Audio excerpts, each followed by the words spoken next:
Chapter 1483, Obtaining the First Clear of the Sunset Forest. Chapter 1483, Obtaining the First Clear of the Sunset Forest. The boss is dead? What tier was that spell? How is it so powerful? As the Tier 4 spell, Titan's Wrath, dissipated, the surviving team members regained their senses.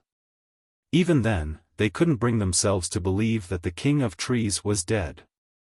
By the time the team had taken the King of Trees down to 2% of its HP, it had deployed well over 1,000 minor tendrils on the battlefield.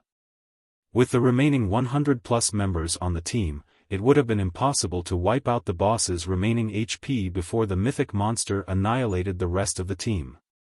And yet, just as the team was about to wipe, someone bombarded the King of Trees into oblivion. Why wouldn't they be shocked? Was that some sort of trump card Zero Wing had kept hidden?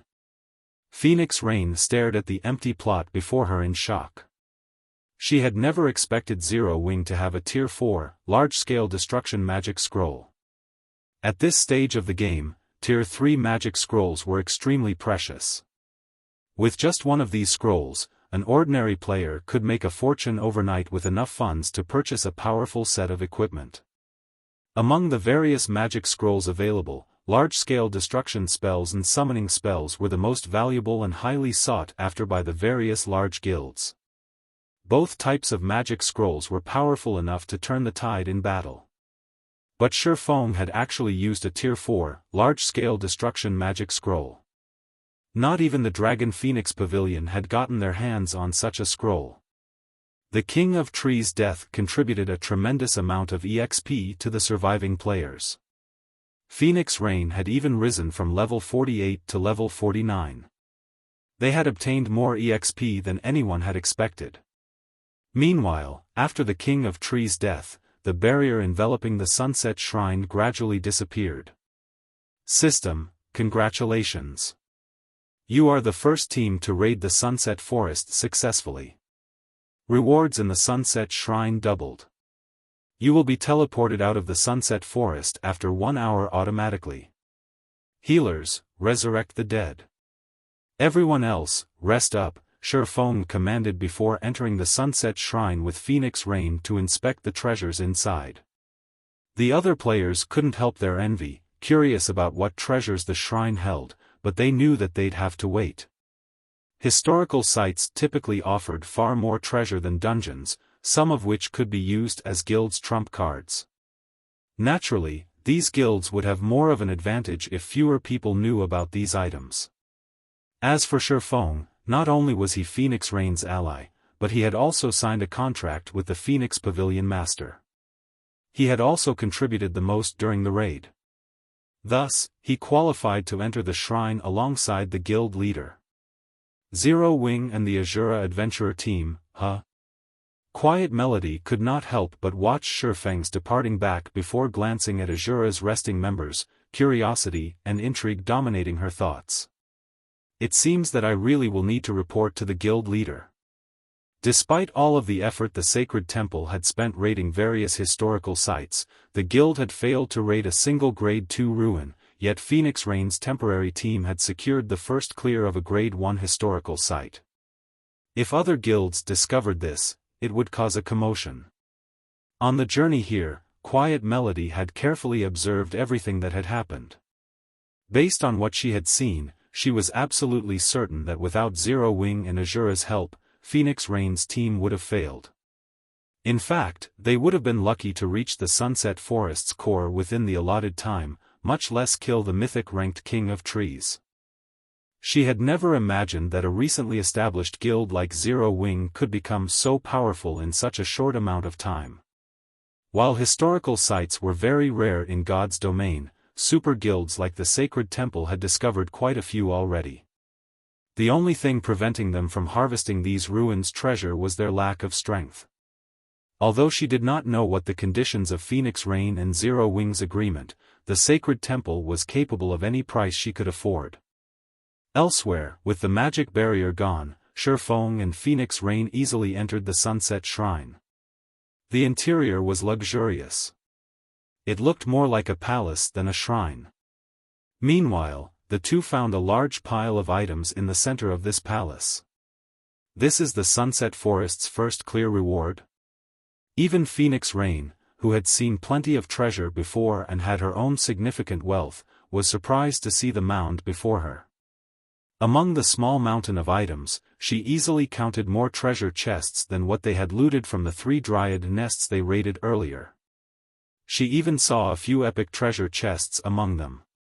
Aside from treasure chests, there were all sorts of master-ranked potions, high-tiered magic scrolls, special gemstones, and many other valuable items. As she gazed at the items, Phoenix Rain felt as if she were dreaming. At least I didn't waste that tier 4 magic scroll. Feng spotted 3 epic treasure chests in addition to elemental treasure boxes and 7 Luminaries treasure boxes, which contained elemental sources and 7 Luminaries crystals, respectively. He had thought that the flame potions would be enough to raid the Sunset Forest, but in the end, he had been forced to use a tier 4 magic scroll as well. But after seeing the Sunset Shrine's treasure, he was satisfied with trading a tier 4 magic scroll for the first pick of 5 of the shrine's items. Neither the elemental treasure boxes nor the 7 Luminaries treasure boxes were any less valuable than the epic treasure chests. An elemental treasure box would drop 1 to 3 elemental source stones when opened, while a 7 Luminaries treasure box would drop 3 to 6 units of 7 Luminaries crystals. Both treasure boxes had been highly sought after by the various guilds in his previous life. Moreover, Feng spotted various materials, designs, skill books, and other precious items that could easily drive the various large guilds mad with envy. It took Feng and Phoenix Rain over half an hour to organize the loot. According to our agreement, I'll choose 5 items first, Feng said as he glanced at Phoenix Rain. Alright, take your pick. Phoenix Rain nodded. She was extremely satisfied with the Sunset Shrine's treasure. Even if Feng claimed all 3 epic treasure chests, she wouldn't be disappointed in the least. After all, among the treasures here, over 10 were just as valuable. Seeing Phoenix Rain nod, Feng began to select his prizes. However, the man hadn't pocketed the 3 epic treasure chests as Phoenix Rain had expected. On the contrary, Feng didn't even glance at the treasure chests. Instead, the first items he claimed were the 2 elemental treasure boxes. While current players might realize how valuable elemental sources were, he did. In fact, elemental sources could be strategic tools in mythic monster raids. Hence, he had to prioritize these items. After selecting the elemental treasure boxes, Feng chose the Sunset Potion recipe, an advanced alchemy recipe unique to the Sunset Forest. The recipe usually had a very low chance at appearing in the Sunset Shrine. When consumed, the potion would have the penalty of a single death. It was a super potion with a 24-hour cooldown. Avoiding death was incredibly difficult in God's domain. Each time a player died in the field, they'd lose an entire level. Hence, the Sunset Potion had been highly regarded in the past. Only, very few guilds had been able to brew the potion, contributing to its rarity on the market. The potion had only cost 10 or so silver to produce, yet it had sold for around 1 gold. Now that the Sunset Potion recipe had dropped, he had no reason not to claim it. Feng also selected the basic mana bomb design, an advanced engineering design. Although the necessary materials to craft the item were rare and expensive, each basic mana bomb was as powerful as a peak tier 2 attack. When used in conjunction with defensive turrets, the mana bombs could rival a tier 3 attack. The design was far more valuable than an epic weapon. For Feng's 5th choice, he selected the only epic item throughout the haul. The 7 Luminaries Bible. Chapter 1484, 7 Luminaries Bible. Chapter 1484, 7 Luminaries Bible. These are the 5 items that you want? Phoenix Rain was a little confused as she saw Feng's choices. Setting aside the 7 Luminaries Bible, although the recipe and design for the Sunset Potion and basic mana bomb were valuable, both were very difficult to produce. There was no doubt that the item's production would be slow and limited. The rare materials for the basic mana bomb were particularly expensive. A single crafting attempt would cost around 2 gold, while the final product could cost 6 gold or more. Most importantly, unlike Tier 2 magic scrolls, the mana bombs had a 70% reduced effect against players. This impacted how useful the mana bombs could be. Generally, players would only want such an expensive tool to deal with enemy players. Unless necessary, most players avoided using such costly items against monsters. Even if Zero Wing crafted the basic mana bombs, the guild would only make a small profit from them. It would take ages before Zero Wing could earn enough money to make up for the loss of an epic treasure chest. The various large guilds' experts were already reaching level 50 and obtaining their Tier 2 classes. Because of that, most guilds were focused on converting their resources into items that would increase their experts' combat power, helping them overcome their promotion quests, yet Feng did the exact opposite by investing his resources in items that wouldn't yield short-term profit. He had even chosen 2 elemental treasure boxes, which only confused her further. Feng simply chuckled at Phoenix Rain's question. Others might have a hard time using these items to increase a player's strength, but he wouldn't have any issues. This was especially true for the basic mana bomb. Although the production cost was high and it wasn't particularly useful against players, its effects would be miraculous against certain monsters. Moreover, he had chosen the 7 Luminaries Bible, the most valuable item the Sunset Shrine had to offer. He was more than satisfied with his share. 7 Luminaries Bible, epic rank item. Contains the records of magic arrays the gods had left behind. Sacrifice a sufficient amount of mana to activate the recorded magic arrays. The 7 Luminaries Bible would, at most, amount to some epic toll or magic array with indefinite uses to other large guilds. Moreover, even the strongest magic array within the Bible was intermediate rank. It could barely suppress a Grand Lord, yet it required a tremendous amount of mana to activate. Activating one of the 7 Luminaries Bible's intermediate magic arrays cost 2,000 magic crystals. The basic magic arrays cost 500 magic crystals to activate. Honestly, one could easily purchase a stronger array with so many magic crystals. The only benefit of the 7 Luminaries Bible was its variety. Players wouldn't need to search high and low for a specific kind of magic array. There was nothing else special about the item. What everyone didn't know was that the 7 Luminaries Bible didn't consist of a single volume.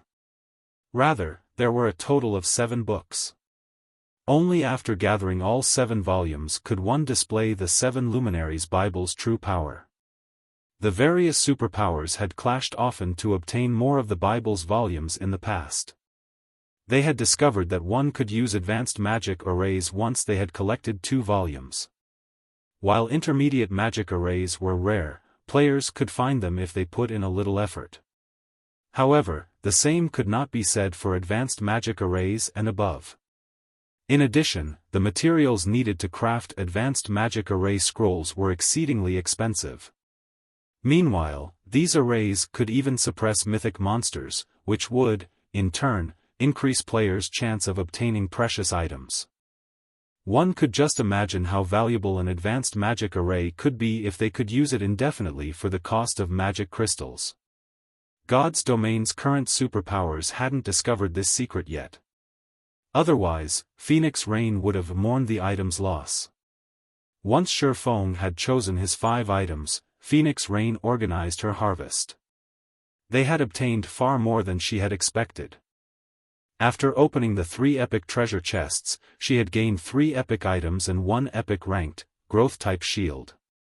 She was ecstatic over the outcome. With an epic shield, the raids on the various team dungeons would be much easier for her team. She had also gained a large number of level 50 dark gold and fine gold weapons and equipment.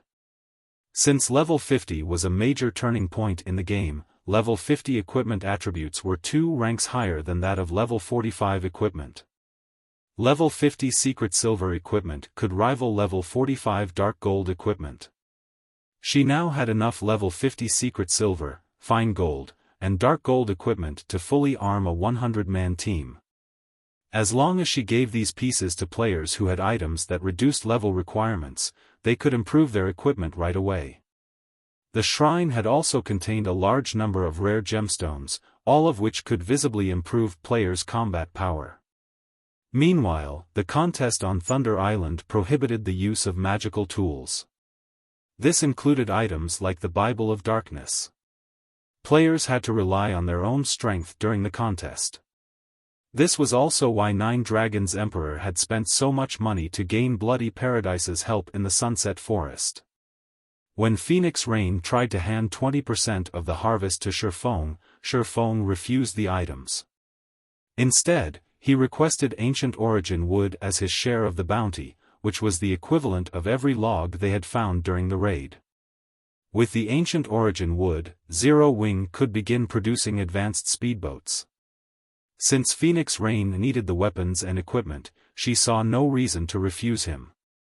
Once they had finished distributing the loot, Feng and Phoenix Rain called everyone into the shrine, leaving the Sunset Forest through the teleportation array inside. They then split their party to prepare for the contest on Thunder Island. However, Feng planned to make his way to Ocean Viewing Town with his cargo of Ancient Origin wood, intending to begin the advanced speedboats production. By the time Feng and the others had returned to the Dragon Phoenix Pavilion's courtyard, news of their success in the Sunset Forest spread to the various superpowers. Although the system wouldn't announce a historical site's first clear to the local region, it was difficult to keep a lid on the matter with so many participants. Besides, Phoenix Rain had borrowed experts from a few other guilds for the raid. What? You're saying that Phoenix Rain obtained the first clear of a Grade 1 historical site? Since when had the Dragon Phoenix Pavilion grown so powerful? That's a Grade 1 historical site we're talking about. Zero Wing and the Azura Adventurer team? Where is this Azura Adventurer team from? Why haven't I heard of it? Go! Send someone to investigate this Azura Adventurer team. When the various superpowers' upper echelons read their subordinates' reports, they turned their attention to Zero Wing and the Azura Adventurer team, particularly Azura. Zero Wing's prowess was no longer news to these superpowers. If they were familiar with the Dark Arena, they had heard of Zero Wing's experts. There was also the old news of Zero Wing's 1,000-man army defeating the Dragon Phoenix Pavilion's Shadow Dragon Legion, proving that Zero Wing had an incredibly powerful team. However, the Azura Adventurer team was a different story. With the Adventurer team being so powerful yet unknown, it had become a target for recruitment. Meanwhile, Nine Dragons Emperor's team cleared out a dryad nest in the Sunset Forest's core. Of the original 1,000 team members, less than 700 players remained standing. The survivors fought desperately to hold back a Grand Lord-ranked dryad. Quick! Take these dryads down. We don't have much time left. Nine Dragons Emperor anxiously shouted. He had used many of his trump cards just to get his team to the central area. Even then, he had spent more than 6 hours doing so. Once there, they had spent quite some time exploring the area before they had found a dryad nest, but they hadn't expected the dryads to be so difficult to deal with. In addition, the nest they had found had been guarded by multiple Grand Lords. Even after activating all of their Tier 3 summoning scrolls, they were at a disadvantage. Pavilion Master, a report just came in from Sun Dragon, Blood Dragon announced. What is it now? Out with it. Nine Dragons Emperor frowned. They had very little time remaining. If they didn't eliminate these dryads in time, they wouldn't return with a single treasure. Sun Dragon has informed us that Phoenix Rain has already obtained the Sunset Forest's first clear, Blood Dragon replied, struggling to believe the report. Chapter 1485, Taking Shape. Chapter 1485, Taking Shape. Blood Dragon's response stunned Nine Dragons Emperor on the spot. Impossible! Nine Dragons Emperor shouted. I know what Phoenix Rain's team is capable of. She'd be lucky to reach the forest's core.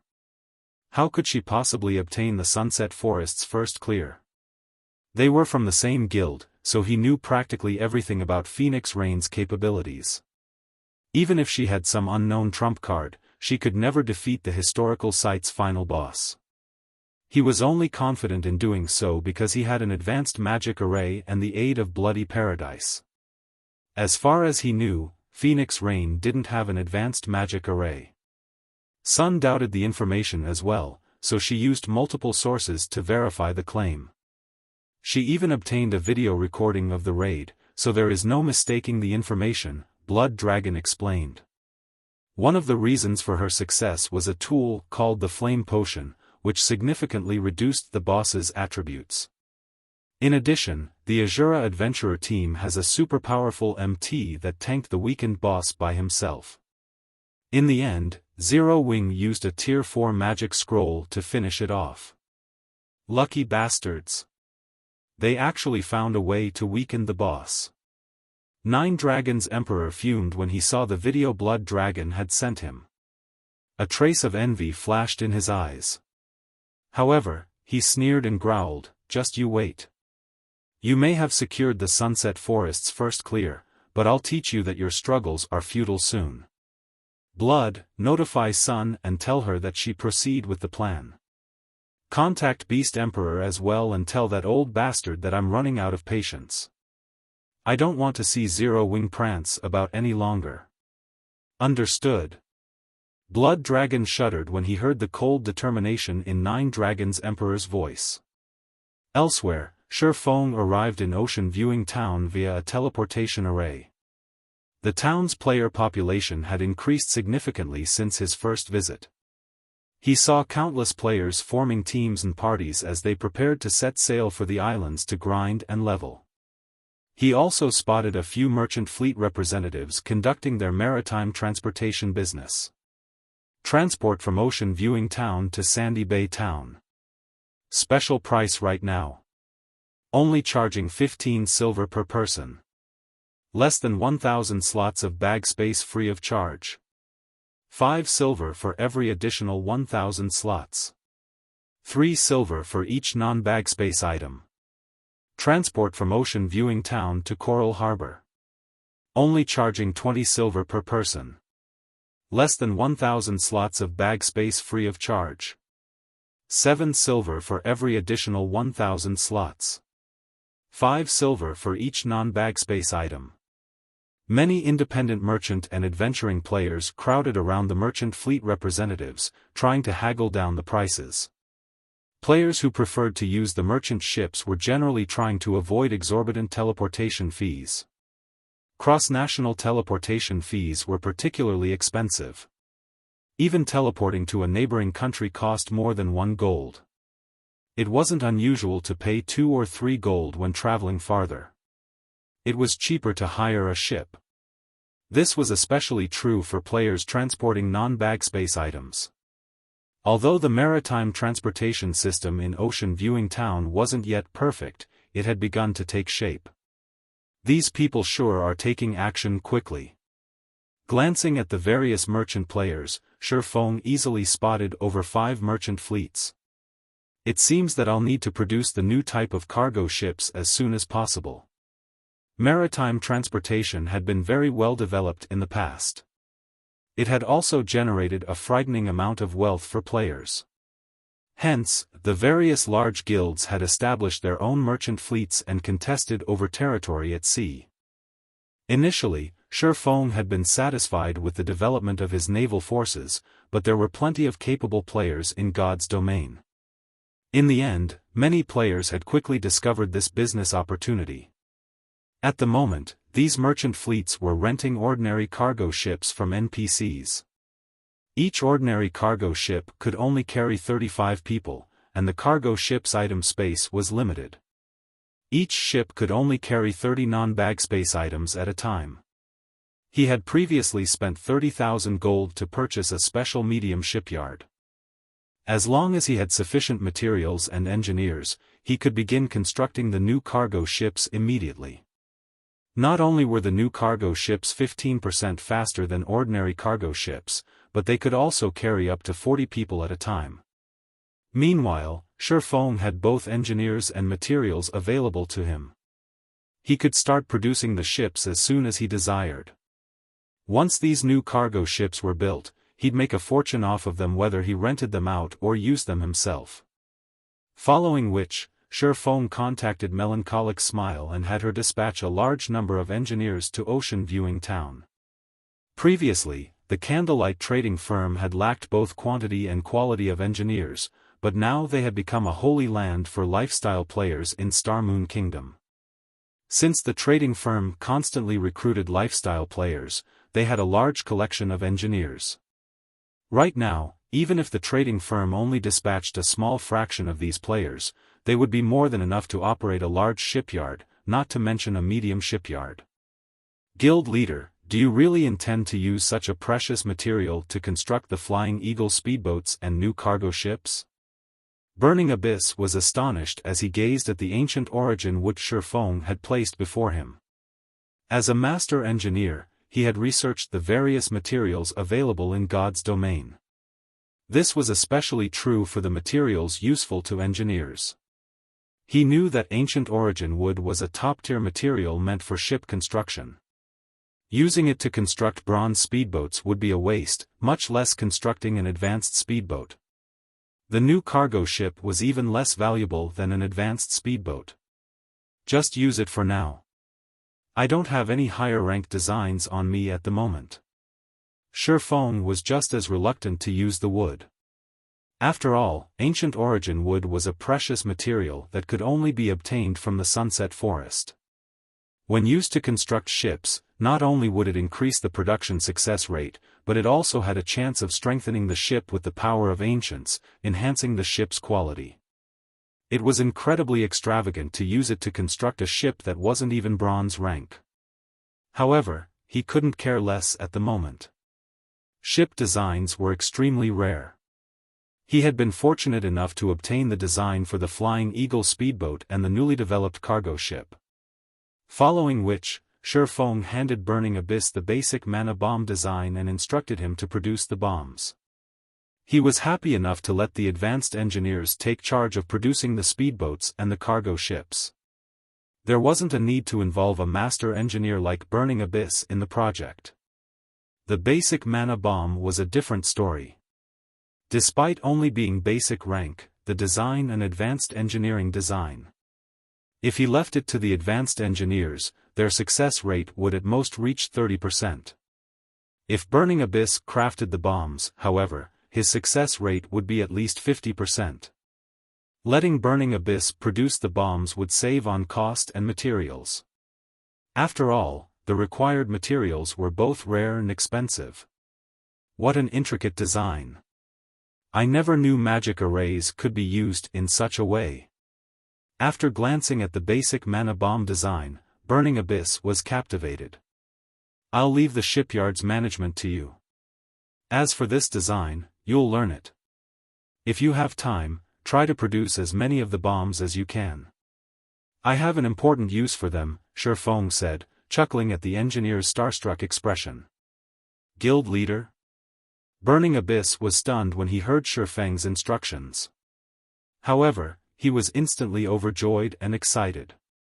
Even after becoming a master engineer, he had only been promoted to chief engineer in the Candlelight trading firm. In the end, he was only one of Zero Wing's core members, but it was a different story if he were allowed to manage the shipyard. It was the equivalent of becoming one of the guild's upper management. Countless lifestyle players dreamed of such status. Following which, Feng handed a portion of the shipyard's authority to Burning Abyss. He then paid Rodney a visit, calling in on the agreement with the master engineer to assist in the shipyard. Not only would Rodney's presence increase production success rate when crafting ships, but production speed would increase as well. As Feng finished with the shipyard's matters and prepared to lead Gentle Snow and the others to Thunder Island, Aqua Rose gleefully walked up to him, whispering, "Guild leader, Summer just contacted me. She says that she successfully class-changed into a dragon slayer. Moreover, Kola has also completed his class change. Should I have them head over? Chapter 1486, Assembly of Experts. Chapter 1486, Assembly of Experts. They're done already? Feng was a little confused. As far as he could remember, the Dragon Slayer class change quest wasn't an easy one. Alright, tell them to hurry and join us.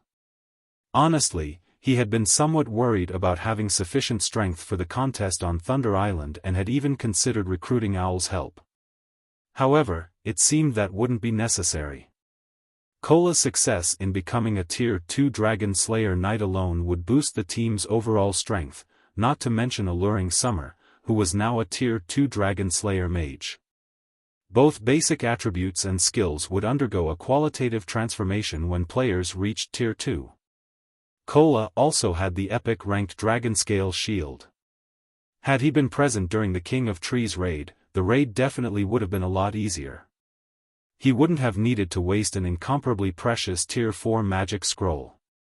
Hearing Feng's answer, Aqua Rose immediately contacted alluring Summer and Kola, telling them to gather in Ocean Viewing Town.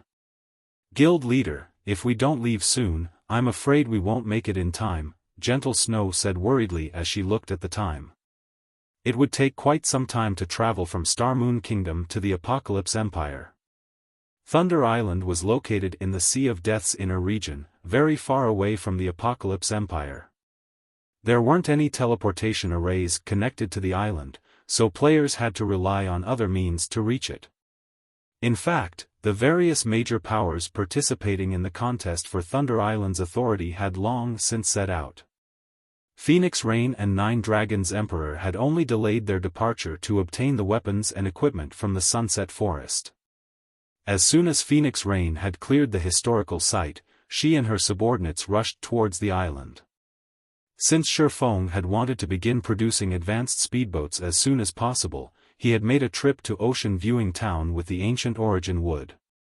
Otherwise, they would have left for Thunder Island with Phoenix Rain's group. As a result, their group was far behind schedule. Furthermore, the Swift Dragon speedboat could only accommodate 30 people, half of their planned 60-man team. The rest of the members would have to sail on advanced speedboats. If they left right this instant, they would barely make it in time for the contest. If they waited for Kola and alluring Summer, they'd likely be late. Relax. We have enough time, Feng consoled her, smiling. Following which, Feng led everyone to Ocean Viewing Town's harbor.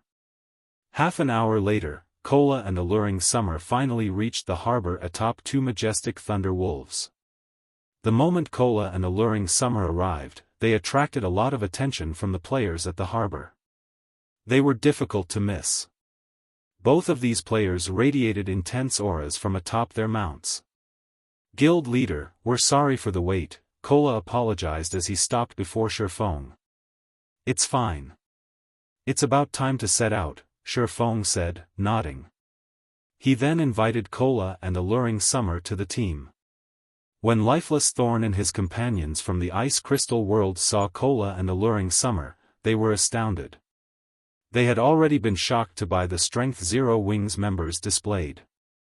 They hadn't expected the guild to have even more experts. Lifeless, how confident are you of defeating those two? Cleansing Whistle whispered as she looked at Kola and alluring Summer. Personally, Cleansing Whistle doubted that she was a match for Kola or alluring Summer. Just by standing so close, she felt an intense wave of danger from them. The guy? Maybe. The other one? I don't know. I'd have to fight her to find out, Lifeless Thorn said, fighting spirit illuminating his gaze as he watched alluring Summer.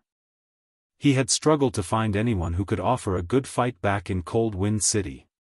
When Feng had said that God's Domain's continent had plenty of experts, he had assumed the claim was meant to excite him. But looking at it now, it would seem that the swordsman hadn't lied. What? Even you aren't confident of winning? Cleansing Whistle could not help but turn to look at alluring summer in shock. Based on her observations during the raid in the Sunset Forest, she knew that Gentle Snow, Aqua Rose, and Zhao Yueru were powerful. Although other experts from Zero Wing had been present, it was obvious that they were significantly weaker than the three women. Hence, Cleansing Whistle had assumed that Lifeless Thorn would rank among the top 5 in Zero Wing. Unfortunately, it didn't seem like that was the case. When she thought about how Zero Wing had at least 5 experts who were even stronger than a monster like Lifeless Thorn, her shock was natural. However, Cleansing Whistle felt pretty lucky about the situation. She had been Cold Wind City's #1 swordsman. With no suitable rivals, she had to rely on herself to improve. Now, however, she met a group of people who were much stronger than her. They also had an expert swordsman like Xiaofan. If she fought alongside these powerful people and leached off of their experiences, she could grow stronger far more quickly. Cleansing Whistle wasn't the only one with such thoughts. Solitary 9 and Dark Madness were just as pleased. As Azura's members subtly watched Cola and alluring summer, Xiaofan arrived beside the harbor and pulled a crystal bottle from his bag. He then began to chant an incantation. Runes lit up and danced around the crystal bottle. A short moment later, dark fog surged forth, expanding to cover a large area of the water before Xiaofan. The scene attracted a lot of attention. What's going on? Is that guy summoning a mysterious iron speedboat? That shouldn't be possible. No speedboat is that big. It must be a cargo ship. I've seen someone release a cargo ship before, and it definitely wasn't that large. While everyone discussed the disturbance, the cloud of dark fog expanded up and out. Soon, the fog dissipated, revealing Xiaofang's ship. This ship was a silver sailboat, double the size of ordinary cargo ships. While it was docked, it dwarfed the nearby ordinary and advanced speedboats. What? That's a sailboat.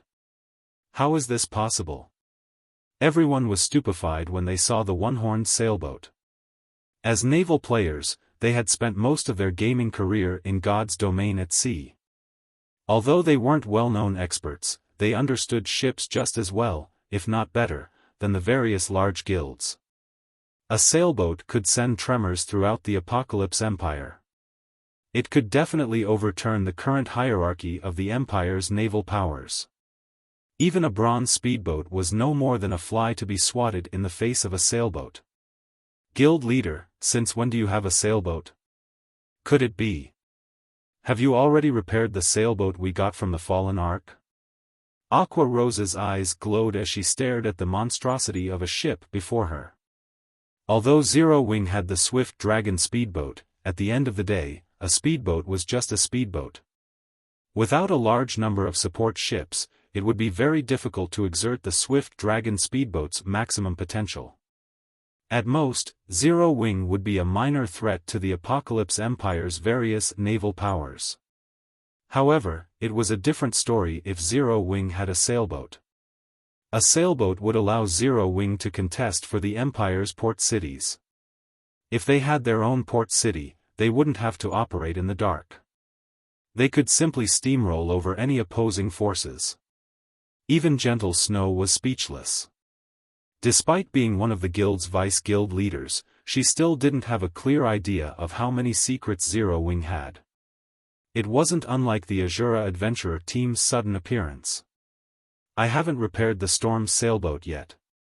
I obtained the one-horned sailboat from a sea monster I helped kill, Xiaofan said, shaking his head. Alright, we don't have much time. Get on the boat. Chapter 1487, Shocking All Sides. Due to the dark clouds that shrouded the Sea of Death all year round, it was always dusky. However, contrary to the islands in the Sea of Death, lightning constantly struck around Thunder Island, illuminating the area. As Thunder Island could be found in the Sea of Death's inner region, permanent storms assailed the water. In addition, a large number of powerful sea monsters lived in the area, preventing seafaring adventurers from casually approaching the island. At this moment, however, ships of various kinds had dropped anchor around Thunder Island, forming a tight circle around the landmass. The naval adventurer teams that had come to spectate the upcoming contest were shocked. Pantheon's fleet is amazing. It dispatched 14 bronze speedboats and 1 mysterious iron speedboat. That's nothing. Look at the sacred temple. Now, that's what I call amazing. The sacred temple has sent over 100 speedboats. Among them, 23 are bronze speedboats, and over 50 are advanced speedboats. There are even 2 mysterious iron speedboats in the fleet. The sacred temple's navy is definitely the strongest of them all. I'm not so sure about that. Miracle has been rapidly developing its navy. Although the guild doesn't have any mysterious iron speedboats, it has 21 bronze speedboats and the Sea Dragon Mark, a secret silver speedboat. You should see how fast that secret silver speedboat is. I wonder who will win the contest. The spectating players brimmed with anticipation as they discussed the participating superpowers' navies. Originally, only a few superpowers had focused on the contest for Thunder Island, but as time passed, more guilds began to realize how important marine resources were. This was especially true for the treasured area known as the Sea of Death. In the end, more super guilds and super first-rate guilds had joined the fray. Moreover, Thunder Island was the only safe haven in the Sea of Death. Any player that wanted to develop in the Sea of Death would have to dock at Thunder Island to restock and repair. Otherwise, traveling to and from the Sea of Death would be incredibly time-consuming. Whoever controlled Thunder Island would become the Sea of Death's unofficial master. Naturally, the contest on Thunder Island concerned every player's development in the Sea of Death. They had to pay attention to it. After all, every guild had a different management style. Besides, it was not often that they got to watch God's domain superpowers have a go at each other's throats. Although they didn't have an entry pass for Thunder Island, they had all purchased an intermediate magic mirror, which cost 8 gold coins. The intermediate magic mirror allowed players to spy on a 100 by 100 yard area within a 10,000 yard radius for 4 hours. Fortunately, the Thunder Island contest only lasted 8 hours. 16 gold might be expensive to an ordinary adventure team, but the naval adventurer teams capable of reaching Thunder Island were extraordinarily strong. Spending 16 gold coins was nothing to them. After all, each of their adventurers yielded several to over a dozen gold.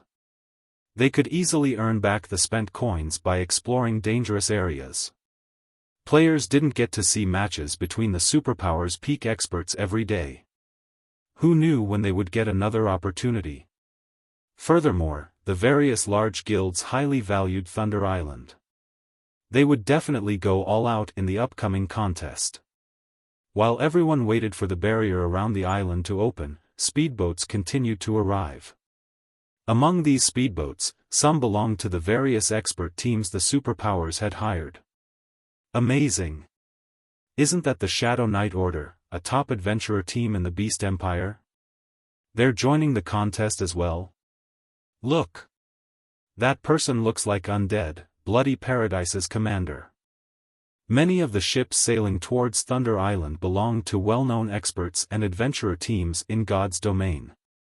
However, as everyone watched the famous expert teams, a gigantic, silver sailboat suddenly broke through the waves. As the sailboat pushed forward, the speedboats in its path inadvertently moved aside, opening a path as if their king had arrived. The silver sailboat soon arrived before the magic barrier enveloping Thunder Island. Everyone watched the ship, questions dancing in their minds. Crap! That's a sailboat. It's so fast. Who owns it? That's a sailboat? Speedboats are nothing but pests in comparison. The one-horned sailboat's arrival earned a round of gasps from the watching players. Both the independent players here to watch the contest and the various superpowers members were surprised to see it. March, which power do those people belong to? They actually got their hands on a sailboat. Why haven't I received a report about this? 1,000 Miles, Miracle's second vice guild leader, asked the long-haired beauty beside him as his expression turned grim. I don't know. There's no mention of it in the information we collected on the superpowers, Silent March said, shaking her head. She was similarly shocked to see the one-horned sailboat. Miracle had focused on developing its navy since the game had launched, yet they had only found a few clues about acquiring a sailboat. They were still far from actually obtaining one. It was truly hard to imagine that someone had found one before they had. Send someone to investigate this matter immediately. I want to know everything there is to know about that sailboat. 1,000 Miles barked, greed flashing in his eyes. Also, send someone to keep an eye on those people. Do not let them slip past us. Understood. Silent March began to make the necessary arrangements. Miracle wasn't the only guild to notice the one-horned sailboat. Pantheon, Battle Wolves, King's Return, Nine Heavens Pavilion, Sacred Temple, and Dragon Phoenix Pavilion watched the ship closely. They were all hungry to know which power that sailboat belonged to. Shortly after these guilds' upper echelons ordered their investigations, cloaked figures began to arrive on the deck. Almost all of these players wore six-winged emblems. A few of these players were particularly familiar to the superpowers' upper echelons. How do they have a sailboat? Zero wing? Everyone's jaws dropped when they saw Gentle Snow and Aqua Rose, who hadn't bothered to hide their appearances. All of these superpowers were very familiar with the two women. However, they didn't just recognize these women because of personal fame, but they also knew them as Zero Wing's vice guild leaders. Since both were present on the one-horned sailboat, the ship must belong to Zero Wing. No matter how hard they tried to wrap their minds around the idea, they couldn't bring themselves to believe that Zero Wing, a rising guild in Star Moon Kingdom, had acquired a sailboat, something they had failed to do thus far. Furthermore, Star Moon Kingdom wasn't anywhere near the sea. Big Sis Rain, look. It looks like that sailboat belongs to Zero Wing. Blue Phoenixes stared in shock when she saw Xiaofan on the one-horned sailboat's deck. Rather than responding, Phoenix Rain was dazed. Suddenly, she realized why, after emerging from the Sunset Forest, Xiaofan had taken his sweet time to deal with some other matter rather than rushing to Thunder Island. It turned out that he had hidden yet another trump card. The one-horned sailboat gradually came to a halt beside Phoenix Rain's fleet. The various superpowers, who had been watching the sailboat, shifted their gaze to the Phoenix Pavilion Master. Phoenix Rain stared back, at a loss for words. Chapter 1488, Struggle for Thunder Island. Chapter 1488, Struggle for Thunder Island. When everyone saw the one-horned sailboat park beside the fleet Phoenix Rain commanded, they couldn't help their wariness of the woman. It was true that the struggle for Thunder Island relied on players' strengths, with external tools being prohibited. However, one had to obtain Thunder Passes to participate, and to do so, they needed to kill the Sea of Death's bosses. With a sailboat, Phoenix Rain would have an easier time defeating those bosses. In turn, she could collect more passes. The more Thunder Passes one possessed, the more players they bring to the contest. Although each guild was allowed a fixed number of Thunder Passes, the same couldn't be said for future contests. Now that Phoenix Rain had a sailboat, she would pose a huge threat during the next contest. Zero Wing sure has a lot of secrets. Quiet Melody, who stood on the deck of one of the Sacred Temple speedboats, turned to look at Phoenix Rain, envy gripping her heart. The various superpowers had struggled to recruit naval powers, trying to bolster their forces so they could obtain more Thunder Passes. Yet, despite Phoenix Rain only recently focusing on her navy, she had recruited a powerful ally like Zero Wing, which had its own sailboat. Phoenix Rain had cooperated with Zero Wing before it had risen to greatness. Needless to say, Zero Wing would help her grind for Thunder Passes if she asked. However, unlike Quiet Melody, who had a strong friendship with Phoenix Rain, the other superpowers' upper echelons had far more nefarious thoughts. The various superpowers were preparing to aim their spearheads for the threat known as Phoenix Rain. Damn it! How did Zero Wing get that sailboat? Nine Dragons Emperor glared at the one-horned sailboat with intense jealousy. Although it was a single sailboat, its combat power was far beyond any speedboat. While they had explored God's domain's oceans, the various superpowers had learned one thing: ships were more important than players in naval combat. If a ship weren't of a certain quality, it wouldn't be able to contend with the boss sea monsters. Needless to say, these powerful bosses would drop weapons, equipment, and various tools that could help improve one's naval strength. With these tools, a team could explore farther and more dangerous regions, obtaining even better equipment and tools, creating an endless, positive cycle. As for Nine Dragons Emperor, he had spent a lot of money and resources to recruit rising naval powers. He had only amassed a sizable fleet after many challenges. This fleet was why he was confident in surpassing Phoenix Rain. However, the appearance of Zero Wing's one-horned sailboat had instantly made a joke of his effort. Pavilion Master, if Phoenix Rain has the help of a sailboat, she'll be a huge challenge in future struggles over Thunder Island, Blood Dragon worriedly commented. There was no doubting that neither Phoenix Rain nor Nine Dragons Emperor would dominate Thunder Island this time. At most, each side would occupy a small corner of the island, slowing growing their navies until they could dominate the island as a whole. Now that Phoenix Rain had a sailboat on her side, there was no doubt that she had a massive advantage of Nine Dragons Emperor in future contests. Phoenix Rain will be a problem during future struggles for Thunder Island. However, she has to last until the next contest. First, Nine Dragons Emperor hissed once he calmed down. Sneering, he continued, contact the other guilds. Tell them that I'd like to discuss cooperation. I'm sure they'll be willing to work with us to annihilate Phoenix Rain. The various superpowers had been wary of each other thus far. They'd be fortunate not to make more enemies, let alone participate. However, now that they all faced a future threat like Phoenix Rain, they would be willing to cooperate. Understood. I'll contact them right away. Realization dawned upon Blood Dragon. He then turned towards Phoenix Rain's group, smirking. How are things coming along on Sun's side? Nine Dragons Emperor asked. Pavilion Master, rest assured, everything has been dealt with. All you need to do is sit back and watch the show, Blood Dragon reported with a smile. Excellent. I want to see Phoenix Rain's expression when she finds out. Nine Dragons Emperor nodded in satisfaction. Meanwhile, Phoenix Rain was shocked to learn that Zero Wing had its own sailboat. Team leader Feng, Zero Wing's entrance was certainly grand, Phoenix Rain said, smiling bitterly as she sensed malice from all directions. Once we enter Thunder Island, I'm afraid many parties will target our team.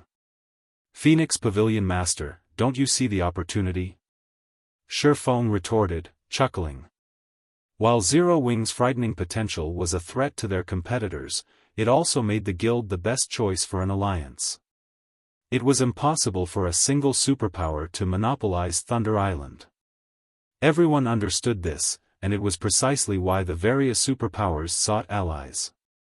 After all, the profits one could gain with a single supporter versus two or more differed greatly. The various superpowers might have looked down on Phoenix Rain, thinking themselves above cooperating with her, previously, but now that her side had such potential, she could be a formidable ally. When the Phoenix Pavilion's members heard Feng's reasoning, realization dawned. They were in awe of the swordsman's foresight. In reality, Phoenix Rain had considered seeking an alliance with a few other superpowers and had sent Blue Phoenix to negotiate. Unfortunately, although the Dragon Phoenix Pavilion was a super first-rate guild, the guild's strength was split three ways. Among them, the Great Pavilion Master was the strongest within the pavilion. As a result, she couldn't convince the other superpowers to cooperate with her in the contest. As expected, every one of them had refused her offer. However, with the addition of Zero-Wing's sailboat, the other superpowers might reconsider. Big Sis Rain, both the Battle Wolves and Sacred Temple have stated that they are willing to cooperate. However, we will only get 20% of the profits while their guilds will share the remaining 80%, Blue Phoenix reported angrily. Those despicable, old foxes. Phoenix Rain frowned. They know that I'm competing with Nine Dragons Emperor, so they're using the opportunity to hike up their prices. I have a suggestion. Would you be interested in hearing it, Phoenix Pavilion Master? Feng suddenly asked. A suggestion? Phoenix Rain gave the man a curious look. May I know what sort of plan team leader Feng has in mind? I'll represent Zero-Wing in this alliance. Negotiate with the Battle Wolves and the Sacred Temple for 40% of Thunder Island's profits, Feng said. 40%? Blue Phoenix was astonished. She thought that Feng had completely lost his mind. It was obvious that the Battle Wolves and Sacred Temple had discussed the situation beforehand and only intended to offer Phoenix Rain 20%, yet Feng wanted to ask for twice that. If the two guilds heard this, they'd laugh themselves to death. Team leader Feng, are you serious? Phoenix Rain asked earnestly. Chapter 1489, Terrifying Potential. Chapter 1489, Terrifying Potential. Guild Leader? Feng's proposal surprised both Gentle Snow and Aqua Rose.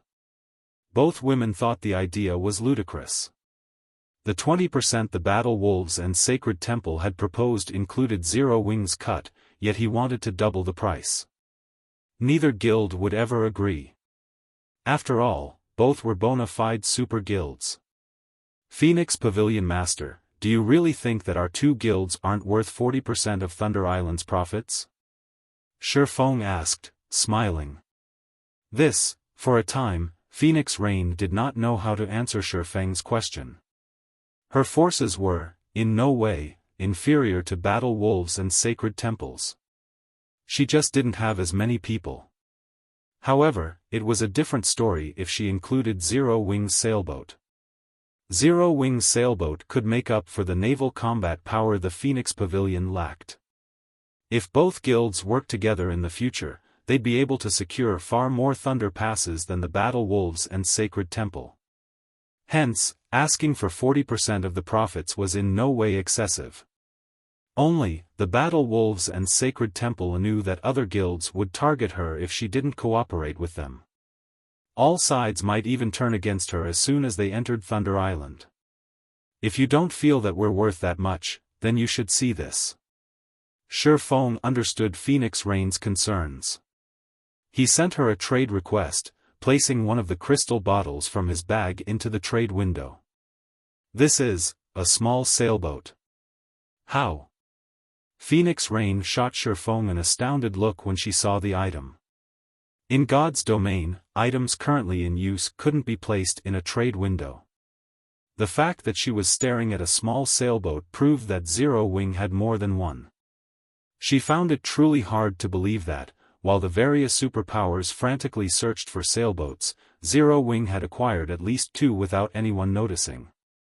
She even wondered if her eyes were playing a trick on her, but when she clicked on the glass bottle, the attribute panel that appeared proved its existence. Phoenix Pavilion Master, what do you think of my proposal now? Feng asked, smiling. The small sailboat he had just revealed was none other than the ordinary small sailboat he had liberated from the Freedom Alliance's identical summer. Although it was only an ordinary small sailboat, its combat power far surpassed any speedboat. He also had the mysterious iron-ranked Storm sailboat, which he had yet to repair. Unfortunately, the Storm sailboat wasn't usable combat power right now.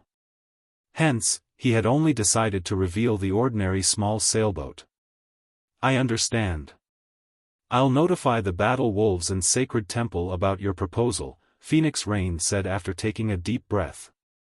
When she looked at Feng, she felt as if the man were foreign to her. Big Sis Rain? Blue Phoenix gave her friend a confused look. She could not figure out what Feng had shown Phoenix Rain to change her mind about such a huge risk so quickly. Don't try to persuade me. Just do as he says, Phoenix Rain commanded. With no other choice, Blue Phoenix transmitted the new offer to the Battle Wolves and Sacred Temple's upper echelons. She no longer dared to think of what their reply would be. Interesting. Phoenix Rain is bold enough to make such an offer despite her current predicament? Eternal Dead, the Sacred Temple's guild leader, could not help but laugh when he saw Phoenix Rain's counteroffer. On the other hand, Quiet Melody was dazed for a moment when she read the new message. Only one thought came to her mind. Has Phoenix Rain lost her mind?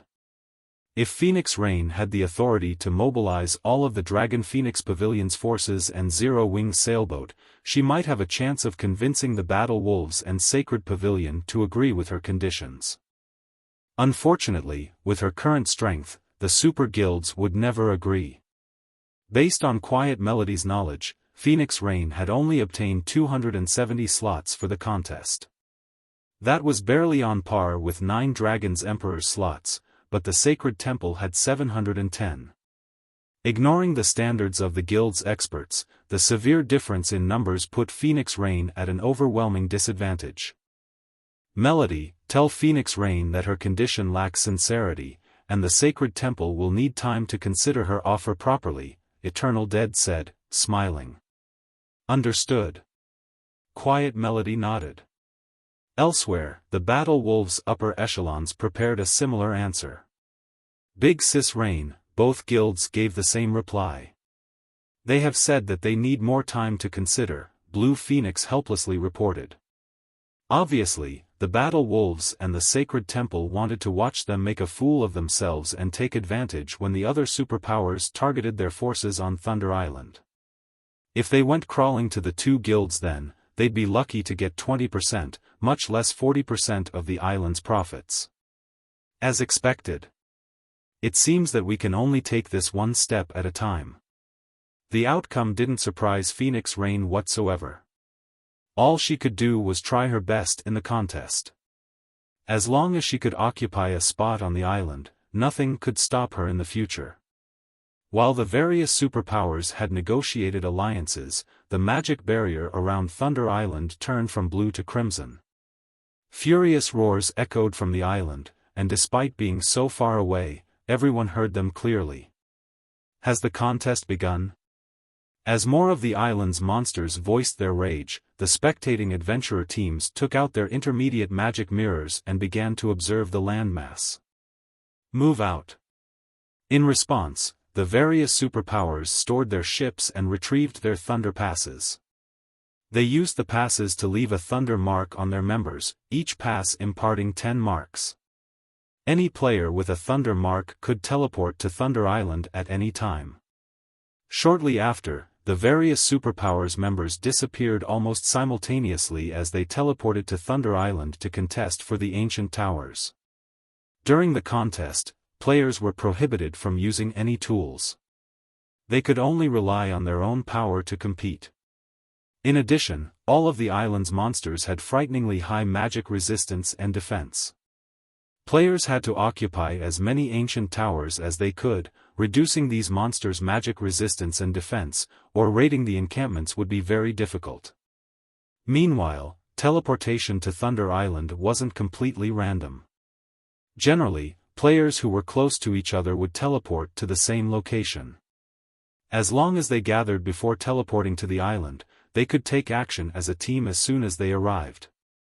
It seems that we got a good location. After arriving on the island, Feng inspected the system map. Currently, their group was north of Thunder Island's outer region, very close to a monster encampment and 3 ancient towers. As long as they secured these ancient towers, they could clear out the monster encampment. Following which, Phoenix Rain and Feng began to rearrange the team. They were prepared to split into 3 groups, prioritizing the ancient towers. Only after they solidified their hold would they head towards the nearest encampment. However, as Feng and the others prepared to head out, a group of nearly 300 players approached. Leading this group was none other than 9 Dragons Emperor. 9. What is the meaning of this? Phoenix Rain demanded in a chilling tone as she glared at the Heavenly Dragon Pavilion Master. What else could this be? We're here to eliminate a future problem, 9 Dragons Emperor said, sneering. We have nearly the same number of players. You know that a fight between us will only benefit our mutual enemies. Although Phoenix Rain had suspected that 9 Dragons Emperor might attempt to take action, she hadn't expected him to do so this quickly, even neglecting the contest for the ancient towers. Equal numbers, huh? 9 Dragons Emperor responded playfully. I don't think so. As soon as 9 Dragons Emperor finished speaking, she heard an anguished scream from behind her. Turning around, she discovered that the 50 Firmament members on her team had turned traitor, attacking her other team members. In seconds, over 20 players had died. By the time she reacted, Firmament's members had pulled away from her team. Lonely heaven. Phoenix Rain bellowed, dense killing intent lacing her gaze as she glared daggers at Firmament's smiling guild leader.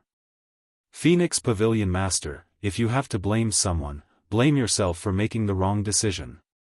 You actually invested so much into a no-name guild like Zero Wing. Lonely Heaven paid no attention to Phoenix Rain's killing intent. Now, prepare to pay the price for your mistake. Well said. Rain, since you made a wrong decision, you should pay the corresponding price. 9 Dragons Emperor then commanded, everyone, attack. Leave none of them alive. Initially, both his team and Phoenix Rain's had about the same number of players, but now that Firmament had mutinied and killed 20 of Phoenix Rain's players, she had less than 200. On the other hand, he now had 350. With nearly double the numbers, he could easily eliminate Phoenix Rain's team.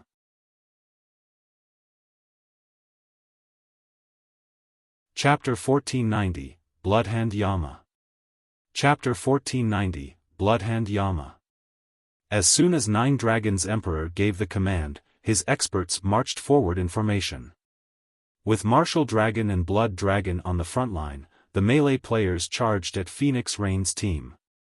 Meanwhile, the ranged players spread out to encircle her players, providing their melee teammates cover fire.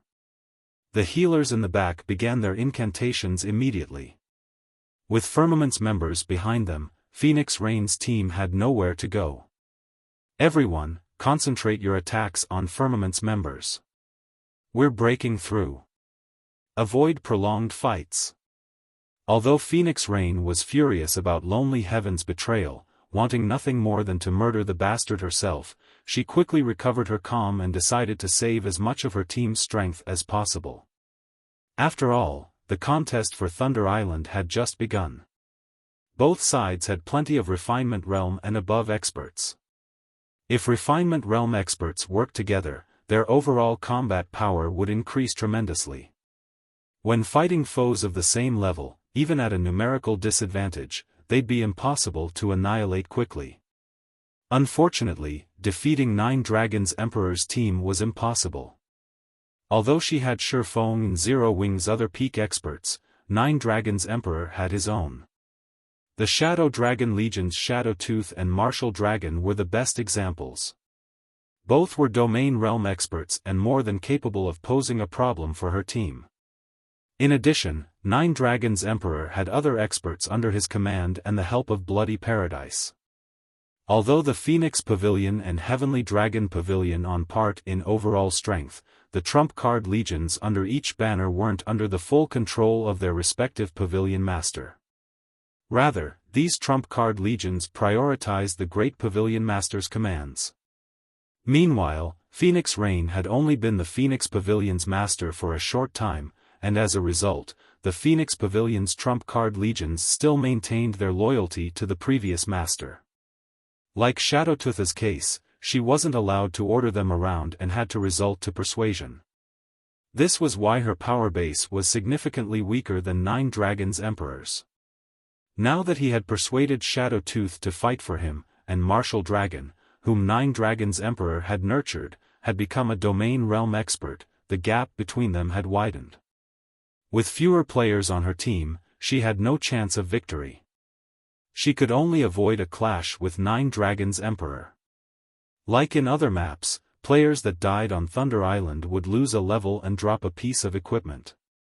This gave her even more of a reason to avoid a fight with Nine Dragons Emperor. If her team were weakened further, she'd have no hope of capturing the ancient towers and monster encampments. You wish to break through? Nine Dragons Emperor sneered as he watched Phoenix Rain lead her team towards Firmaments group. Lonely. It's about time we give our Lady Pavilion Master a taste of despair. Hearing this, the distant Lonely Heaven grinned and nodded. He then turned to one of his cloaked guild members and said, "I've done my part. I'll leave the rest to you. Relax. We've accepted your payment and will complete the mission." At this time, a robust man emerged from Firmament's team. The man removed his black cloak, revealing a mass of muscle. With the black cloak gone, his horrific bloodlust was no longer contained, and even players standing over 30 yards away could sense it radiating off of him. This robust man wasn't the only one to remove his cloak. The 40-plus members Lonely Heaven had brought with him discarded the items as well, every one of them emanating a dense bloodlust. Every player's ID was pitch black, revealing their statuses as dark players. With one look at these players, Phoenix Rain's teammates shuddered. Bloodhand Yama. Phoenix Rain was shocked when she realized who the robust man was. Bloodhand Yama might be a foreign name among ordinary players, but it was very well known among the various superpowers. The man was one of the Flower of Seven Sins representatives.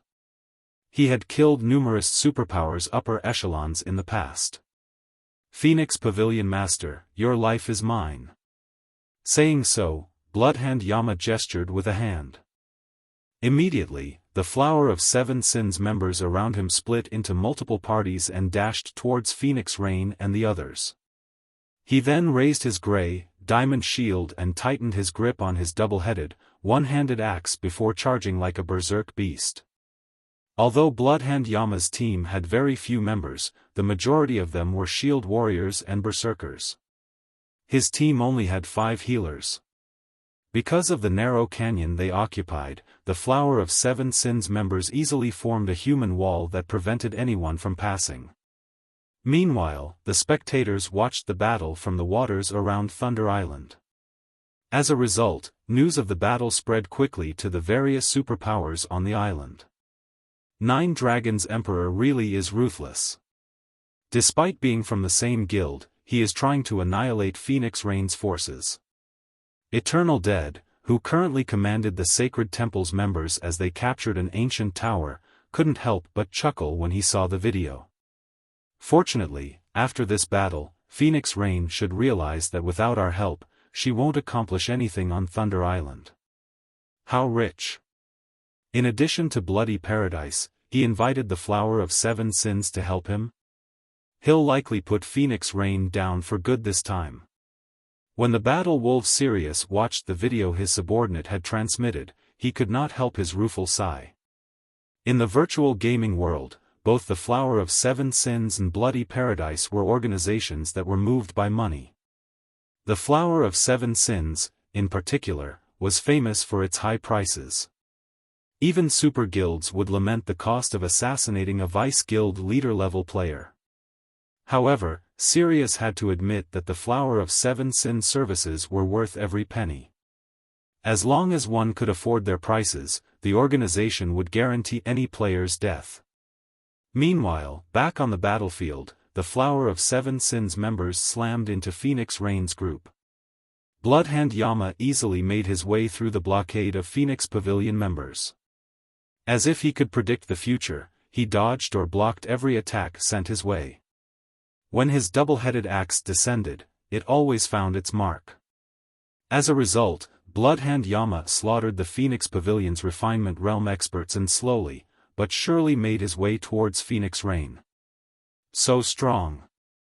Solitary 9, who was also a shield warrior, was shocked by Bloodhand Yama's strength. The man's display was completely different from Xiaofan's in Cold Wind City. Xiaofan had relied on overwhelming attributes to defeat his enemies, whereas Bloodhand Yama used techniques. It seemed as if the shield warrior could block every attack and break every defense before him. However, Phoenix Rain was no ordinary player either. Although her performance in the Sunset Forest hadn't been jaw-dropping, she was by no means weak. In fact, it seemed as if the Phoenix Pavilion Master had become an entirely different person as Solitary 9 watched her fight. Every one of her spells seemed to have a life of their own, avoiding shields and landing solid blows. Her attack method had plenty of variations. Sometimes, her spells descended from the sky, while other spells seemed to manifest from their surroundings. When some of her spells missed their mark, they seemed to make an abrupt U-turn, striking at the target's back. Due to her varied attack patterns, Phoenix Rain's targets struggled to defend themselves. The Flower of Seven Sins suffered numerous casualties at Phoenix Rain's hand. She had even killed 2 party leader-level experts. Meanwhile, Blue Phoenix seamlessly executed triple casting, using her powerful spells to disperse the attacking formation. The level of combat dumbfounded the players watching from safety. Countless players used a variety of combat techniques, which they rarely got to see. Moreover, they watched as players used skills in unheard of ways. At the end of the day, however, Phoenix Rain's team was wedged between 2 forces. In addition, 9 Dragons Emperor's side had an absolute advantage in numbers. It was only a matter of time before the Phoenix Pavilion Master's team fell. It seems we have no choice but to expose our trump card. Feng, who was fended off the Heavenly Dragon Pavilion's members, could not help but sigh. He then commanded through the team chat, "Cola, Summer, open a path. Aqua and I will bring up the rear." Understood. Cola and Alluring Summer nodded before dashing towards Bloodhand Yama.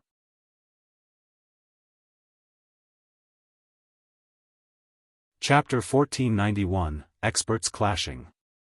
Chapter 1491, Experts Clashing. Just as Feng finished issuing orders, a figure appeared behind Cola. "Assassin! Be careful!" Lifeless Thorn shouted to warn the Guardian Knight when he saw the figure.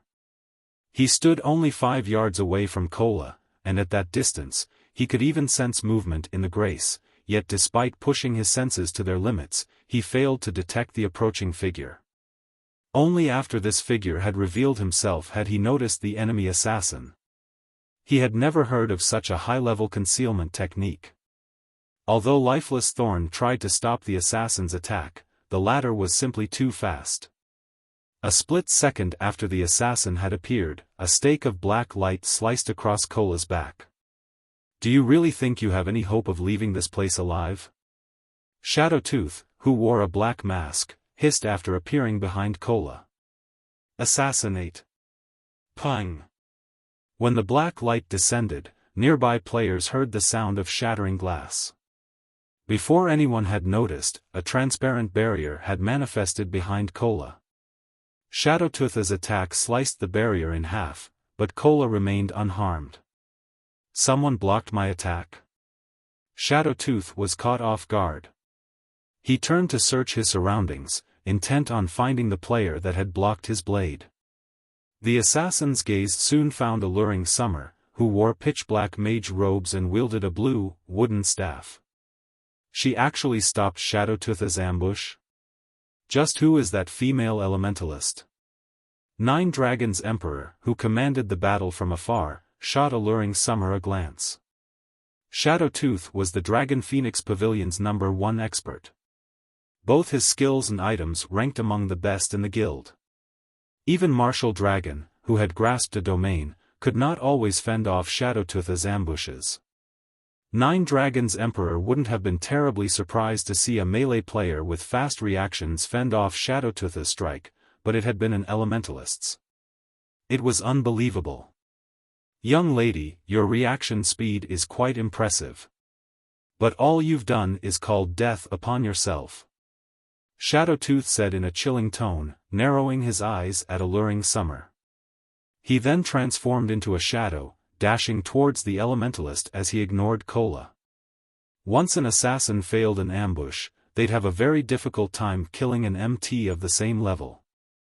On the other hand, killing a cloth armor class was easy. This was especially true for Shadowtooth, who had recently obtained the epic ranked Shadow Boots. These epic boots increased his initial acceleration to 20% of his maximum movement speed, boosting his dexterity to a whole new level. The greatest difference between expert and ordinary players was typically their dexterity. Even with the same attributes, experts seemed faster when they moved. In contrast, ordinary players typically looked like robots, their actions dull and predictable. This was due to a lack of dexterity. Players' dexterity mainly manifested in their acceleration, how quickly one could go from 0% of their maximum speed to 100% and vice versa, not one's maximum speed. The more dexterous one was, the shorter the interval. Players would then be capable of accomplishing feats that were normally impossible.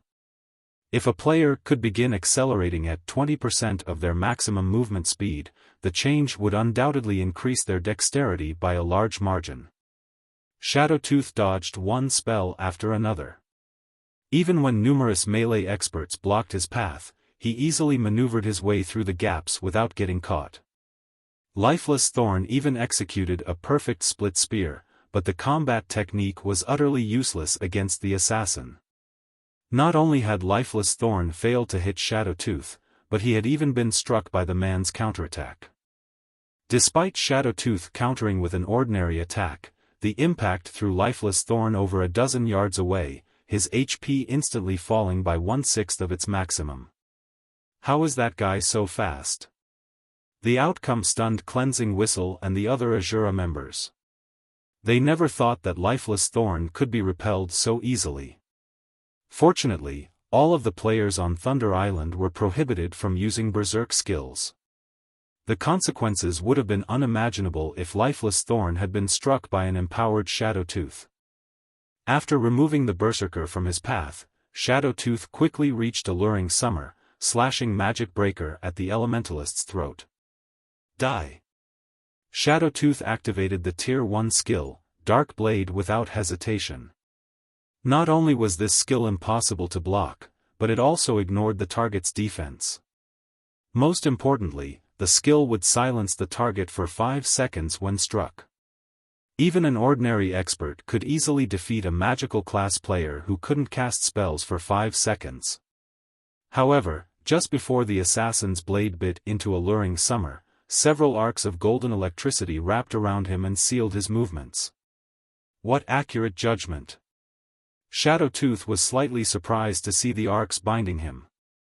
Restriction-type control skills and spells weren't usually instantaneous. As a result, players had to predict a moving target's progress and react accordingly. Although Shadowtooth had expected Alluring Summer to attempt to stop him with a control skill as he approached, he had not expected the woman to use herself as bait, taking advantage of the instant he paused to attack. However, Shadowtooth had reacted quickly as well. When he realized that he couldn't move, he used a control removal skill to break free. He then swung Magic Breaker at the Elementalist once more. However, Alluring Summer had prepared for this, taking half a step back. Since she had stopped Shadowtooth a second beforehand, he had lost his momentum. As a result, Magic Breaker's speed had decreased significantly, giving Alluring Summer enough time to retreat and barely avoid the short sword. Amazing! When Lifeless Thorn, who stood in the distance, saw this, he was astounded by Alluring Summer's control over the battlefield. Alluring Summer waved her staff after dodging Shadowtooth's attack. Suddenly, numerous blue, basketball-sized lightning balls appeared around the Elementalist. A moment later, all 30+ lightning balls bombarded Shadowtooth from multiple different directions. The assassin had no choice but to retreat temporarily.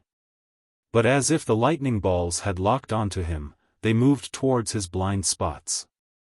In the end, Even a domain realm expert like Shadowtooth was forced to activate wind steps, utilizing the moment of invulnerability to retreat. Why does Zero Wing have so many experts? Nine Dragons Emperor was stunned. He had never expected Zero Wing to have more people capable of forcing Shadowtooth back. Elsewhere, Kola arrived to help Phoenix Rain, charging at the approaching Bloodhand Yama. Despite this, the man showed no signs of avoiding the Guardian Knight. Instead, he raised his shield and increased his speed. One was a shield warrior, while the other was a Guardian Knight. Both players had high HP and defense. Neither of them was afraid of a head-on collision. Boom! When the two shields collided, a powerful shockwave shook their surroundings, causing nearby players to shudder involuntarily. Bloodhand Yama, who had been unstoppable thus far, had taken a step back. In contrast, Kola actually remained steady. The difference between their strengths was obvious at a glance. Is this for real? Someone actually stopped Bloodhand Yama? The various superpowers watching the fight with their magic mirrors were shocked by Kola's strength. None could believe that someone had stopped the famous Bloodhand Yama. Bloodhand Yama was famous for his violence in the virtual gaming world. He had always been a shield warrior and pursued brute strength. Unlike ordinary MTs, Bloodhand Yama focused on strength when allocating his free attribute points and selecting weapons and equipment. Moreover, in addition to his shield and double-headed axe, his chest piece, helmet, and gloves were epic rank. The man didn't bother to hide his gear's glow effects. Yet, despite such excellent gear, he had lost a battle of strength. It was simply inconceivable.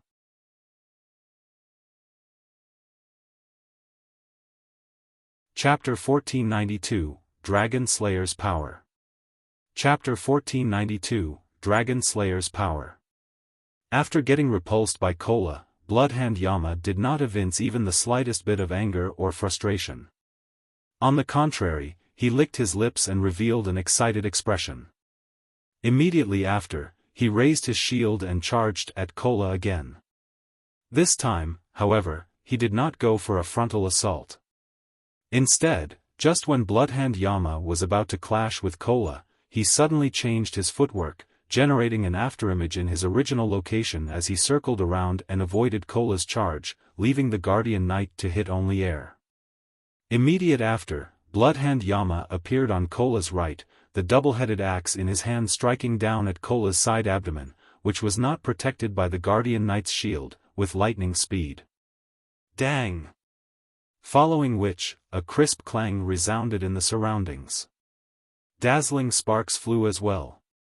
At the critical moment, Kola had managed to shift his body sufficiently to allow his one-handed sword to block Bloodhand Yama's attack.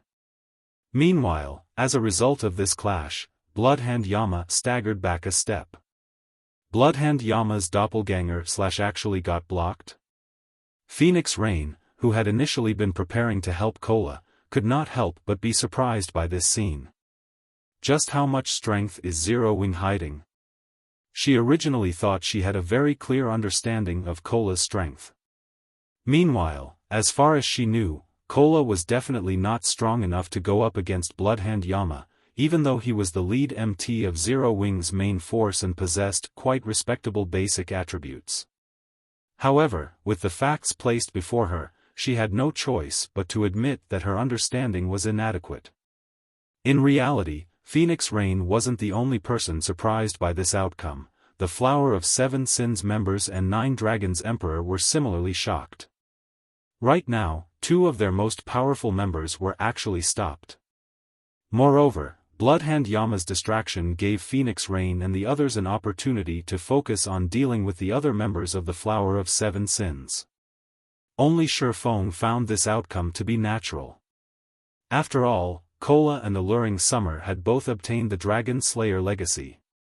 The Dragon Slayer legacy was a relatively special legacy. Unlike other legacies, it did not provide players with any elaborate skills or spells. However, it was a legacy that was upgradable. If the legacy were fully upgraded, it would not be the slightest bit inferior to a peak legacy. The reason for this was the dragon power players received when obtaining the Dragon Slayer legacy. The denser the dragon power inside a player's body was, the greater the power they would be able to exhibit. Legends had it that the power of the strongest dragon slayer in history surpassed even that of dragons. Now that Kola and Alluring Summer had become dragon slayers, their life ratings were superior to that of Tier 2 players. Hence, their basic attributes, physiques, and reaction speeds were not something players of the same level and tier could compare to. These attributes would only become increasingly stronger as Kola and Alluring Summer obtained more dragon origin crystals. At that time, their life ratings would be able to reach the same level as dragons. In God's domain, dragons were the symbol of death and destruction. If players could achieve a life rating equal to dragons, one could just imagine how strong they could become. They could easily overwhelm even players that had demonized. Meanwhile, on Thunder Island, which prevented players from using berserk skills, Kola's and Alluring Summer's basic attributes were most likely inferior to only Xiaofang's own.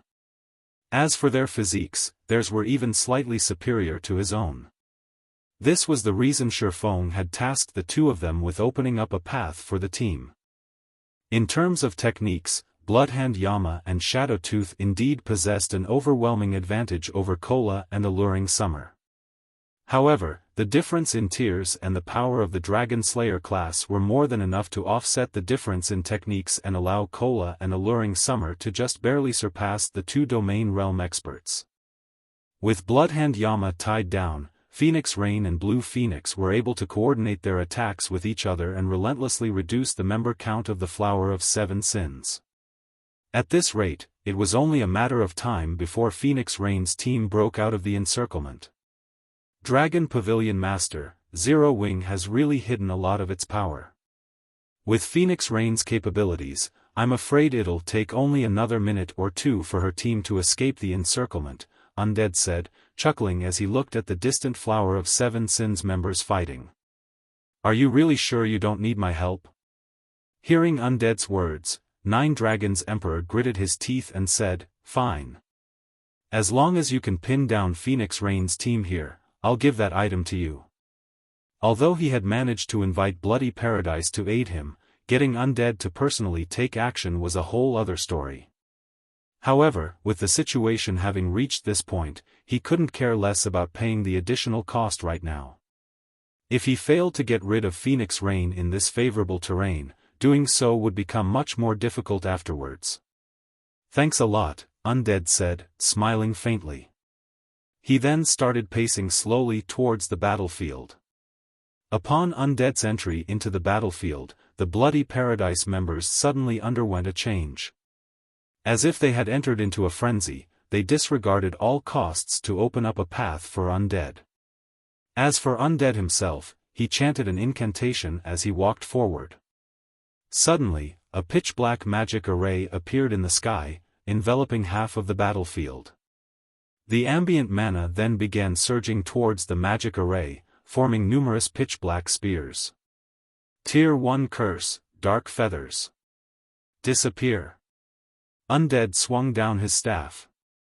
Suddenly, several hundred pitch-black spears descended from the skies.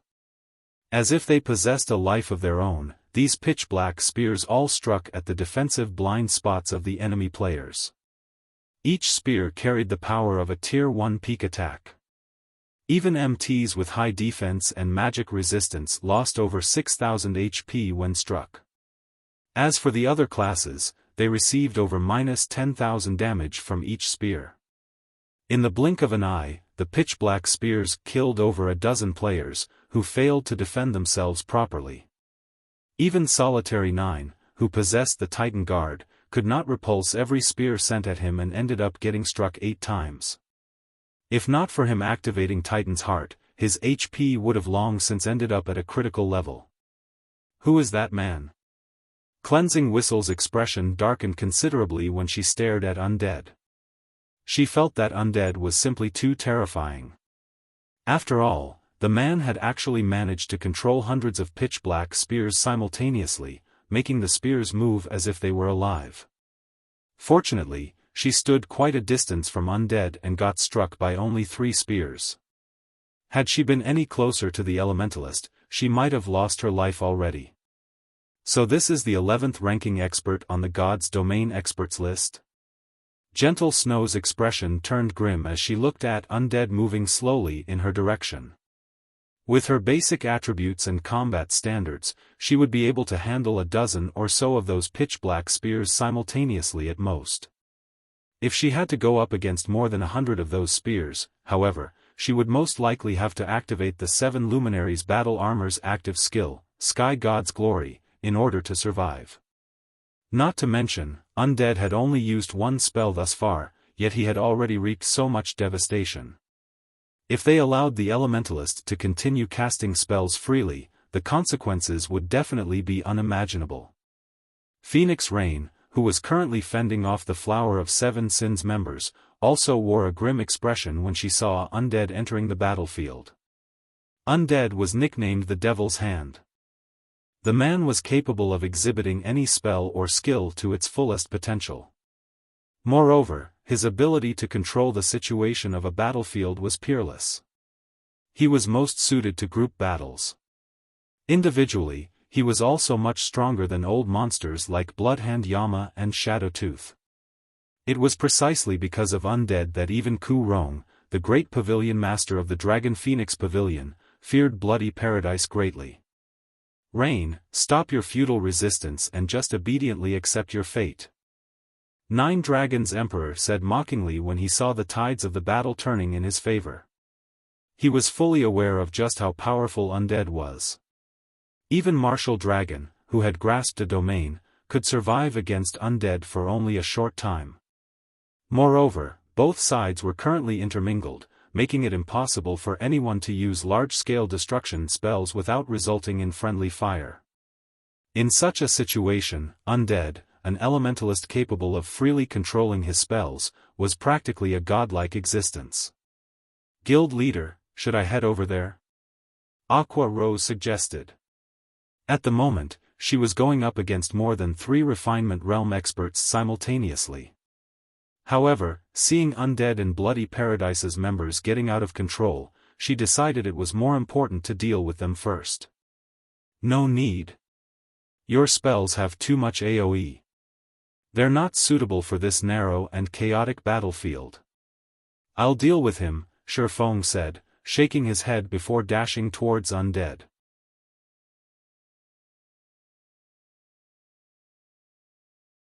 Chapter 1493, 1-on-2.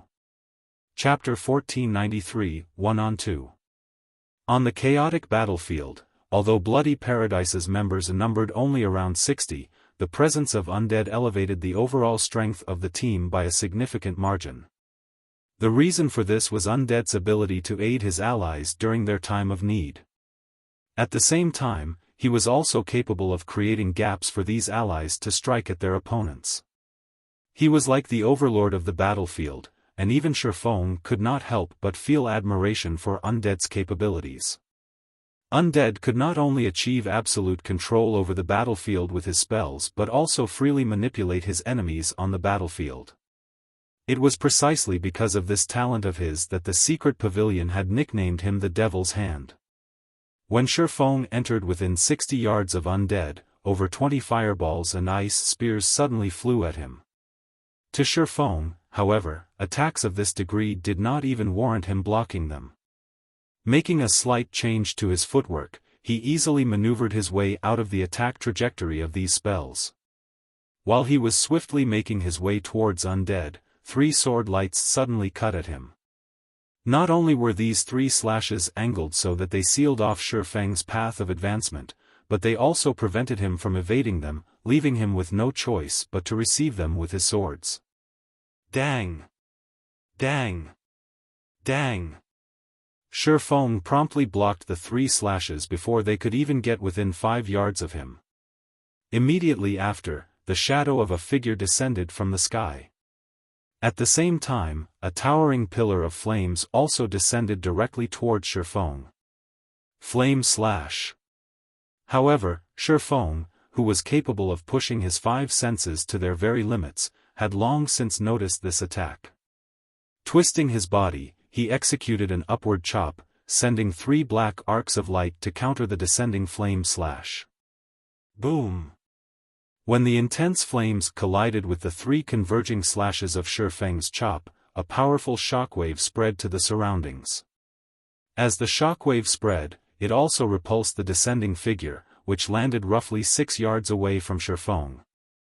Is there a need for the almighty commander of the War Dragon Legion to make such petty little moves? Feng glanced at the figure before him. This figure belonged to none other than Martial Dragon, the commander of the War Dragon Legion. He was also 9 Dragons Emperor's most trusted aide. At this moment, Martial Dragon wielded a silver greatsword engraved with crimson runes and wore silvery grey battle armor. He had also reached level 49 already and was not one bit inferior when compared to Phoenix Rain. Moreover, if one paid close attention to Martial Dragon's body, they would notice that the number of epic equipment he possessed was not one bit inferior to Bloodhand Yama's. Notably, the greatsword Martial Dragon wielded, which was named Silver Snow, was the 17th ranking sword among God's Domain's 36 famed swords. At the same time, it was also Martial Dragon's trademark in Feng's previous life. Despite Silver Snow being ranked only slightly higher than Killing Ray, due to it being a two-handed sword, it possessed significantly more power than Killing Ray. As expected of Zero Wing's honorary elder. You've managed to block my attack even under such circumstances. Martial Dragon was not the slightest bit agitated by Feng's mocking words. On the contrary, he laughed and said, however, with me here, nobody will be able to approach undead. If anybody else spoke these words, they would definitely be laughed at for their foolishness. However, when Martial Dragon said them, nobody on the battlefield felt anything wrong with them. Since Martial Dragon was a domain realm expert of the Dragon Phoenix Pavilion, no player or power dared to look down on him. Then, you'll have to be able to stop me first. Saying so, Feng executed void steps and disappeared from everyone's vision. Undead's presence was like a berserk potion. If he did not stop the man now, the damage that Undead and Bloody Paradise's members could cause would be no laughing matter. Originally, Feng had thought to use a silencing skill. However, the uniqueness of the battlefield on Thunder Island did not just prevent players from using berserk skills. Silencing skills were similarly ineffective on Thunder Island. Hence, he had no choice but to personally take action now. Don't even think of getting past me so easily. At the same time as Feng disappeared, Martial Dragon's greatsword seemingly extended itself as a silver beam of light shot out from the weapon and landed at a location roughly 10 yards away from Martial Dragon. When the beam struck, it left behind a deep gash on the ground. Meanwhile, Feng had also suddenly appeared before this gash. Sure enough, void steps is utterly useless against domain realm experts. Sending a glance at Martial Dragon, who remained standing in his original position, Feng decided to give up on dealing with undead first. Domain realm experts were capable of not only pushing their 5 senses to their very limits but also observing their surroundings from a third person's perspective. Void steps was footwork specifically meant to trick the opponent's sense of sight only. Hence, fooling Martial Dragon with void steps was simply impossible. The only reason Feng had even tried executing the footwork was in the hopes that it would delay Martial Dragon's reaction by even a moment. Now, however, it would seem that void steps was incapable of doing even that.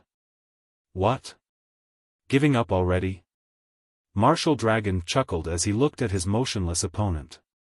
In response, Feng simply continued silently observing Martial Dragon. Compared to the fact that Martial Dragon was a domain realm expert, Feng was more wary of the greatsword in the berserker's hands. As one of the 36 famed swords of God's domain, Silver Snow possessed special hidden effects, just like the Abyssal Blade did. While the Abyssal Blade could gather the surrounding mana around its user, Silver Snow could extend the range of its attacks. Of course, this extension was not without limits. However, it still gave Martial Dragon a maximum attack range of 15 yards. Although this hidden effect could be maintained for only extremely short intervals, it was already more than enough for an expert player. When experts fought, they would always gauge their opponent's attack range before going in for an attack. If the other side could suddenly extend their attack range, one could just imagine the effect it would have on a battle. Meanwhile, being able to extend his attack range up to 15 yards allowed Martial Dragon to cover more ground in his defense. This was also the reason why the Berserker had spoken such boastful words earlier. Moreover, this attack extension was still not the most powerful aspect of Silver Snow, which instead lay in its ability to execute two-stage attacks. The famed sword was capable of saving up to 10 cuts made before for 15 seconds. Any enemy that came into contact with these cuts would receive damage. This was also the only skill Silver Snow possessed, Broken Mark. Aside from Broken Mark, Silver Snow possessed no other skills. Meanwhile, it was also precisely due to this skill that Silver Snow ranked 17th among God's Domain's 36 famed swords. In other words, Martial Dragon could set up invisible traps anywhere within 15 yards of himself. Hence, not only did Feng need to be careful of Martial Dragon's attacks while fighting, but he also needed to avoid stepping anywhere the Berserker had cut before. "Since you're not coming, I'll head over to you instead." Martial Dragon had no intention of dragging out this fight. Upon seeing his opponent remaining unresponsive, he immediately activated charge on Feng. At this moment, Undead, who was slowly making his way towards Phoenix Rain, also took notice of Feng. He immediately began chanting incantations, summoning an ice wall to help Martial Dragon block off Feng's path of retreat and at the same time sending a Tier 1 flame barrage at Feng's defensive blind spot. Both Martial Dragon and Undead were domain realm experts, and both were capable of clearly perceiving every one of Feng's movements. Hence, when facing the attacks of these two experts, Feng would have no choice but to receive their attacks, as dodging was simply impossible. How despicable! Those two actually have the gall to work together. When Gentle Snow saw Martial Dragon and Undead ganging up on Feng, she wanted to move in and help Feng. However, Blood Dragon and two other Refinement Realm experts had her thoroughly pinned down. As for Feng, his two opponents were similarly extraordinary players capable of going up against a great lord of the same level.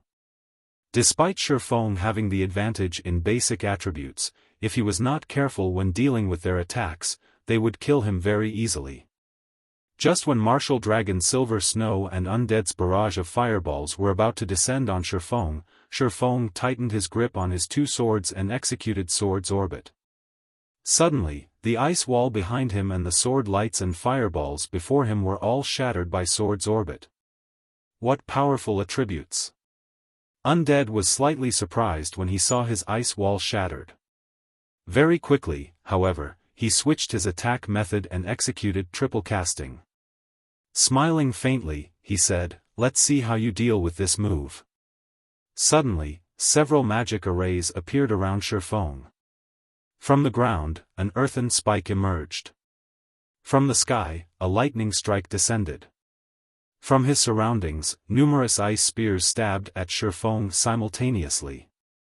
Meanwhile, Martial Dragon also did not hold back as he executed the Berserker class's strongest Tier 1 skill, Indiscriminate Slash. Suddenly, numerous streaks of silver light interweaved, forming a wall that pushed towards Feng. This overwhelming attack pattern made the scalps of everyone present on the battlefield tingle. Just when these attacks were about to land on Feng, however, Feng abruptly stabbed Killing Ray into the ground. Summon Lightning. Suddenly, arcs of lightning spread out to Feng's surroundings, instantly obliterating the attacks of Undead and Martial Dragon. What a powerful skill! Martial Dragon was somewhat surprised by this outcome. He had never thought that Feng would possess a skill capable of wiping out other skills. Nevertheless, he laughed in the next moment and said, "However, I'm sure you can use this skill of yours only once. He and Undead were capable of executing their coordinated attack again after a short cooldown. They could even switch the skills and spells they used and execute other attack patterns. They did not need to rely on powerful skills like Xiaofan did to defend and attack. While it is indeed true that I can only use this skill once within a certain period of time, if the two of you can't coordinate with each other again, then it doesn't really matter, Xiaofan retorted, smiling calmly. He then activated Phantom Kill and 9 Dragon Slash.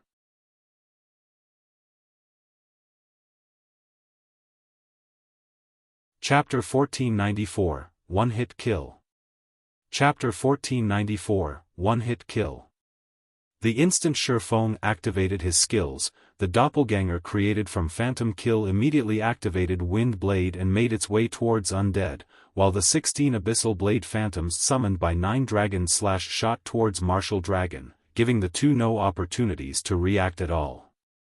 Domain Realm experts were already difficult opponents to deal with, in the first place. With Martial Dragon and Undead now working together, dodging their combination attacks was simply impossible. Undead's spells, in particular, accurately targeted the weaknesses in Xiaofang's defenses. After including Martial Dragon's assistance, the combined assault had already exceeded Sword's Orbit's defensive capabilities. Hence, the only thing Xiaofan could do now was have his doppelganger distract Undead while using ranged attacks to deal with Martial Dragon, who was fond of melee combat. A doppelganger?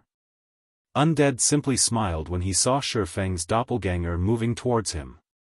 Immediately, he started triple casting again. Earthen Spear. Ice Blast. Flame Imprint. All 3 spells were Tier 1 spells.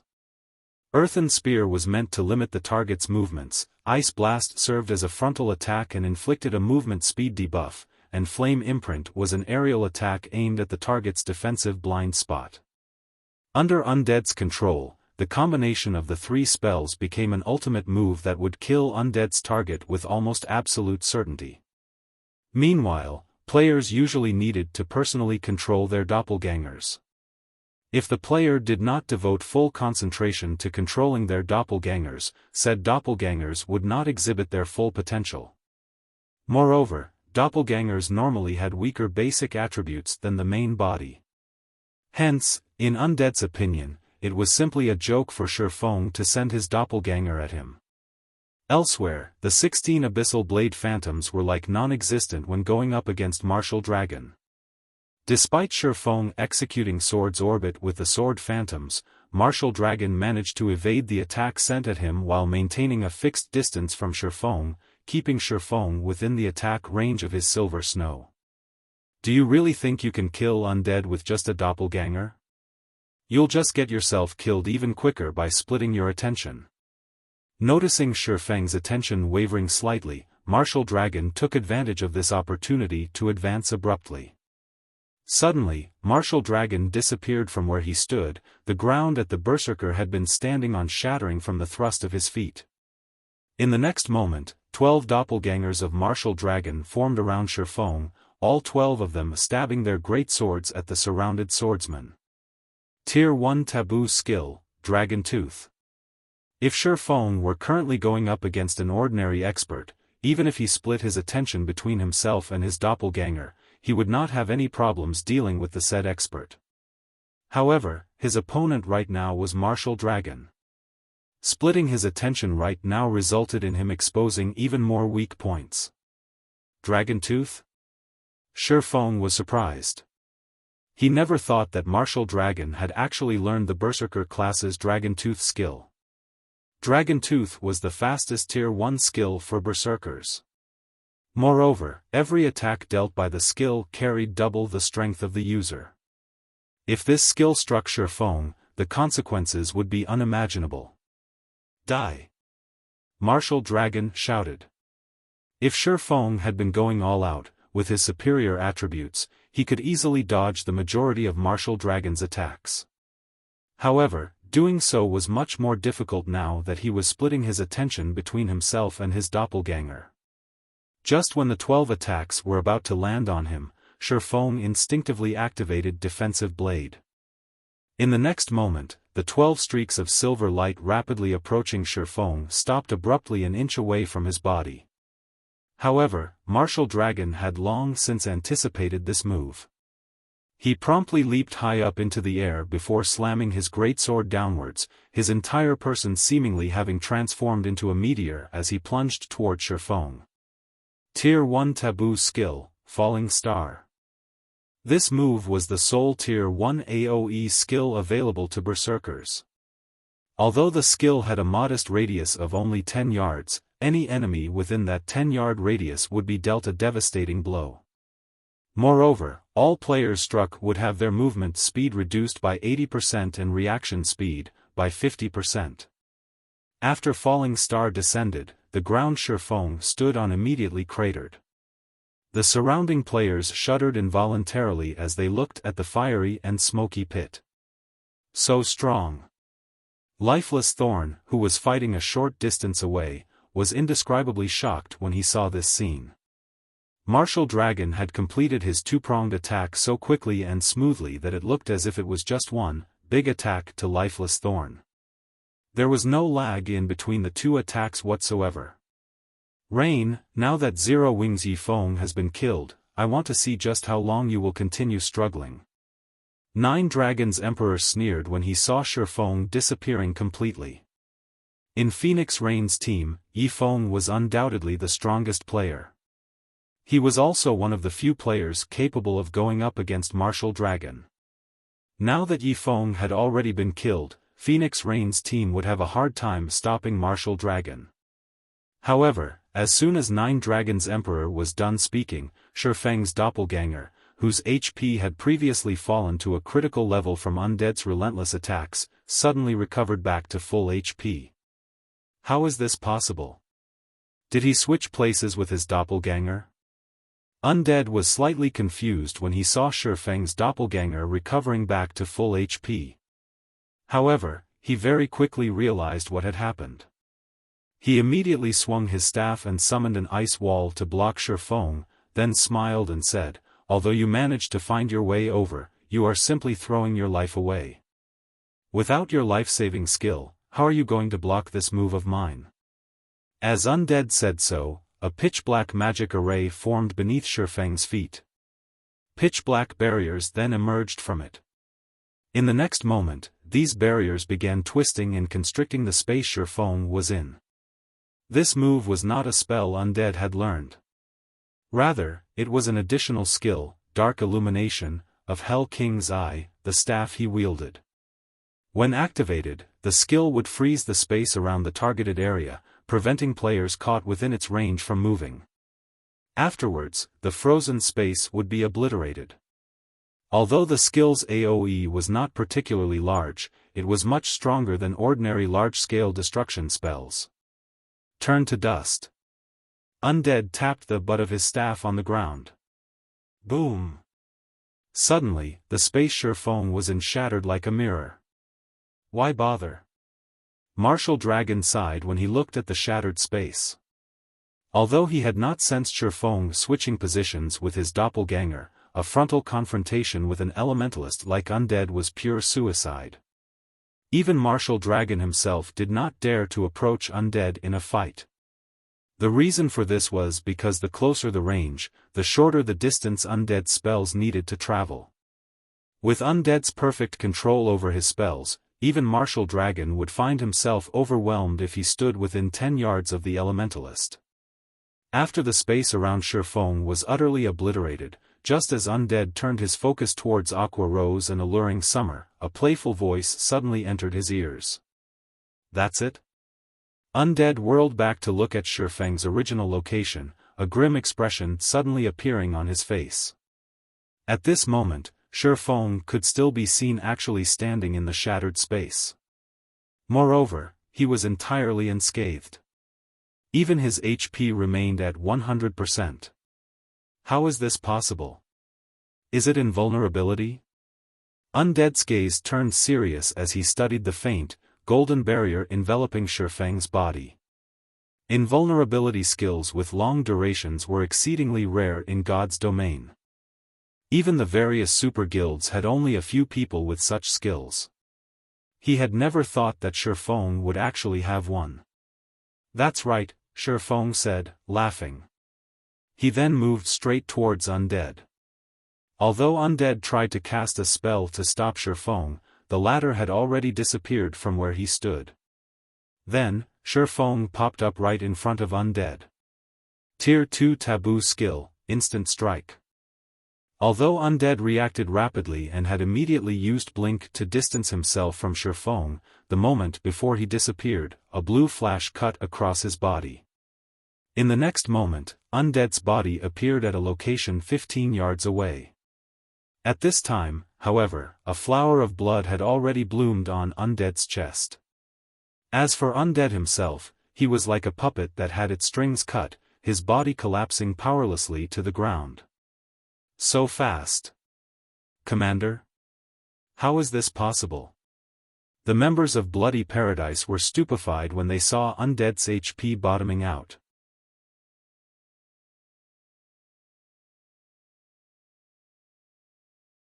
Chapter 1495, 12 Firmaments.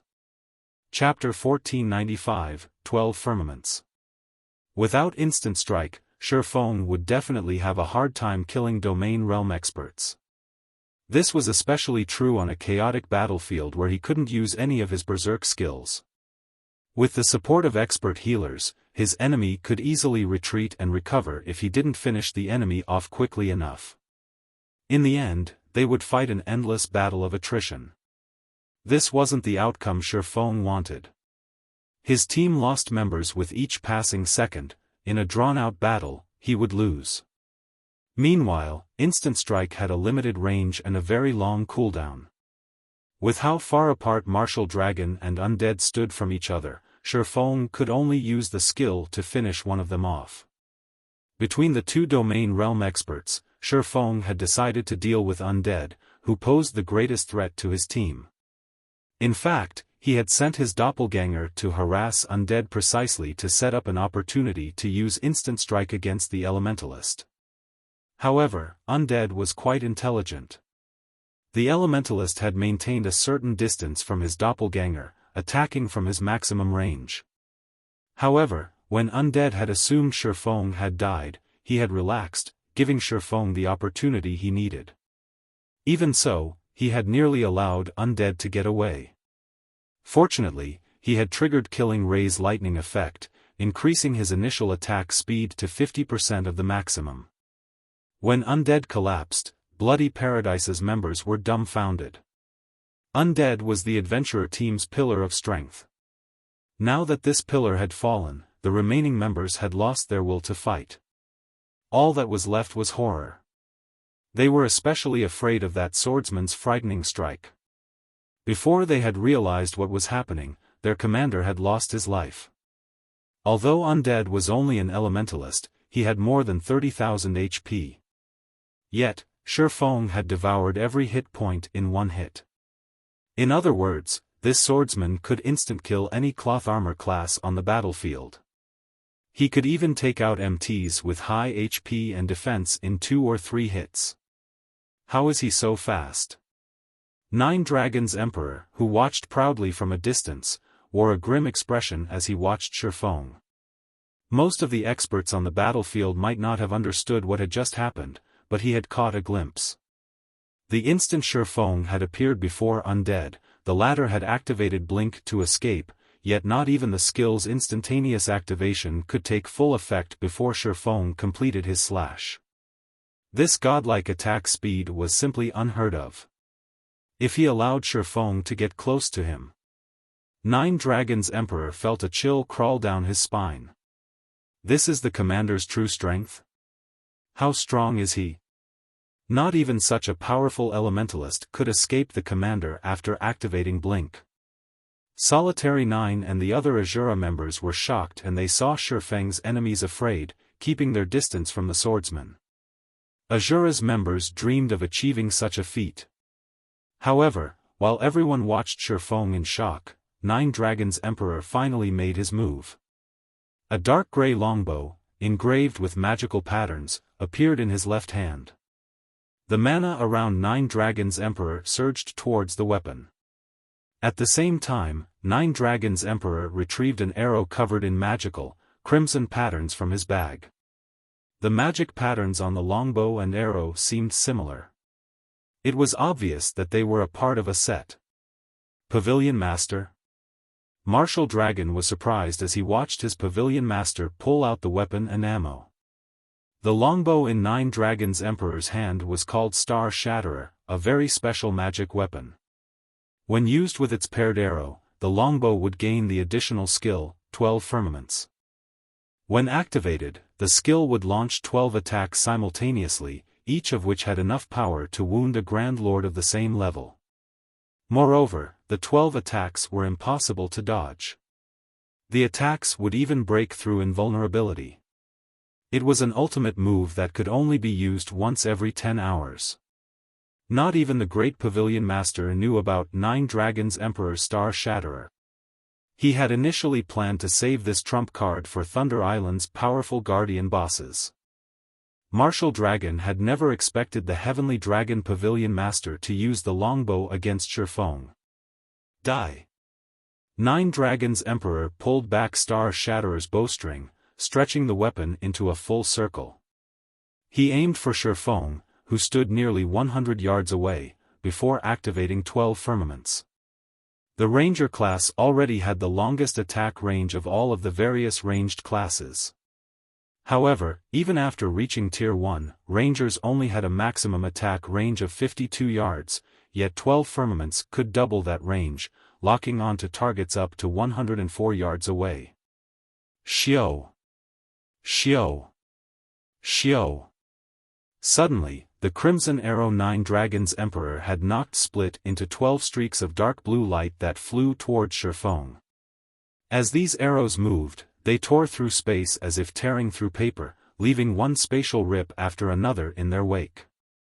After killing undead, Feng had planned to take advantage of the shock to take down a few more enemies around him, but when he caught sight of Nine Dragons Emperor's longbow from the corner of his eye, a chill crawled down his spine. Star Shatterer had been incredibly famous in his previous life. The longbow ranked 28th on the magic weapon ranking list in God's domain.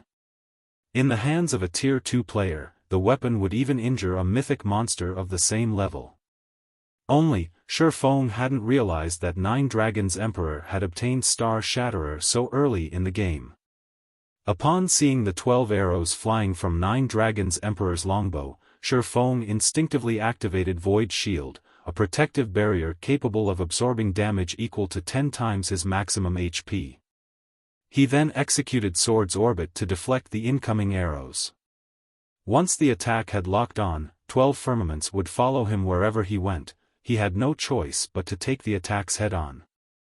Fortunately, Instant Strike was still in effect. Immediately, a galaxy of stars formed around him, clashing with the 12 streaks of dark blue light. Boom! Boom! Boom! Each attack pushed Feng several yards back. By the time he blocked the 12th attack, he was 60 yards from where he had started, and his Void Shield had shattered. Feng's HP fell like there was no tomorrow. 90%. 70%. 50%. When he eventually stopped sliding backward, his HP bar stabilized. He's not dead? How is that possible? Nine Dragons Emperor flashed Feng an incredulous look. He simply could not believe that his attack, which could even wound a Grand Lord, had failed to kill Feng. Moreover, although Feng looked fairly miserable, even sporting a cut on his cheek from the pressure of the attack, he still had over 20% of his HP. The 12 Firmaments is really no joke. Feng smiled bitterly as he glanced down at his numb hands. If not for his strength, which even exceeded a great lord's of the same level, Void Shield, and sufficient reaction speed, that attack would have taken his life. Everyone, pay attention. Miracle's forces are heading this way. If we can hold out for a little while longer, victory will be ours. Nine Dragons Emperor declared. Anyone who kills Phoenix Rain will receive a piece of level 50 dark gold equipment. I'll also reward anybody who kills Feng 1000 magic crystals and a piece of level 50 dark gold equipment. Nine Dragons Emperor hadn't thought that he'd encounter anyone who could threaten his life, but after watching Feng take undeads, he no longer felt safe. If he did not get rid of Feng now, and the man's skills finished their cooldowns, the consequences would be unimaginable. He had to prioritize the swordsman's death, forcing him to lose a level and a piece of equipment. If an expert of Feng's caliber lost a piece of equipment that he was particularly compatible with, his combat power would plummet. Only then would Nine Dragons Emperor's mind be at peace. Of course, killing Feng multiple times would be the best outcome. Level 50 dark gold equipment. All hail the Pavilion Master. Hearing Nine Dragons Emperor's announcement, many of the players on his team turned toward Feng, eager to earn the rewards. When Phoenix Rain's team members heard the declaration, they were confused. They weren't surprised by the bounty on Phoenix Rain's head, but he had also placed an even higher bounty on Feng's. The Phoenix Pavilion members didn't understand why Nine Dragons Emperor would prioritize the swordsman's death over Phoenix Rain's. However, what truly made Phoenix Rain's team members despair was the news that Miracle's members had almost reached the battlefield, coming to assist their enemy. He's already colluded with Miracle? Feng felt pressed for time as he watched his enemy's morale recover. He shifted his gaze towards Bloodhand Yama and the other Flower of Seven Sins members. It seems that I can't afford to hold back any longer. As Feng made his way towards Bloodhand Yama, he activated divine steps to nullify the incoming attacks from the enemy experts around him. Both of his hands were still numb, and the best he could do was maintain his grip on his weapons, much less deflect an attack. A moment later, Feng reached Phoenix Rain's section of the battlefield. He stabbed the abyssal blade into the ground and activated the evolved abyssal curse.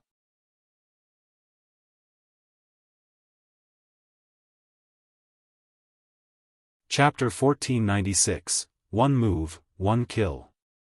Chapter 1496, One Move, One Kill. As Abyssal Curse activated, a large, pitch-black magic array appeared beneath the Flower of Seven Sins members. Black fog rose from the array, tangling around the expert players and restricting their movements. Moreover, they received a debuff that reduced their basic attributes by 20% for 10 minutes. Although the Flower of Seven Sins members had reacted very quickly and immediately activated their control removal skills, breaking free of the fog, the 20% reduction to their basic attributes decreased their combat power significantly. The Flower of Seven Sins MTs, in particular, watched their HPs drain as they tried to protect their DPS experts. Even with the support of numerous healers, their HP bars steadily fell. Even Bloodhand Yama, who had been overwhelming Kola, found himself on the defensive. What a powerful control skill. Phoenix Rain shot Feng a glance after seeing the assassin group's combat power decrease drastically. She had never thought that Feng still had such a trump card. In one move, Feng had turned the tide of battle. In reality, he hadn't wanted to reveal this move. Abyssal Curse would work wonders in a large battle where players couldn't use tools, berserker skills, or silencing skills, but there were many superpowers fighting for control of Thunder Island.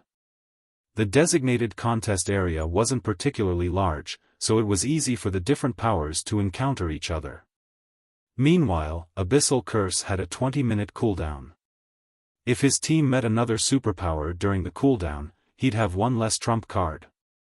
When Nine Dragons Emperor saw the results of Feng's attack, his expression darkened.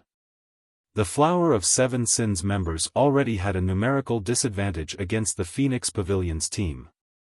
They had to rely on their MTs and healers to hold on. Now that their basic attributes had decreased, they would have a much harder time holding back Phoenix Rain and her people. Marshal, take some men to help Bloodhand. Do not let Phoenix Rain's group break free of the encirclement.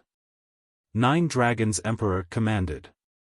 Thanks to Feng's move, the Flower of Seven Sins suffered one casualty after another. At this rate, Phoenix Rain's team would escape in less than a minute. If that happened, it'd become much harder to take her team down. Understood. Upon receiving his orders, Martial Dragon led 30+ melee players, who still had a fair amount of their HP, to the Flower of Seven Sins corner of the battlefield. Although Gentle Snow and Zhao Yueru tried their best to stop Martial Dragon when they tried to move across the field, Martial Dragon easily evaded the skills and spells sent his way. When he couldn't dodge an attack, he blocked it with a casual swing of his great sword. The healers in the rear quickly replenished any HP he lost. Meanwhile, Phoenix Rain's team put everything they had into assaulting the Flower of Seven Sins members, who were on the defense, hoping to break free of the battlefield as quickly as possible. Don't even dream of getting past us. When Bloodhand Yama saw that less than 30 players remained on his team, he gritted his teeth and activated the Tier 1 taboo skill for Shield Warriors, Iron Fortress. Suddenly, with Bloodhand Yama in the center, a silver glow enveloped all of his teammates within a 30-yard radius. The affected players instantly received a buff that decreased incoming damage by 30% and increased their maximum HP by 15%. As for Bloodhand Yama, he received a buff that decreased incoming damage by 40% while increasing his maximum HP by 20%. Both buffs had a 12-minute duration. Not only did Iron Fortress alleviate some of the pressure on the healers, but the affected players' HPs also began to increase despite the bombardment they received. Good. As expected of Bloodhand Yama. Nine Dragons Emperor, who helped Martial Dragon open a path, rejoiced when he saw the Flower of Seven Sins members recover. Suddenly, a shadow appeared before Bloodhand Yama's teammates. A scorching streak of light then sliced through the flank of a level 47 Guardian Knight. Although the Guardian Knight had sensed the incoming attack, he hadn't been able to respond quickly enough. Pung! The level 47 Guardian Knight, who had more than half of his HP remaining, lost every point instantly, shock coloring his features as he stared at the figure before him. The figure was none other than Feng.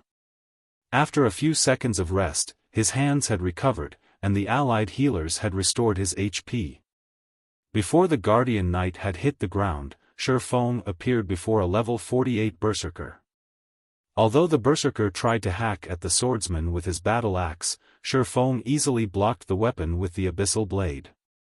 Killing Ray, which radiated a scorching heat, mercilessly pierced the Berserker's heart. Flame Burst's power turning the player into a pile of smoldering ash instantly. Feng then attacked a nearby Shield Warrior. By the time Feng used all 15 attack counts, he had killed 8 Flower of Seven Sins members, instantly reducing the organization's survivors to 19. The players nearby gasped at the scene. Even the weakest Flower of Seven Sins member present was a Refinement Realm expert. In a first-rate guild, these experts would easily rank among the best, yet before Feng, they seemed as if they were made of paper. Yi Feng. Bloodhand Yama glared at Feng with bloodshot eyes as he watched the man tear through his teammates. Immediately, he shook off Cola and charged at Feng. Before he reached the swordsman, he leaped into the air and swung his double-headed axe down at Feng's head. Tier 1 Taboo Skill, Lightning Blast.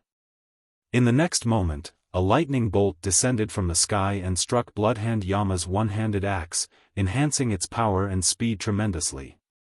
Despite that, Feng casually swung Killing Ray to deflect the attack. Tier 2 Skill, Shadow Blade. Boom! When Killing Ray clashed with the double-headed axe, brilliant sparks flew from the weapons. The ground beneath Feng's feet cracked and sunk, extending 10 yards away from the swordsman. He blocked it? Is he even human? That's the commander's strongest move. The Flower of Seven Sins members were stupefied. Not only did Lightning Blast increase its user's strength by 330% and attack speed by 300% for one attack, but it also dealt additional lightning damage. Not even an expert of the same level could block the attack, not to mention dodge it. Yet Feng had blocked Bloodhand Yama's lightning blast, and he had only lost around 1/5 of his HP in doing so. How? Bloodhand Yama stared at Feng with a dumbfounded look. He had executed his attack with absolute perfection. Not even a domain realm expert should be able to block the attack in time, dying instantly, yet Feng had kept up with his speed. When lightning blast's effects dissipated, something even more shocking happened. Bloodhand Yama collapsed to the ground, his HP mysteriously decreasing at an astonishing rate. What was happening?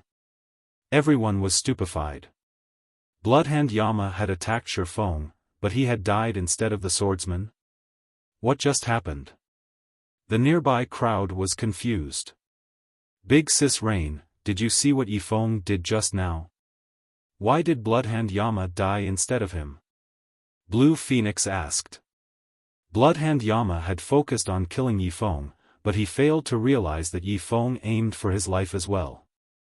Although Feng lost the exchange, Bloodhand Yama lost his life, Phoenix Rain explained in a daze. Once she fully processed what had happened, she took a deep breath as she exclaimed, "He really is a madman." Phoenix Rain found it truly hard to imagine that, despite blocking a full-powered attack from an expert like Bloodhand Yama, Feng had the gall to launch a simultaneous attack at the Shield Warrior's blind spot. Had Feng made the slightest miscalculation, he might have fallen alongside Bloodhand Yama.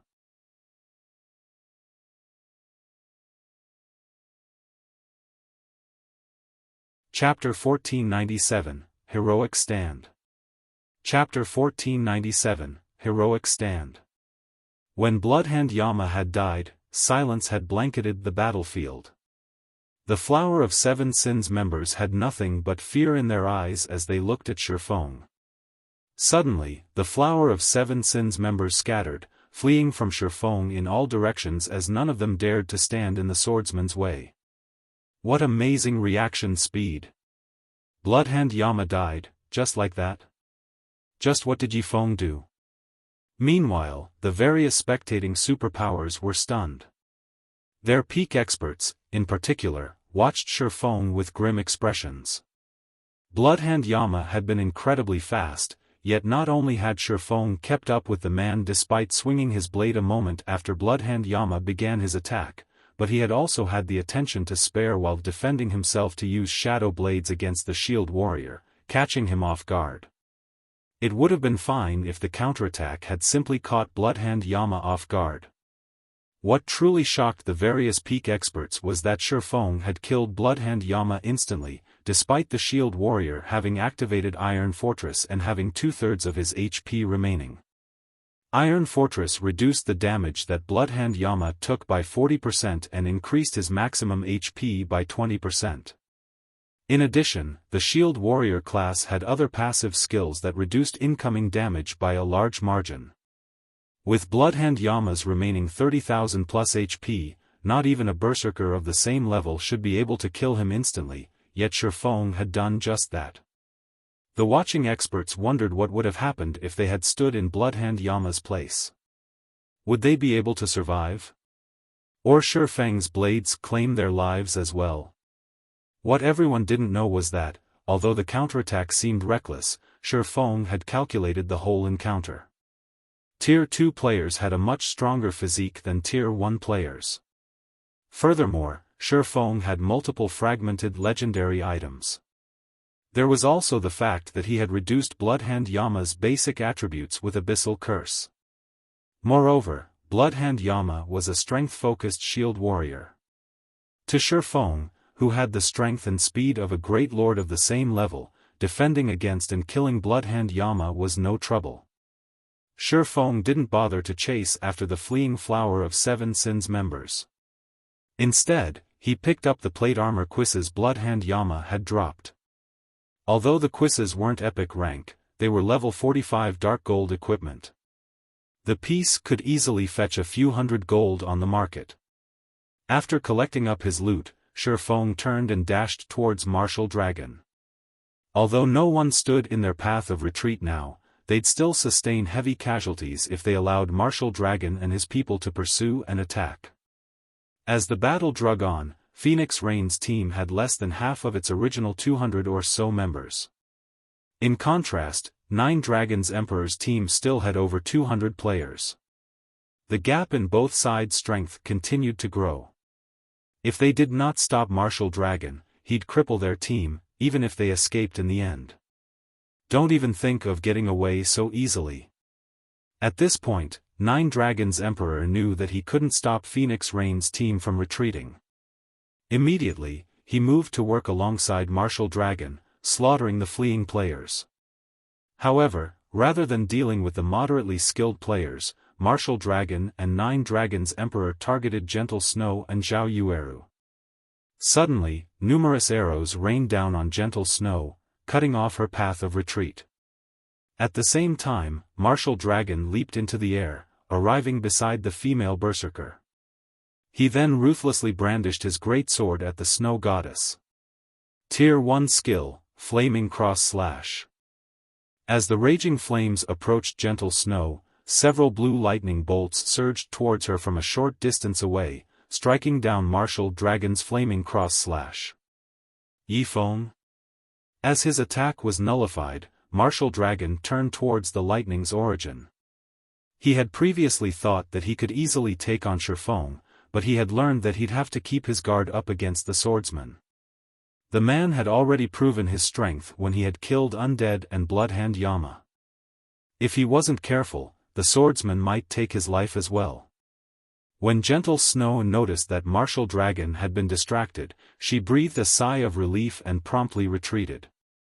"Everyone, stop fighting and flee!"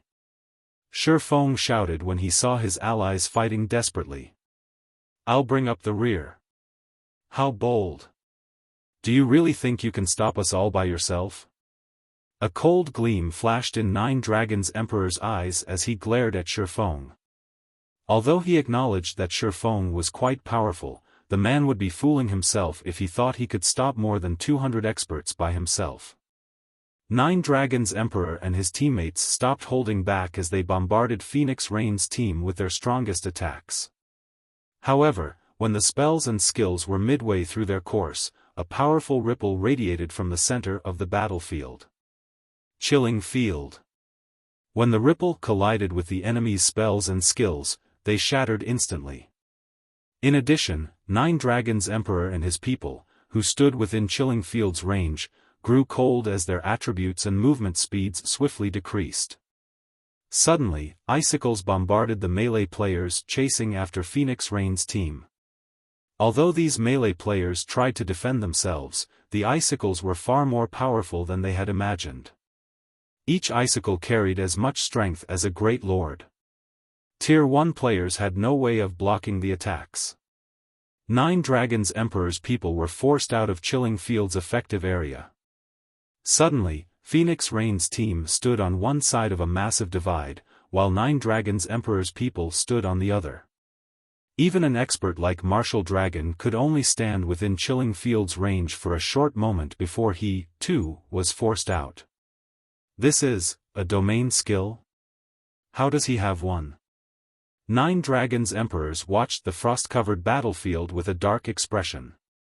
In God's domain, large-scale destruction spells were undoubtedly the strongest in pure power, but these spells didn't differentiate between friend and foe. Normally, they were only effective in battles that consisted of tens of thousands of players. Domain skills followed closely behind large-scale destruction spells. Domain skills combined both offense and defense. Not only could they suppress one's enemies, but they were also effective against specific targets. However, players normally had to reach Tier 3 before they would find domain skills. The watching players outside of Thunder Island were stupefied. Is this a joke? He actually stopped Nine Dragons Emperor's team by himself. Just who is this Feng? For a time, everyone talked about Feng. First, he had killed Undead, who had the nickname the Devil's Hand. Then he had killed Bloodhand Yama, one of the Flower of Seven Sins representative experts. Now, he stopped 200+ experts by himself. This was simply inconceivable. None of the 200+ players fighting for Nine Dragons Emperor were ordinary experts. This small force was more than capable of annihilating an army of several thousand elite players, yet they were helpless against Xiaofan. All they could do was watch as Phoenix Rain's team moved farther and farther out of their grasp.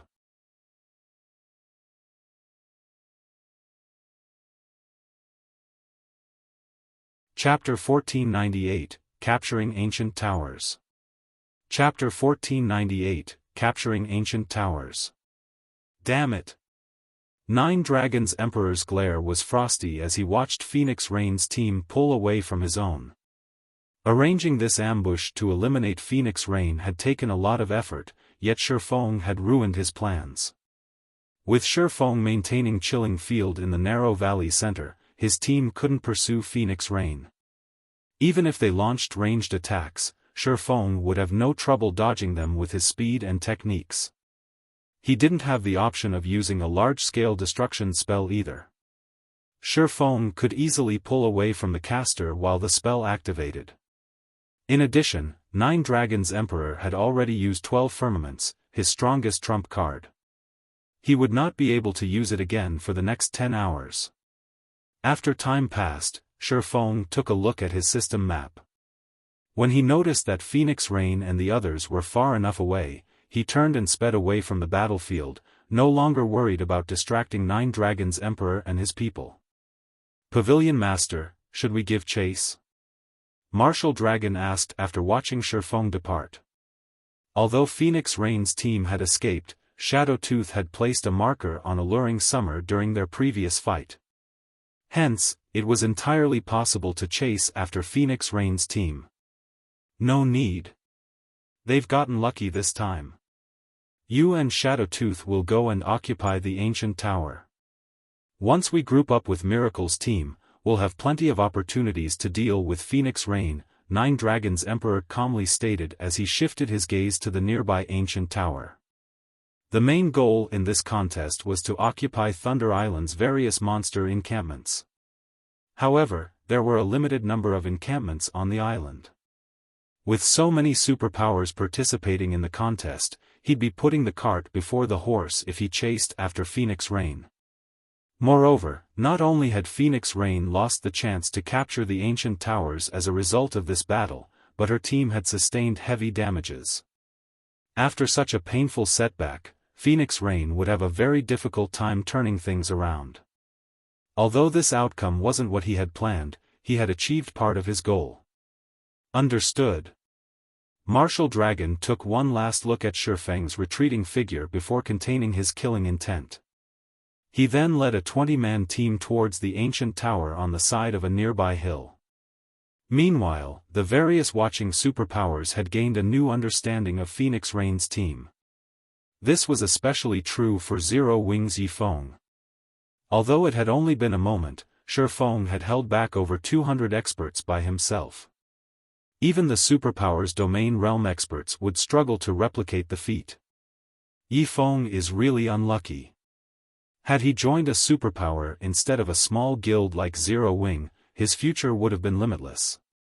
Send someone to investigate Yifeng. I want to know his background.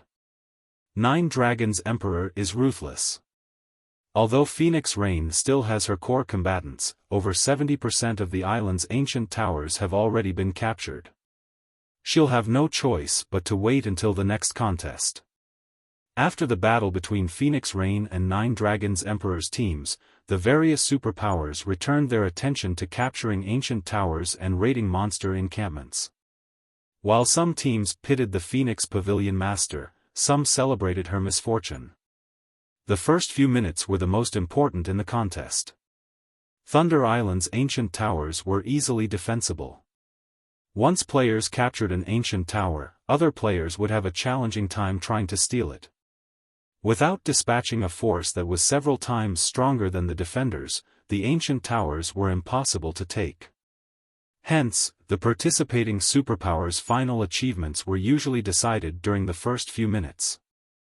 Moreover, among the various superpowers, Phoenix Rain's overall combat power ranked the weakest.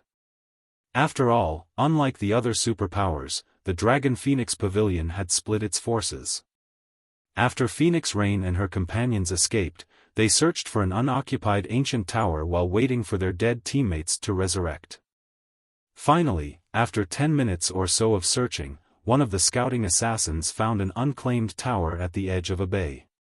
Phoenix Rain immediately led her team to capture it. The team spent around 10 minutes clearing out the dozen or so level 55, Lord-ranked savage orcs before they captured the ancient tower. Big Sis Rain, I've just received news from our men outside of Thunder Island. All 39 ancient towers have been captured. I'm afraid we've lost our chance to secure a second tower, Blue Phoenix reported helplessly. What's the situation on Nine Dragons Emperor's side? Phoenix Rain asked, frowning. She hadn't expected the other superpowers to take action so quickly that she wouldn't even have the opportunity to capture a second tower. Thunder Island's monster encampments were no trivial matter. Without tools or berserk skills, taking down ordinary Grand Lords of the same level would be extremely difficult, not to mention Thunder Island's Grand Lords. The defense and magic resistance a single tower provided wouldn't likely be enough to help them capture a monster encampment, even if they worked together. They needed the weakening effects of two ancient towers. With the help of Miracle, Nine Dragons Emperor has captured 3 ancient towers. His team is already preparing to raid a monster encampment, Blue Phoenix said. She then sent Phoenix Rain a statistics chart and continued, these are the forces he has guarding the 3 towers. He's allocated 102 players in total. 42 people are guarding the tower closest to us. Nine Dragons Emperor isn't taking any chances. Phoenix Rain revealed a bitter smile as she read the information. She had planned to attack one of Nine Dragons Emperor's ancient towers after she recovered her forces, but it seemed that was no longer possible. They would have to run for nearly 15 minutes to reach the closest tower. Although only 42 people defended the tower, the party included Blood Dragon, the branch guild leader of the Dragon Phoenix Pavilion's Black Dragon Empire branch guild. With the defender's advantage, her team wouldn't be able to take the tower unless it attacked with everything it had. If they wanted to attack the second closest ancient tower, they'd need roughly 23 minutes to reach it. Moreover, they'd have to pass by Blood Dragon's tower during the run. They wouldn't be able to avoid Nine Dragons Emperor's detection. He'd easily be able to send reinforcements to the second tower before they reached it. No matter what they did, they wouldn't be able to steal one of Nine Dragons Emperor's ancient towers. And taking a tower from another superpower was impossible. All of the other competitors already knew her team's predicament. Hence, they had intentionally dispatched more manpower to defend the towers close to her team, strengthening their fortifications beyond what Nine Dragons Emperor could manage. To put it simply, her team had lost any chance of securing a monster encampment during this contest. As he read the collected information, Feng suddenly commented, "We're not completely out of options. We still have a chance." Phoenix Rain took another look at the report in her hands, but even after reading through it again, she couldn't find an ancient tower that her team could raid. "What about this tower?" Feng said as he pointed to one of Nine Dragons Emperor's ancient towers, the farthest from their current location. "That one?" Phoenix Rain had initially been excited to hear that they still had a chance, but after seeing the ancient tower Feng had pointed at, she was speechless. "Although only 25 players are defending that tower, it'll take us 30 minutes to reach it. By the time we arrive, Nine Dragons Emperor's reinforcements would have beaten us there. We'll never be able to capture the tower." "No. We won't just target one tower, we'll capture 2 of his ancient towers simultaneously," Feng said, chuckling as he shook his head. "Capture 2 towers?" Phoenix Rain looked at Feng's grin in confusion. For a moment, she wondered if the man had lost his mind after Nine Dragons Emperor's provocation. "Big brother Feng, you know the advantages players get after capturing a tower. Not only will allies near the towers receive a buff to their basic attributes, but they'll also receive a damage reduction buff. With our current combat power, we'll be fortunate to capture one tower. We just don't have the power to capture two at once, Blue Phoenix stated as she pointed at the magic barrier around each of the ancient towers. How will we know if we don't try? Feng said, chuckling. To accomplish the contest's objectives, one had to have a lot of team members. At this stage of the game, it was likely that no one understood Thunder Island's contest better than he did. Furthermore, he had a strategic tool to capture the ancient towers. He had wanted to avoid using it, but since Nine Dragons Emperor had ruined his plans, he didn't mind teaching the man the cost of doing so.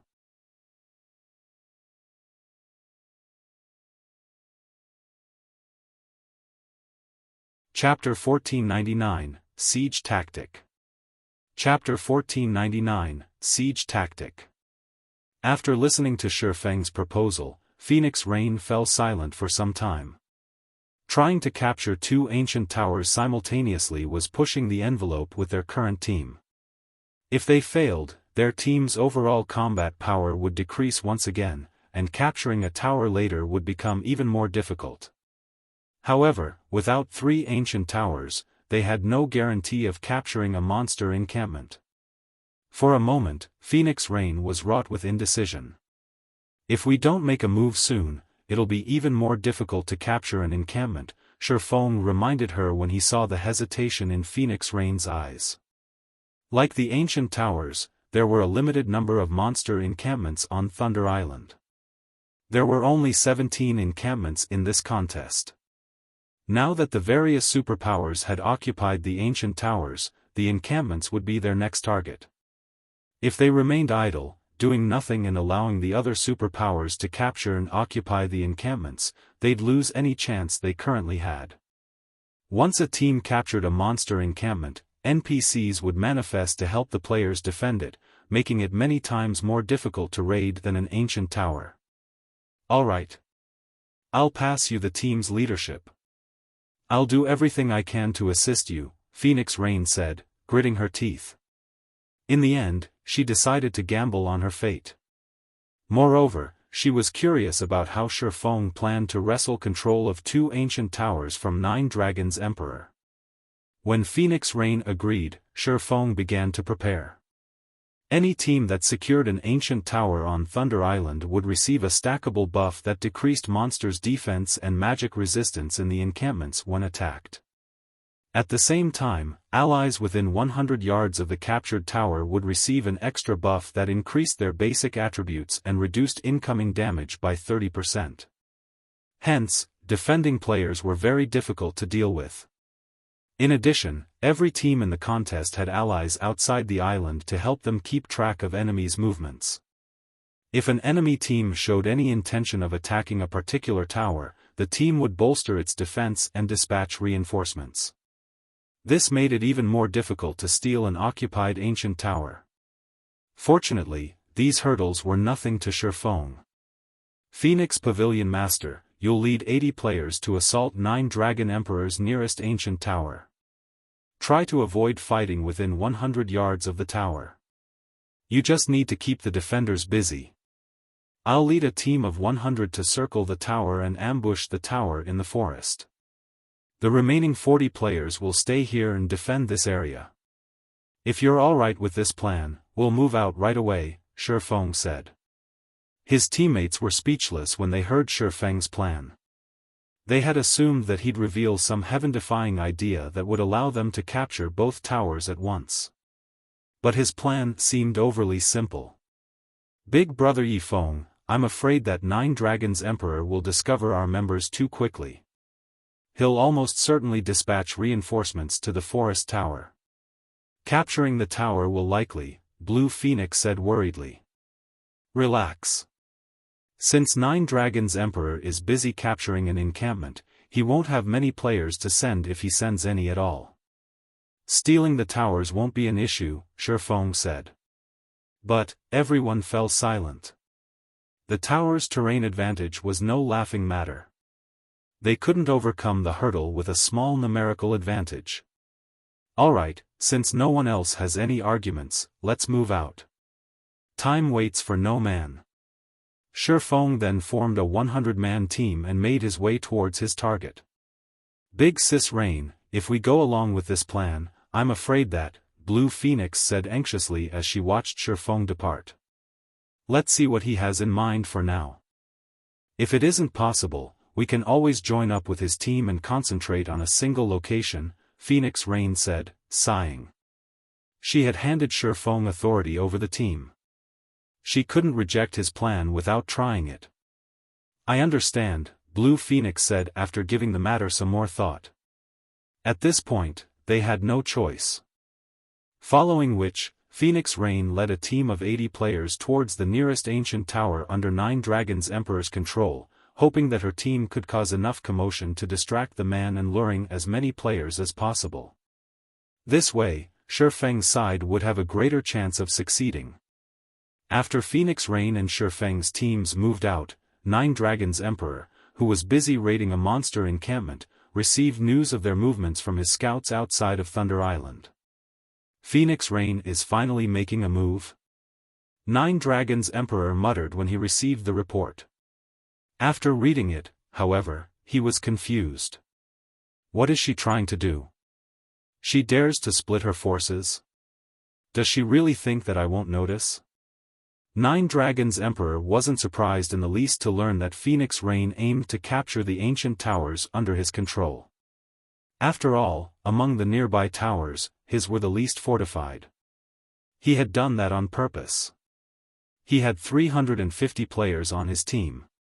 With the buffs from the 3 ancient towers, he only needed 100 players to capture a monster encampment, leaving the remaining 250 to defend the towers. He had only left 102 players to defend them to give Phoenix Rain the illusion of hope. Once she took his bait, he'd send the remaining 148 players to form a pincer attack, eliminating Phoenix Rain from the contest. However, he had never imagined that she'd split her forces, thinning her already low combat power. Pavilion Master, shall I lead a team to the towers? Martial Dragon suggested. No. Let's wait for now. Contact Miracle and tell them to get ready. Once Yi Feng's team reached the other tower, you'll meet up with Miracle's forces to surround them. I refuse to believe they can get away this time. Nine Dragons Emperor growled, sneering. Understood. Martial Dragon nodded. He then contacted Miracle's upper echelons. Time passed quickly. While Phoenix Rain's team tried to attract Nine Dragons Emperor's forces to the first tower, Feng's team inched closer to the tower hidden in the forest. Yi Feng, Nine Dragons Emperor has dispatched a force to your tower. Some of Miracle's members are heading your way as well. Overall, 300 players are marching towards the forest tower. They should reach the tower in roughly 5 minutes. You need to get out of there. Phoenix Rain warned the swordsman, her anxiety written all over her face. Even if they fought in the forest, Nine Dragons Emperor and Miracle's over 300 players could easily annihilate Feng's 100-man team. Nine Dragons Emperor's done sitting still, huh? Feng responded, revealing a calm smile. Guild leader, you're still in the mood to smile? We're talking about 300+ experts. If it comes down to a fight, we'll suffer heavy losses even with a few tier 2 players, Aqua Rose said, flabbergasted when she saw Feng's calm. Since Nine Dragons Emperor is finally taking us seriously, we should do the same, Feng said, chuckling. He then activated the aura of Space's second activatable skill, Spatial Gate. His destination was none other than the farthest ancient tower under Nine Dragons Emperor's control. It was also the tower with only 25 players defending it. Everyone, get in the gate. It's time we teach Nine Dragons Emperor the price of targeting us. While tools were prohibited during the contest, weapons and equipment's teleportation skills were not. Hence, he could freely teleport around Thunder Island. In fact, he could even teleport off of the island. Unfortunately, he'd need a new thunder pass to re-enter if he did so. Seeing the spatial gate, realization struck Aqua Rose and the others. Since tools were prohibited, players had to rely on their own capabilities to travel around Thunder Island. A skill like teleportation gate was godly in this contest. Upon Xiaofan's command, the 100-man team entered the teleportation gate. In the next moment, they appeared before an ancient tower on the edge of a cliff. When the Heavenly Dragon Pavilion members defending the tower saw Xiaofang's team, they were stupefied. "Crap! We're being ambushed. Quickly notify the Pavilion Master," a level 47 ranger, who reacted very quickly, shouted. However, as the ranger finished speaking, towering pillars of fire rose up from the ground, enveloping a large fraction of the defending players. The instant the flames touched the players, their bodies fell to ash. This move was none other than Xiaofang's flame domain. When the flame domain dissipated, less than 10 of the 25 players remained standing.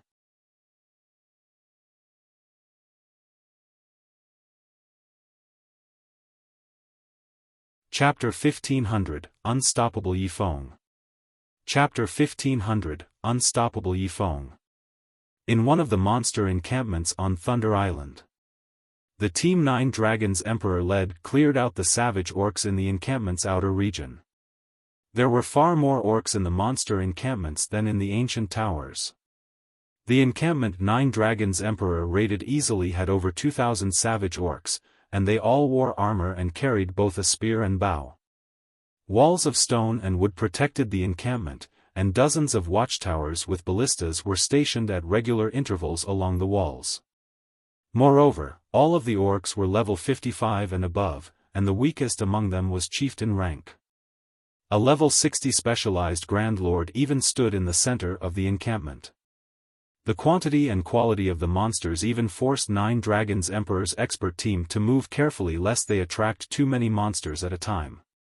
While 9 Dragons Emperor commanded his team to attack a watchtower, a shout suddenly came through the team chat. "Pavilion Master, we're in trouble. Someone's ambushed our tower. We need reinforcements." "An ambush? Who is it? How many people do they have?" 9 Dragons Emperor's expression darkened. Angrily, he shouted, "Didn't any of the scouts warn of the attack?" To guarantee the safety of his towers, he had tasked over a dozen people outside of Thunder Island to scout for movement around the towers. Yet, despite his scouts, his least defended tower had been ambushed. He wanted nothing more than to crack open his scouts' heads to see what occupied their empty skulls. "Pavilion Master," the team appeared suddenly. "Yifeng is the team's leader. We're outnumbered. We can't hold on for much longer." "Yifeng? How? Wasn't his team heading for the forest tower?" 9 Dragons Emperor's expression was dubious when he heard the news. However, he saw the truth of it when he watched the live stream that his subordinate had sent. Before 9 Dragons Emperor could say more, Xiaofan appeared before the reporting ranger, the swordsman's 2 blades easily slitting the ranger's neck. Although the ranger had unsheathed a short sword to defend himself, Xiaofan was simply too fast. The ranger had been struck numerous times before he could even raise his short sword. Following which, the live stream disconnected and the screen faded to black. It was obvious that Xiaofan had killed the reporting ranger. How did Yifeng get all the way over there? Questions plagued 9 Dragons Emperor's mind as he stared at the dark screen. He had recently sent Martial Dragon to surround Xiaofan at the forest tower, yet the swordsman had appeared at the cliff tower, over 10 minutes away, a few minutes later. This sudden development was inconceivable. However, the Heavenly Dragon Pavilion Master quickly snapped out of his daze, realizing the severity of the matter. Hurriedly, he contacted Martial Dragon and commanded, "Martial, head to the cliff tower immediately." "Why? Weren't we supposed to surround Yifeng's team?" Martial Dragon asked. "Don't ask. Just hurry over there. Yifeng is leading an assault on that tower." The defenders there won't hold on much longer. Urgency and anxiety tore at Nine Dragons' Emperor. He had only stationed 25 players at the cliff tower. Feng could easily capture it with 50 to 60 players. Understood. When Martial Dragon saw Nine Dragons' Emperor's panic, he realized the severity of the matter. He immediately commanded his team to change course for the cliff tower. However, a few seconds after Martial Dragon gave the command, everyone on Nine Dragons' Emperor's team lost one stack of their tower buffs, leaving them with only 2. Nine Dragons' Emperor's expression twisted in rage. The thread of hope he had clung onto had been destroyed. What Nine Dragons' Emperor did not know was that, among the 25 players defending the ancient tower, Feng's flame domain had killed over 15 instantly. Meanwhile, Feng led a 100-man team. Even if the defenders had the 30% buff to their basic attributes and damage reduction, they were outnumbered.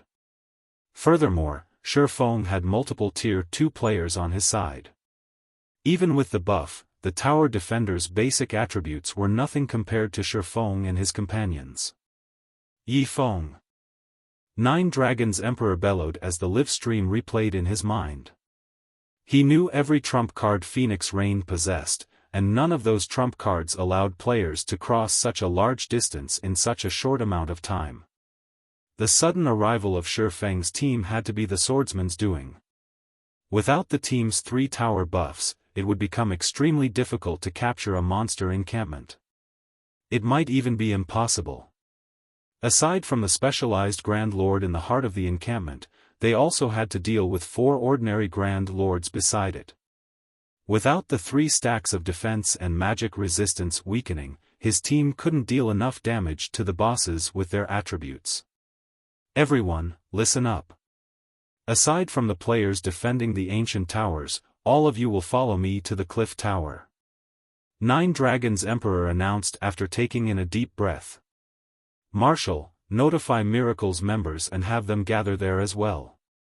I refuse to believe that Feng can face us all. Although he had lost the ancient tower, he still had the numerical advantage. Even if Feng had over 100 players, he could still recapture the tower. Elsewhere, when Phoenix Rain, who currently distracted Nine Dragons' Emperor's subordinates, saw her tower buff increase by a stack, she was stunned. What? He actually succeeded? Phoenix Rain could not believe her eyes when she saw her status window, but when she read the latest update on Nine Dragons' Emperor's movements, her joy fell away. Hurriedly, she warned her companion through the team chat, Feng, Nine Dragons' Emperor is furious. He's gathering all available manpower to your location. Miracle's members are heading your way as well. We estimate that around 400 players are moving towards you. You can't defend the tower. You need to retreat. Although Feng's achievement delighted her, the difference between the two sides' strength was massive. She had to admit that little tricks like this were meaningless in the face of absolute power. It's fine. Let them come, Feng said, smiling faintly when he read the report. Right, your side should get ready. This situation might be troublesome if he weren't on Thunder Island, but players couldn't achieve victory here with a larger army. Get ready for what? Is there some way we can help? Phoenix Rain asked. No. Prepare to capture your tower, Feng stated indifferently. This, Phoenix Rain was speechless. The tower before her was defended by 42 players. Moreover, Blood Dragon led the defense. Although she had 80 players, they could never capture the tower before Nine Dragons' Emperor's reinforcements arrived. Relax. I'll help you with it, Feng said. Help us? Phoenix Rain was stunned. For a moment, she even thought she had heard wrong.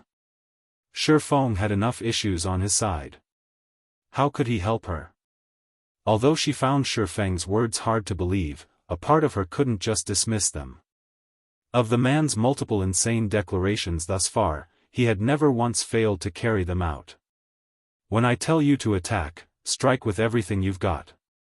Leave the rest to me, Feng instructed. My side still needs to prepare. Try to lure as many people out of the tower as possible in the meantime. Phoenix Rain had no response. There simply wasn't anything she could say about his simple approach, yet the way Feng had spoken about the plan made it seem as if the decision had been obvious. After a moment of silence, she sighed and said, I understand. I'll have my men lure them out. The minutes flew by. While 9 Dragons Emperor and Miracle's combined team of 400+ players rushed towards Feng's ancient tower, he took his sweet time resting. Once Flame Domain's cooldown finished, he told Phoenix Rain, attack. Not giving the matter much thought, Phoenix Rain led her 80-man team in a charge against Blood Dragon's tower. Phoenix Rain, you are courting death. When Blood Dragon saw Phoenix Rain's team dash towards him, he prepared his team for battle. At the same time, he opened a communication window to contact 9 Dragons Emperor. Just as Blood Dragon was about to report this new development, a figure appeared in the sky. The figure was none other than Feng, who had appeared using the Aura of Space's first activatable skill, Space Movement. Before anyone could react, Feng used Flame Domain once again. The towering pillars of fire burned over half of the defending team to death. Only a dozen or so players, who had reacted quickly, escaped the AoE in time. After using Flame Domain, Feng appeared before Blood Dragon. Phantom Kill. Flame Burst. Using Flame Burst alongside his doppelganger, even the skillful Blood Dragon was powerless against Feng. Although Blood Dragon had instinctively activated his life-saving skill, each attack from Flame Burst dealt tens of thousands of damage. In the blink of an eye, Blood Dragon's corpse sprawled at Feng's feet. The enemy players were stupefied. Their chain of command descended into chaos. Very quickly, Phoenix Rain's members annihilated their enemies. When 9 Dragons Emperor and his people were roughly 10 minutes from the cliff tower, they noticed that they had lost another tower buff stack. What is going on? What happened? Confusion colored 9 Dragons Emperor's expression as he looked at his status window. Pavilion Master, Feng appeared and attacked Branch Guild leader Blood Dragon's tower a moment ago, one of the scouts outside of Thunder Island cautiously informed him.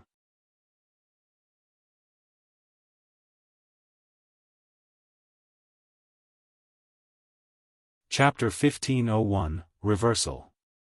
Chapter 1501, Reversal. 9 Dragons Emperor's expression darkened when he heard the scout's report. He had wanted to deal a devastating blow to Phoenix Rain and eliminate her from the contest, yet not only had he lost 2 of his 3 ancient towers, but his team had also suffered over 60 casualties. If the other superpowers knew this, he'd become a laughingstock. Good. Very good. Killing intent flashed in 9 Dragons Emperor's eyes as he watched a battle video his scout had recorded. Since you want to play, let's play. I'll teach you the meaning of digging your own grave. Pavilion Master, should we send a team to recapture Blood Dragon's tower? Martial Dragon asked when he saw the fury on 9 Dragons Emperor's face. No. We'll head to the cliff tower. We'll reclaim that tower first, then we'll take care of Phoenix Rain's team.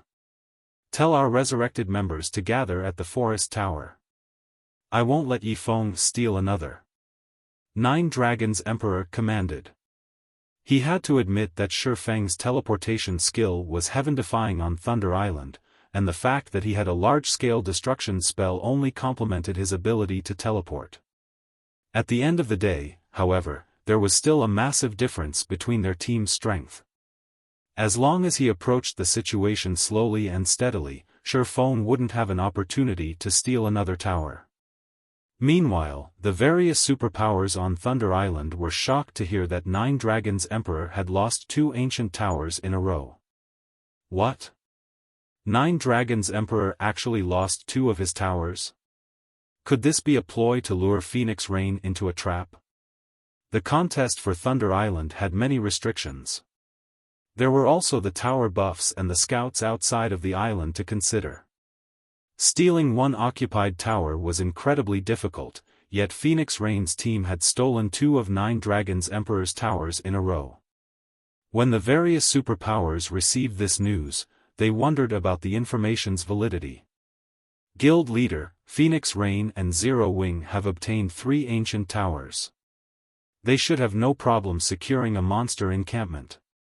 Should we contact Phoenix Rain and reopen negotiations? Quiet Melody suggested to Eternal Dead after receiving the shocking report. It seems that I've really have underestimated them. However, the battle has just begun.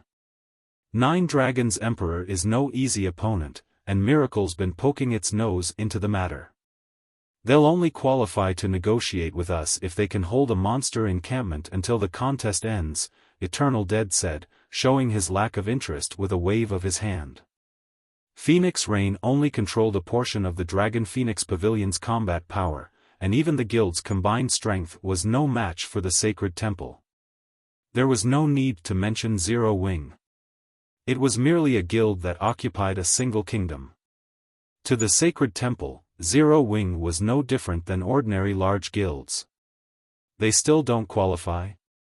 After giving the matter some thought, Quiet Melody agreed with Eternal Dead's estimation. Phoenix Rain and Zero Wing's performance was indeed shocking. But that performance only proved that they had potential. Phoenix Rain and Zero Wing had yet to display sufficient value. There was no way that the Sacred Temple and Battle Wolves would treat Phoenix Rain and Zero Wing like potential partners. Only when Phoenix Rain and Zero Wing could survive on Thunder Island would they qualify to negotiate with the 2 super guilds. As the various superpowers watched, 9 Dragons Emperor's team finally reached the cliff tower, sealing off all paths leading to it. Overall, 400 players surrounded the tower. Not only did the team include 9 Dragons Emperor's experts, but Miracle's experts had joined them as well. The leader of Miracle's team was none other than the sword freak, Miracle Dragon. He had already reached level 49 and wore the Hellfire set, a 6-piece, level 50, fine gold set equipment for swordsmen. He was eye-catching among the crowd. Level 50, secret silver set equipment was incredibly rare in God's domain, not to mention level 50, fine gold set equipment.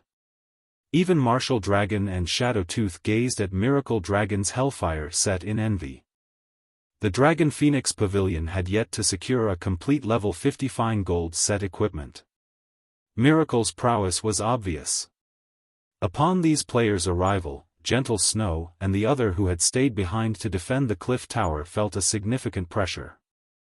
Although the tower increased their basic attributes and reduced incoming damage by 30%, they were at an overwhelming numerical disadvantage. They were about to face so many more enemies than they had in the previous ambush. Suddenly, Feng appeared in the top of the tower with space movement. As Spatial Gate was still on cooldown, he couldn't transport other players to or from the cliff tower.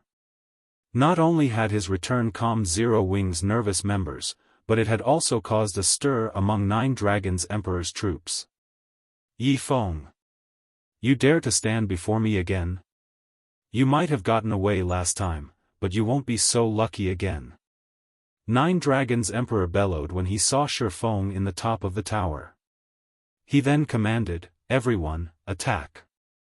Hearing the order, all 400-plus team members charged for the ancient tower. Occupying a tower was simple. As long as none of the original occupants were within 100 yards of the tower, control would fall to whichever team was in range. Hence, 9 Dragons Emperor's team didn't need to break into the tower. They just needed to eliminate Feng and the other players from Zero Wing.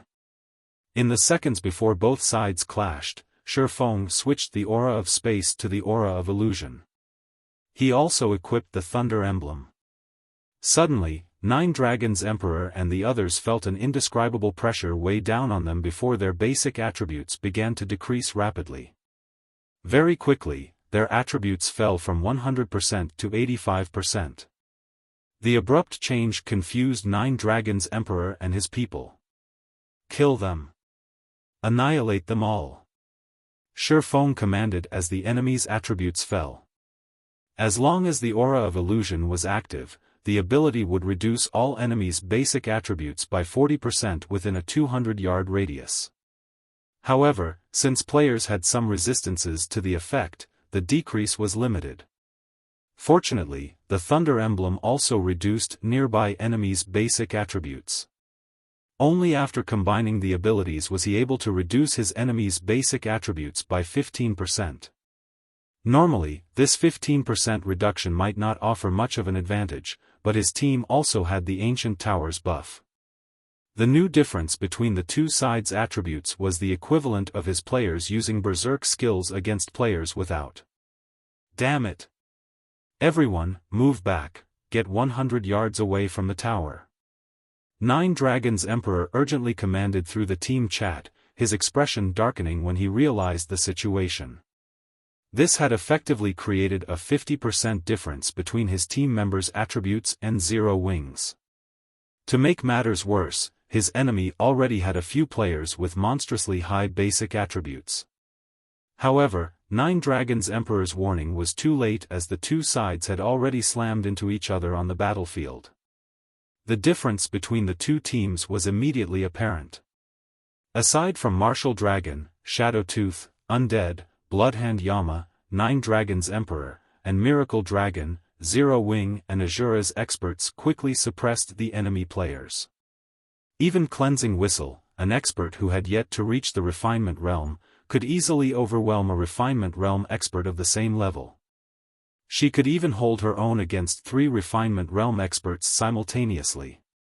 As for Refinement Realm experts like Lifeless Thorn, they easily killed enemy experts of the same caliber in 3 to 5 moves. Aqua Rose, Cola, and Alluring Summer, players who had completed their Tier 2 promotion, finished enemy players off in 2 moves, 1 move to break through the enemy's defenses and a second to deal the finishing blow. It wasn't a battle, it was a one-sided massacre. At this point, Feng shifted his gaze to Nine Dragons Emperor's retreating figure. He jumped down from the tower and dashed towards the ranger. His actions almost immediately attracted Nine Dragons Emperor and his people's attention. Crap! He's trying to kill the Pavilion Master.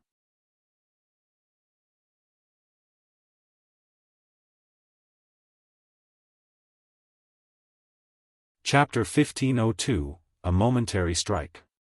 Chapter 1502, A Momentary Strike. When Feng joined the chaotic battlefield, he vanished, seeming as if he had never existed in the first place. The abrupt change made everyone on Nine Dragons Emperor's team nervous. Elementalists, use flame orbs and ice walls around the Pavilion Master. Cursemancers, cast dark thorns. Druids, use Quagmire. Do not let him near the Pavilion Master. Martial Dragon shouted when he realized Feng's intentions. Nine Dragons Emperor was the center of command and the team's absolute pillar. They could not afford to lose him. Fortunately, many of their experts guarded Nine Dragons Emperor. If they still allowed Feng to assassinate him, they would become the laughingstock of God's domain. In addition, this wasn't the first time he had seen Feng's void steps. Although the footwork technique was sophisticated and unpredictable, it wasn't impossible to counter. Generally, a concealment footwork technique like void steps would lose effect when its user received damage or altered their course, exposing themselves. As long as they bombarded the area around Nine Dragons Emperor with weak, but sustainable attacks, they could prevent Feng from approaching their Pavilion Master without being detected. The Elementalists, Cursemancers, and Druids cast as Martial Dragon had instructed, covering the battlefield in AoE and control spells. Sure enough, Feng reappeared. However, the moment Feng reappeared, he shoved off of the ground and shot forward, transforming into a shadowy streak as he maneuvered around the bombardment of spells and made his way towards his target. Feng already wielded the strength and speed of a great lord of the same level. With the tower's buff, even a ranged expert would struggle to spot the swordsman's afterimages, much less land a spell or skill. When Feng was within 50 yards of Nine Dragons' Emperor, numerous spears of darkness descended from the sky. As if they had a life of their own, these spears of darkness thrust themselves at Feng's flying form while cutting off his path. Undead, huh? Feng glanced at the elementalist in black robes, who controlled the spears of darkness. Faced with these accurate attacks, he was forced to retreat temporarily while he defended himself. As Feng retreated, a black-clad figure appeared behind him. Two streaks of light, one black and one silver, sliced at Feng's head and back simultaneously. Die. Shadowtooth smiled at Feng. Sneak attack. Assassinate. As Shadowtooth launched his attacks, Martial Dragon fell from above, his greatsword swinging down on Feng's head and cutting off the man's chance of escaping upward. Indiscriminate slash. Broken mark. As the trio's attacks were about to land, the swordsman split into 11 identical copies. Divine steps. When the attack struck Feng's main body, it seemed as if they had hit air. All of their attacks lacked the feeling of encountering a physical object. After activating divine steps, Feng promptly switched positions with one of his doppelgangers and appeared beside Shadowtooth. He then brandished Killing Ray against the assassin. A streak of blue light, followed by 9 shadows, struck Shadowtooth, giving the assassin no time to react. Shadow Blade. At the moment of imminent peril, Shadowtooth activated Wind Steps, instantly nullifying the incoming attacks. At the same time, he thrust Magic Breaker at Feng's heart. However, when his weapon sunk into Feng's body, his expression twisted into something ugly. He knew he had failed to hit the swordsman's real body, just a doppelganger. Damn it! He tricked me. The moment Shadowtooth realized he had been tricked, he activated Vanish.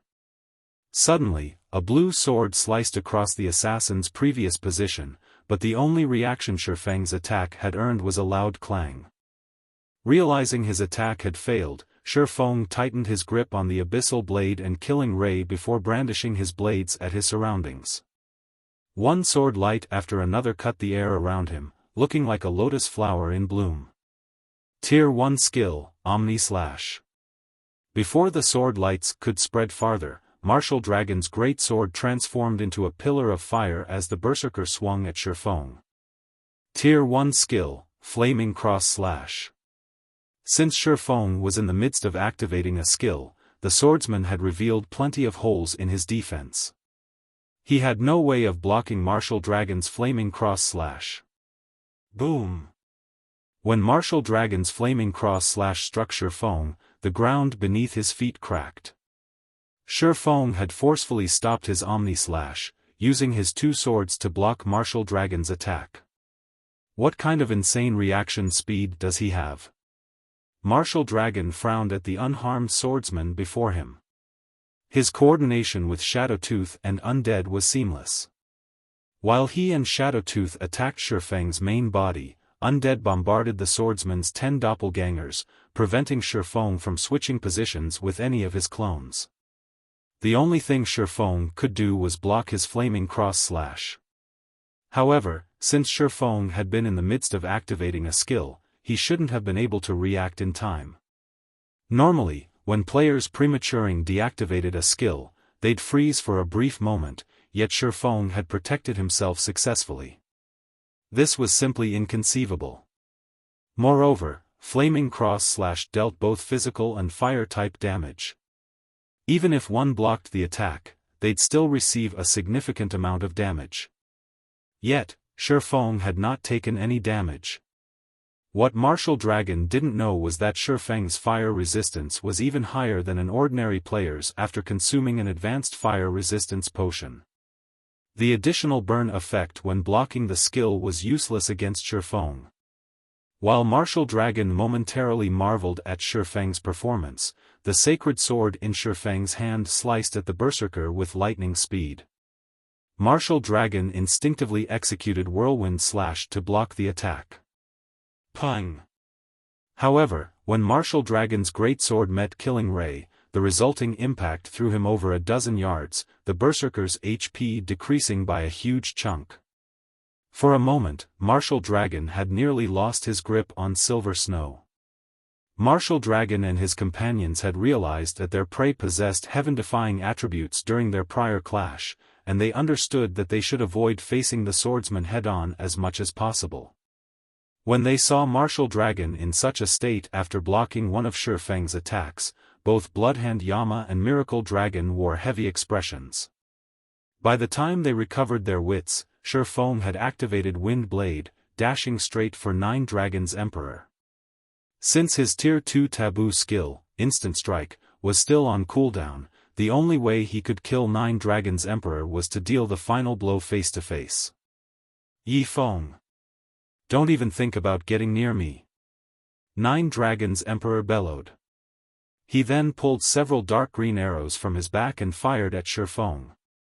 Magic patterns decorated these dark green arrows, and before they had even been fired, faint arcs of electricity danced around them. These arrows were the product of the legacy skill, Magic Mark, which Nine Dragons Emperor had obtained after class-changing into the hidden class, Spellbreaker. The magic-marked arrows would enhance an attack by one tier to a maximum of Tier 2. If used in tandem with a Tier 1 skill, he could exert the power of a Tier 2 skill. Nine Dragons Emperor had wanted to hide the fact that he had a hidden class, but he no longer had that option. In quick succession, Nine Dragons Emperor fired 9 magic-marked arrows. When the arrows left his bow, they transformed into arcs of lightning that flew toward Feng. At the same time, Undead cast Ice Wall and Flame Barrage from a distance, hindering Feng's movement as much as possible. In response, Feng switched the Aura of Illusion to the Aura of Wind, skyrocketing his agility and attack speed. Instead of retreating, he ran towards the incoming spells and arrows. Sword's Orbit. Neither Undead's Flame Barrage nor Nine Dragons Emperor's arrows could come close to Feng before they drowned in a galaxy of stars around the swordsman. Neither expert's attacks had dealt the slightest damage. In the end, Nine Dragons Emperor could only watch as Feng approached. Despite Nine Dragons Emperor's continuous retreat, the distance between him and Feng did not decrease. An unprecedented fear tore at Nine Dragons Emperor's heart. When he realized that he was almost out of the ancient tower's 100-yard range, he revealed an excited expression. Once Feng was out of range of the tower's buff, the swordsman would have a much harder time killing him. But the moment Nine Dragons Emperor stepped out of the tower's buff radius, Feng, who was less than 20 yards from him, received a sudden boost to his movement speed. Gale Domain. In the blink of an eye, Feng appeared before Nine Dragons Emperor. The Pavilion Master felt as if time had frozen as he watched the abyssal blade and killing ray cut down his body. Flame Burst. Nine Dragons Emperor then felt burning pain devour his body before his vision darkened, and his consciousness separated from the world. All the players outside of Thunder Island saw was Feng pass by Nine Dragons Emperor. In the next moment, Nine Dragons Emperor transformed into a pile of smoldering ash topped with a piece of equipment. Everyone on the battlefield was stunned into silence, they even forgot the fight around them as they stood there in shock. Nobody would have imagined that, despite so many expert guards, Feng would take Nine Dragons Emperor's life in an instant.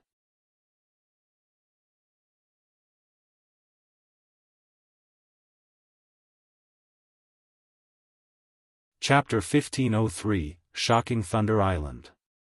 Chapter 1503, Shocking Thunder Island. After Nine Dragons Emperor died, everyone turned towards Feng with blank looks. Everything had happened too quickly. Only a few short seconds had passed between the moment Feng began his charge to the moment Nine Dragons Emperor had died. Feng's speed when he had landed the killing blow had been particularly ridiculous. Before any of them had even noticed, Feng had already moved past Nine Dragons Emperor, taking the ranger's life. Feng, Martial Dragon stared at Nine Dragons Emperor's ashes in a daze. Although he had considered the possibility of Feng killing 9 Dragons Emperor, he had never thought that the swordsman would achieve the feat so quickly. Just seconds after Feng had broken past his blockade, he had taken the Pavilion Master's life. Even undead had failed to save their leader. Marshal, the Pavilion Master is dead. We are no match for Zero Wing while we're within the tower's range. We need to retreat. Shadowtooth shouted when he noticed that Marshal Dragon hadn't moved. Now that 9 Dragons Emperor was dead, the team had fallen into chaos. Even if he and Marshal Dragon took command of the battle, the outcome wouldn't be in their favor with Zero Wing's absolute advantage in attributes. Furthermore, Feng was still alive. Shadowtooth didn't think any of them had the power to contend with the swordsman while in range of the ancient tower. Everyone, split up and retreat. We'll regroup at the forest tower. Marshal Dragon shouted as he shot Feng, who had turned towards him, a glare. Despite the fact that the man wasn't particularly muscular or tall, he felt as if he were looking at a giant. When Marshal Dragon recalled Feng's last attack, he felt stifled. That final attack had been so fast that he hadn't had time to react. If he had been on the receiving end of that attack, he doubted that he would have fared any better than 9 Dragons Emperor. In the end, he, too, would have died. When Marshal Dragon gave the command, the Heavenly Dragon Pavilion and Miracles members made a hasty and disorderly retreat, making it difficult for Zero Wing's members to kill them. Don't even think of escaping that easily. However, Feng refused to let such a profitable opportunity get away. After picking up the level 45 Dark Gold belt 9 Dragons Emperor had dropped, he dashed towards the retreating crowd. Rather than going after Domain Realm experts like Marshal Dragon and Shadowtooth, he opted for the Refinement Realm experts. After all, it was far easier and less time-consuming to kill Refinement Realm experts. The Refinement Realm experts practically died as he reached them. By the time Marshal Dragon and the others had made it out of the tower's 100-yard radius, Feng had killed another dozen or so players. As Marshal Dragon and his companions breathed a sigh of relief, a pillar of fire descended from the sky. At the same time, the ground beneath their feet froze solid. A short distance away, a massive tidal wave surged forward, devouring another group of retreating Heavenly Dragon Pavilion members. The devastation looked as if Armageddon had begun. These attacks were the result of none other than Zhao Yueru's Frost Flame Hell and Aqua Rose's Annihilation Torrent. In seconds, another 100-plus players had died, reducing the 200-plus players that managed to escape the ancient tower's range by half. Zero Wing. Marshal Dragon's heart bled when he saw how few of his teammates remained alive. The damage they had suffered from the assault was simply too massive. Thunder Island didn't have a special death penalty, players suffered the same fate when they died in the field. Hence, any players that were killed would lose 1 level and a piece of equipment. Meanwhile, every player the Heavenly Dragon Pavilion had dispatched was an expert. Every piece of equipment they lost would be extremely difficult to replace, and when these players resurrected, they would suffer a significant drop in their combat power. Meanwhile, as the battle ended, the various superpowers on Thunder Island received news of its outcome. What did you say? Zero Wing defeated an army of over 400 with only 100 players? Impossible. How did they manage it? Attribute suppression? Zero Wing has such an ability? For a time, the news of 9 Dragons Emperor's defeat stunned the various superpowers. Not only had he died as everyone had watched, but the army he had led to reclaim the tower had also suffered grievous losses, losing 3/4 of their forces. In contrast, Zero Wing had only lost around 10 or so players. None of the various superpowers could believe it was true. They were fully aware of the ancient tower's abilities. Although the towers could enhance defending players' combat power, the effect wasn't overwhelming enough to help the outnumbered defenders achieve a one-sided slaughter. Meanwhile, the name Yi Feng spread across Thunder Island. Despite multiple domain realm experts standing in his way, this man had single-handedly slain 9 Dragons Emperor.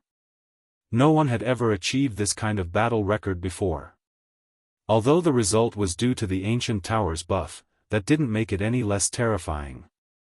The various superpowers began to treat Phoenix Rain and Zero Wing with caution. Normally, they could use certain tools to deal with attribute suppression, but Thunder Island didn't allow the use of tools.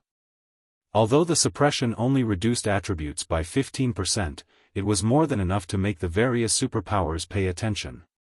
Beyond that, Feng had a skill like Spatial Gate, allowing him to transport a massive number of players across long distances. This was a serious threat to the other competing guilds. If they lost the Ancient Towers buff, raiding the monster encampments would be impossible.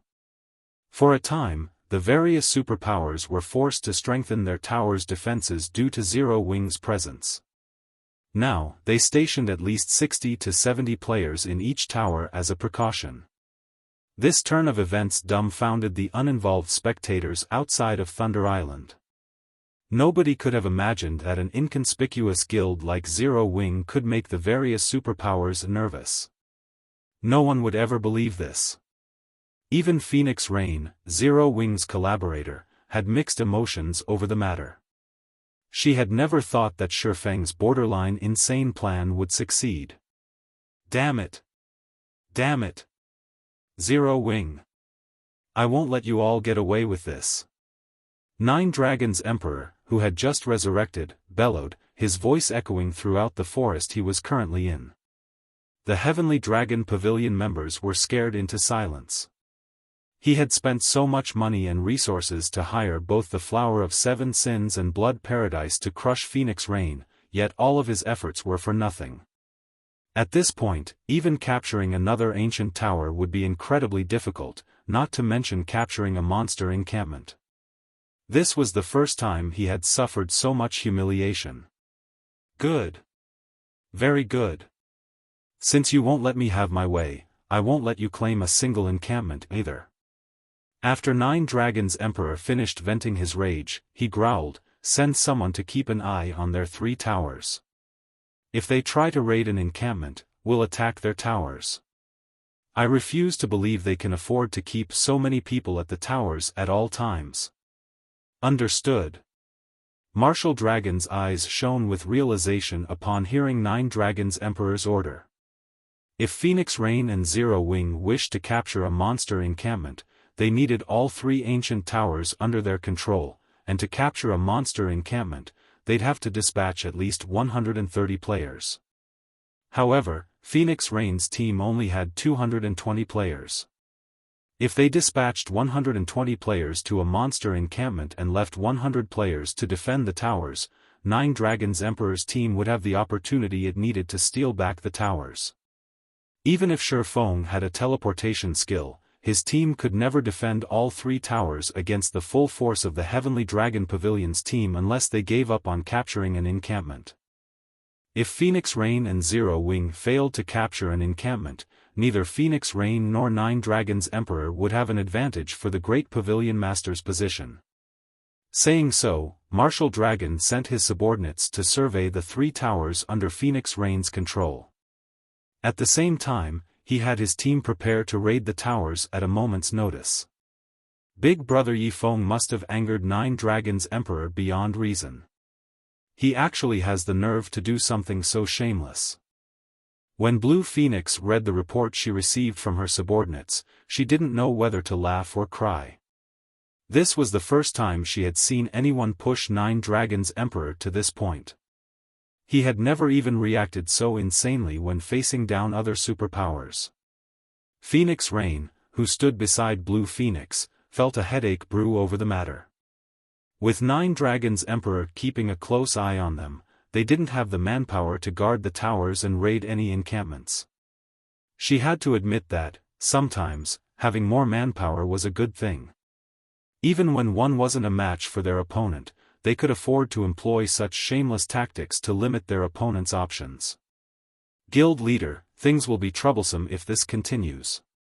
If we keep wasting time with 9 Dragons Emperor, we'll waste this trip to Thunder Island, Aqua Rose said, frowning as she looked at the arrangement of 9 Dragons Emperor's forces. It isn't going to be easy. Feng didn't have any helpful ideas, either. Right, what's the situation on Blackie's end? They've already completed their promotions and are dealing with the Tier 2 promotion procedures in White River City, Aqua Rose said. They've succeeded? Feng grinned. He then said, tell them to form a team of 49 players and gather in Ocean Viewing Town immediately. I'll head out to fetch them. He had yet to use the Thunder Emblem's available slots, so he could easily bring another 50 people to the island.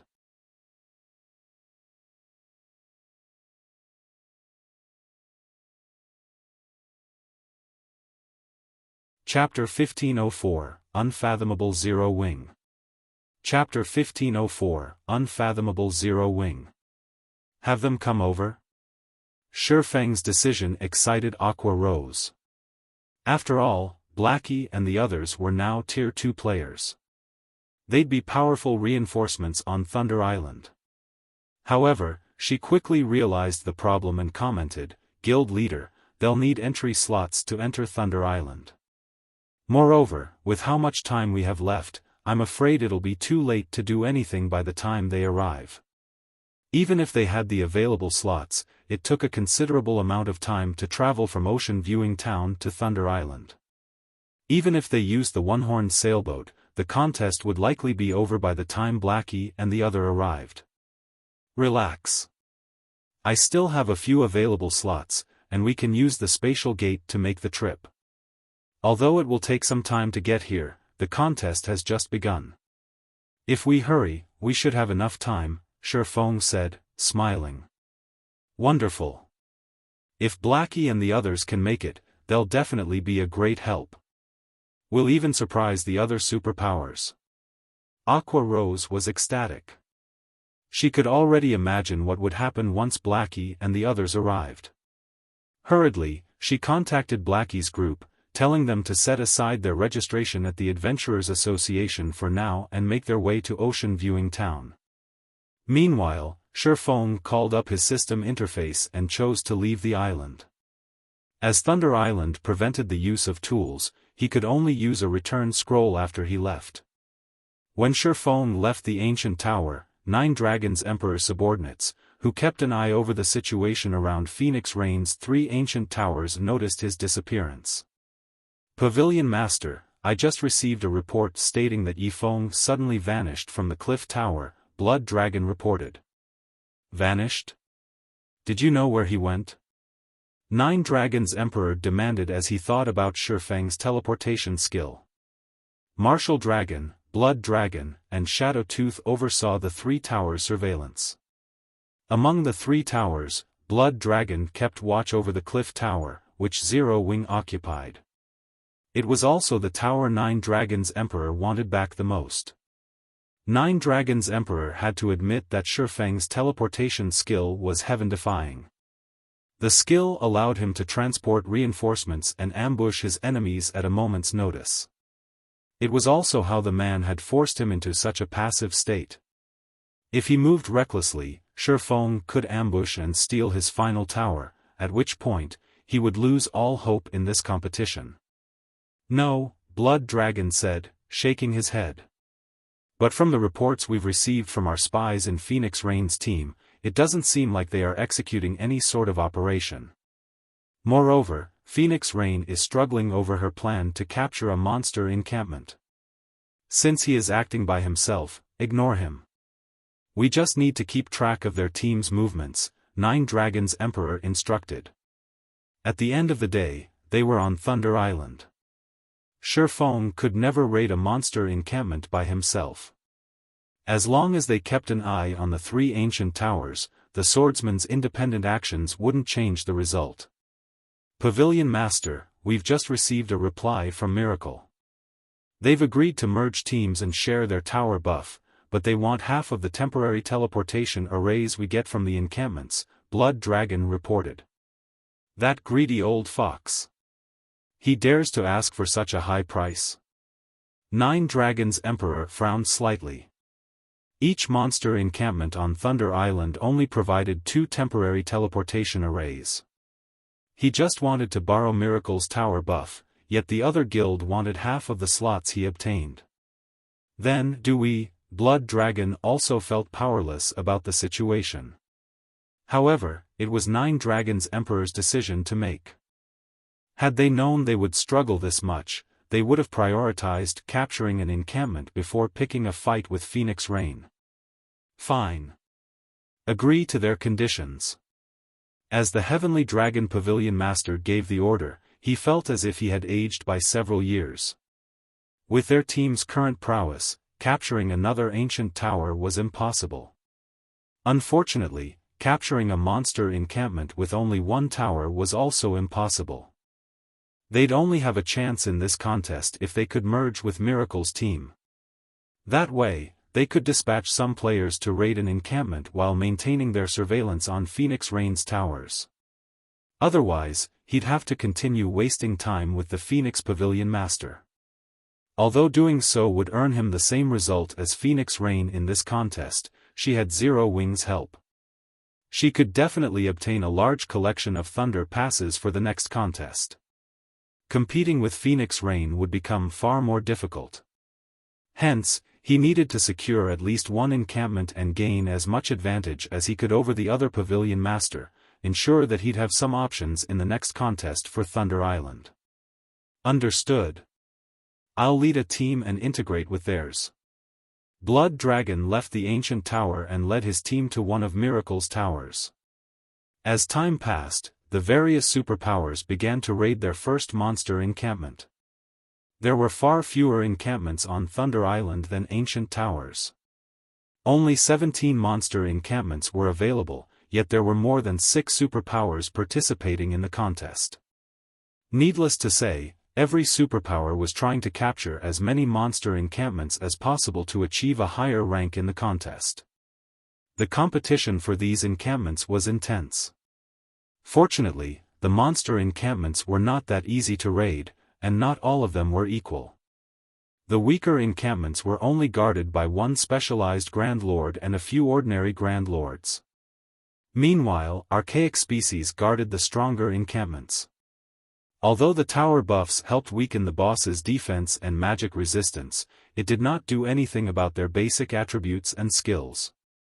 Without tools, even the superpowers peak experts would find dealing with Grand Lord ranked archaic species difficult. These teams even risked team wipes. Hence, all of the participants were extremely careful when they took action. Big Sis Rain, this is bad. Nine Dragons Emperor has just merged with Miracle's team. He has led a team of 120 experts to an encampment. What should we do? Blue Phoenix reported anxiously. What about the players keeping an eye on us? Phoenix Rain asked somberly. Now that he has Miracle's help, he has spared 230 people to watch our towers. 100 of those players are watching this tower, while the remaining 130 are scouting the cliff tower. They'll likely attack if they notice the slightest movement on our side, Blue Phoenix said in frustration. If they wanted to raid an encampment, they'd have to dispatch at least 100 players. Otherwise, they'd have almost no chance of succeeding. However, if they dispatched 100 players, they'd only have 120 players to defend the towers. Trying to defend all 3 towers with so few people would be incredibly difficult. If Miracle sent reinforcements to help Nine Dragons Emperor surveillance teams, he might succeed in recapturing at least one of their towers. With only 2 towers, they could never capture a monster encampment with 100 players. Phoenix Rain could not help her frown. She hadn't expected Nine Dragons Emperor to resort to a merger. The other superpowers had already begun their raids. As more time passed, the struggle for the monster encampments would grow viciously intense. If her side remained idle, her chances would drastically decrease once the other teams raided their second encampment. After a moment of silence, Phoenix Rain contacted Xiaofan. Nine Dragons Emperor has merged with Miracle's team and begun to raid a monster encampment. At this rate, our chances of success will plummet as time passes. Should we try to negotiate with the Sacred Temple or battle wolves again? Nine Dragons Emperor sure is moving quickly. However, it's too soon to consider an alliance, Feng said, smiling calmly. But if we continue to drag our feet, it will become far more difficult to capture an encampment. Phoenix Rain understood Feng's perspective. If they contacted the Sacred Temple and battle wolves now, they'd be at a disadvantage in the negotiations, but if they failed to obtain a single temporary teleportation array, their development in the Sea of Death would slow to a crawl. Even the advantage of their 2 sailboats would be limited against their competition. Since that's the case, let's prepare to raid an encampment, Feng said. We're raiding one now? Phoenix Rain's eyes shone with excitement. Do you have a plan to deal with 9 Dragons Emperor's team? No, I don't, Feng said, shaking his head. But it shouldn't be a problem if we increase our manpower? Phoenix Rain didn't know how to respond. Naturally, she wanted to increase her team's manpower, but they needed thunder passes to do so. Was she just supposed to magically summon more allies? Leave the manpower issue to me. First, send 20 of your people to the cliff tower, Feng said, smiling as he brushed off the contemptuous look Phoenix Rain gave him. Do you really have a way to bring in more people? Phoenix Rain asked, surprised. Judging by her companion's serious expression, she knew Feng's claim hadn't been a joke. But I need some time to do so, Feng said, nodding. He had already met up with Blackie and the others.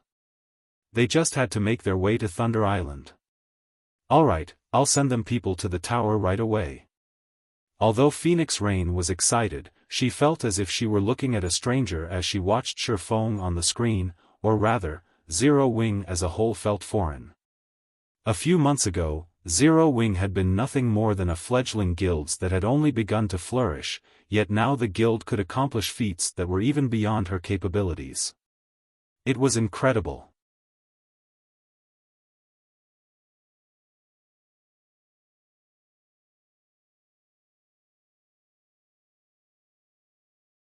Chapter 1505, Arrival of Powerful Reinforcements. Chapter 1505, Arrival of Powerful Reinforcements. Thunder Island, Orc Encampment. Level 55 and above armored orcs constantly patrolled the encampment, each wielding a spear with a bow slung over their shoulder. There were also 4 orcs on lookout in each of the dozens of watchtowers, who also manned the affixed ballistas, ready to assist the patrols at a moment's notice. Marshal, you and your group will destroy that watchtower. Everyone else, spread out, don't stand too close to each other. Be careful not to get dragged into the ballista's AoEs. 9 Dragons Emperor commanded as he watched the ballistas fire at his team. The orcs guarding the encampment had ridiculously high basic attributes and combat standards. Even a patrol squad could pull his 120-man team into a bitter battle. The watchtower's cover fire was even more of a pain. The ballista's fire would kill any player it struck instantly, even MTs with activated life-saving skills. To succeed, the team would have to avoid the ballista attacks at all times. Despite starting this raid over an hour ago, they had yet to clear out the orcs in the perimeter. Pavilion Master, Phoenix Rain has dispatched 20 players to the cliff tower. By the looks of it, they seem to be planning something. Should we put some pressure on her team? Blood Dragon reported. They're finally making a move? 9 Dragons Emperor sneered. What's the situation at the cliff tower? Raiding the monster encampment was already more difficult than he had expected. Even after merging with Miracle's team and armed with 5 stacks of the tower buff, they still struggled. Needless to say, Phoenix Rain's team, which only controlled 3 towers, would have an even harder time with the encampments. If Phoenix Rain and Zero Wing had dispatched a 100-man team to raid an encampment, he could ambush towers. Moreover, Miracle had offered to send reinforcements if he attempted to steal her towers. With this development, he might be able to take all 3 towers for himself, rendering all of Phoenix Rain and Zero Wing's effort useless. There doesn't seem to be any movement at the cliff tower so far. However, there is something strange, Blood Dragon said. Based on our spies' reports, Zero Wing seems to have found a way to bring in reinforcements. But even now, we don't know which superpower has agreed to cooperate with their team. Reinforcements? Nine Dragons Emperor sneered. So what if they found reinforcements? If they try to raid an encampment, we'll ignore the towers and attack their raid team instead. I want to see how they plan to secure a monster encampment with dead players. Tell our scouts to continue watching them for now. Report back if anyone moves. It was incredibly risky to attack an ancient tower. This was especially true if Phoenix Rain's team had truly found reinforcements. However, ambushing a raid team outside of the tower's range would be easy.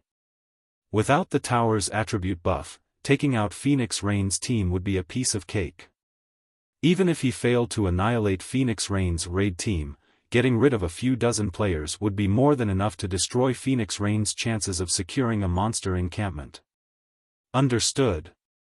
Blood Dragon couldn't help his grin when he heard this. In fact, he even hoped that Phoenix Rain and Zero Wing had found reinforcements.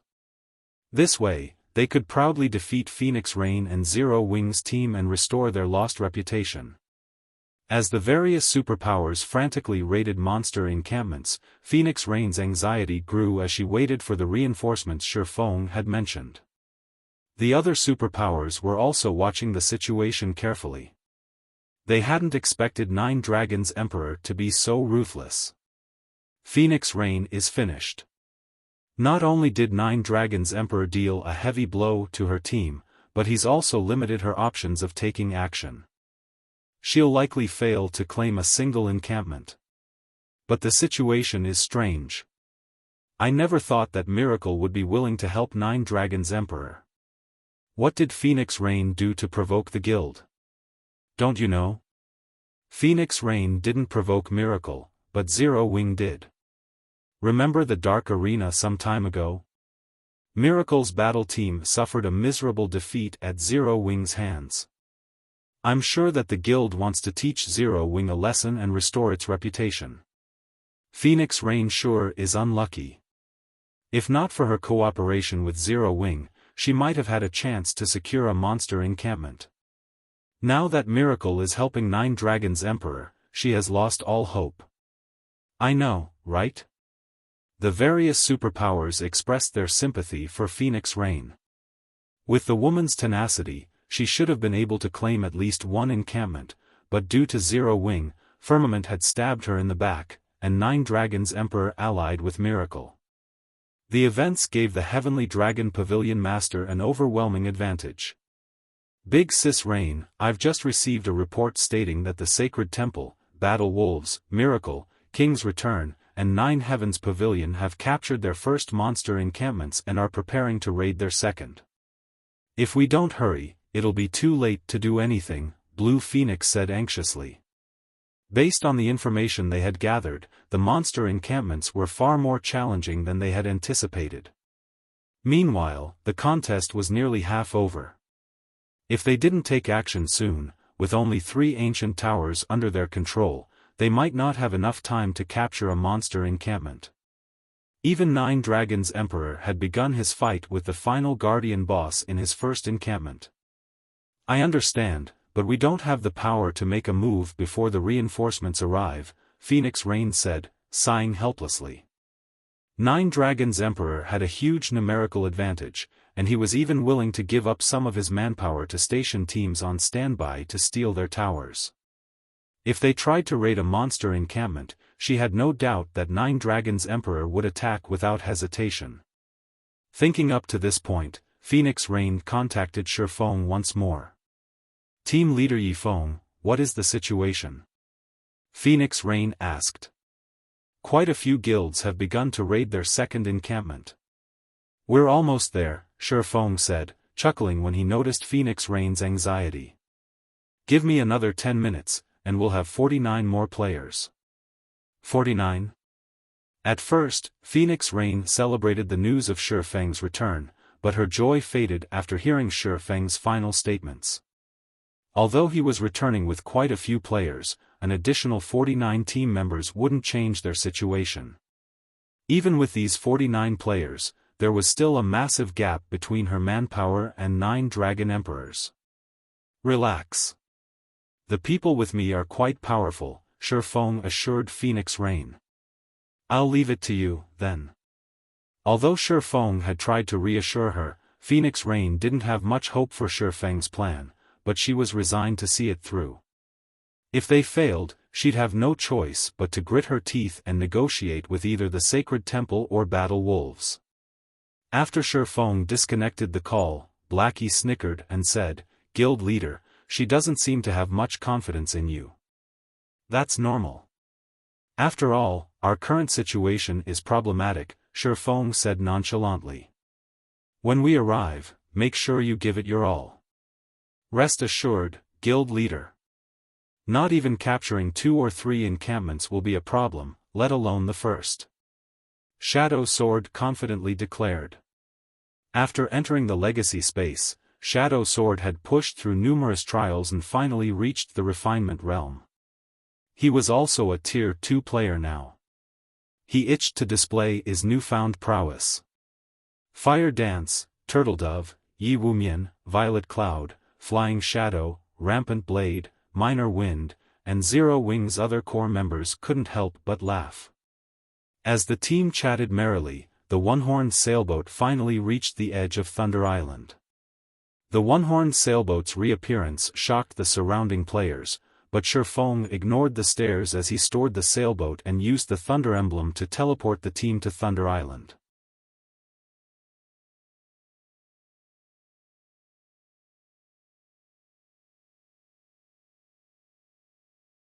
Chapter 1506, 16 Tier 2 Players. Chapter 1506, 16 Tier 2 Players. What's going on? People can still enter Thunder Island? Doesn't that sailboat look like Zero Wings? When the spectating players around Thunder Island saw Feng and his team suddenly disappear, they erupted into conversation. None of them had thought that Zero Wing would have yet another trump card at this stage of the contest. The various superpowers scouts outside of the island reported the incident immediately. 9 Dragons Emperor scouts, in particular, had recorded the entire process and sent their commander the video. Pavilion Master, by the looks of it, Phoenix Rain and Zero Wing planned to capture a monster encampment. Should we notify Miracle and have them send some reinforcements? Blood Dragon asked. 50 people? 9 Dragons Emperor sneered as he watched the recording. It seems Zero Wing has quite the means to bring in another 50 people at this point. Unfortunately, the contest's duration is already half over. What can they possibly accomplish with just 50 people? Let's not contact Miracle lest we scare Phoenix Rain and Zero Wing into inaction. We can make our move once they leave the towers. Just keep an eye on those 50 players. Understood. Blood Dragon disconnected the call and reorganized his scouts to look out for the newcomers' locations. Meanwhile, inside a forest of stone on Thunder Island, Feng led Blackie and the others to the cliff tower. This is Thunder Island? There are a lot of experts, Fire Dance, who wore crimson leather armor, stated as she observed her surroundings. From her position, she could sense quite a few assassins hidden around the area. In the past, she might not have discovered the assassins, but after her Tier 2 promotion, both her physique and her senses had improved significantly. Without much effort, she could now get a clear idea of her environment. Guild leader, should I go and deal with them? No need. They're merely the other superpowers scouts. Even if we deal with them, the scouts outside of the island will report our actions, Feng said, shaking his head. At the same time, he shot Fire Dance a surprised look. Although it had been some time since he had last seen her, he hadn't expected her senses to be so acute. The closest scout he could detect was over 40 yards away, and every one of these players was an expert in the art of concealment. Moreover, he only barely sensed these scouts due to his extraordinarily high basic attributes. Although Fire Dance possessed the fragmented legendary ranked 1000 transformations, her attributes were quite lower than his. By the looks of it, Fire Dance had also replaced quite a few pieces of her equipment since they had last met. Although she had hidden their glow effects, Feng could tell, with his bounty of experience, that these new pieces were all dark gold rank or higher. However, Feng didn't give the matter much thought. The stronger Fire Dance became, the more she benefited the guild's development. After running for roughly 20 minutes, Feng's group reached the cliff tower. "Guild leader, you're finally back. Can we move out now?"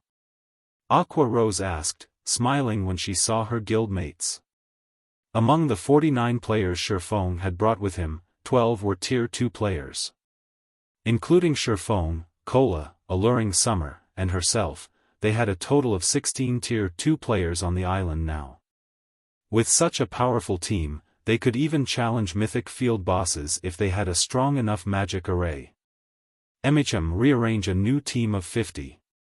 We'll set out in 10 minutes. Feng nodded. He had wasted a lot of time to transport Fire Dance and the others to the island. As a result, he had sacrificed a lot of opportunities for the other participating teams. If he did not hurry, claiming a monster encampment would become far more difficult. "Okay. Leave it to me." Aqua Rose immediately began to select players for the new team. 50 people? Guild leader, is that really enough? Gentle Snow asked curiously.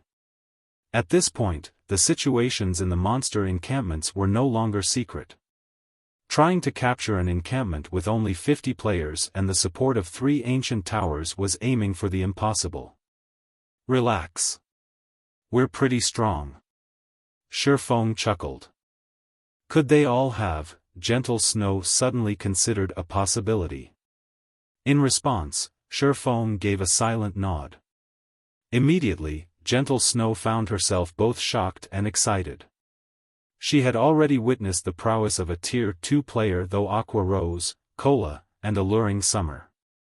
Even absolute experts like Bloodhand Yama and Shadowtooth could only rely on their techniques in combat, avoiding a head-on clash as much as possible. Just thinking about a group of Tier 2 players made her shiver. Very quickly, Aqua Rose organized a 50-man team. Aside from Zero Wing's core members like Fire Dance, Aqua Rose had included Lifeless Thorn and his companions. Meanwhile, aside from Gentle Snow, Zhao Yueru, and a few others with slightly lower levels, everyone was level 50 or above.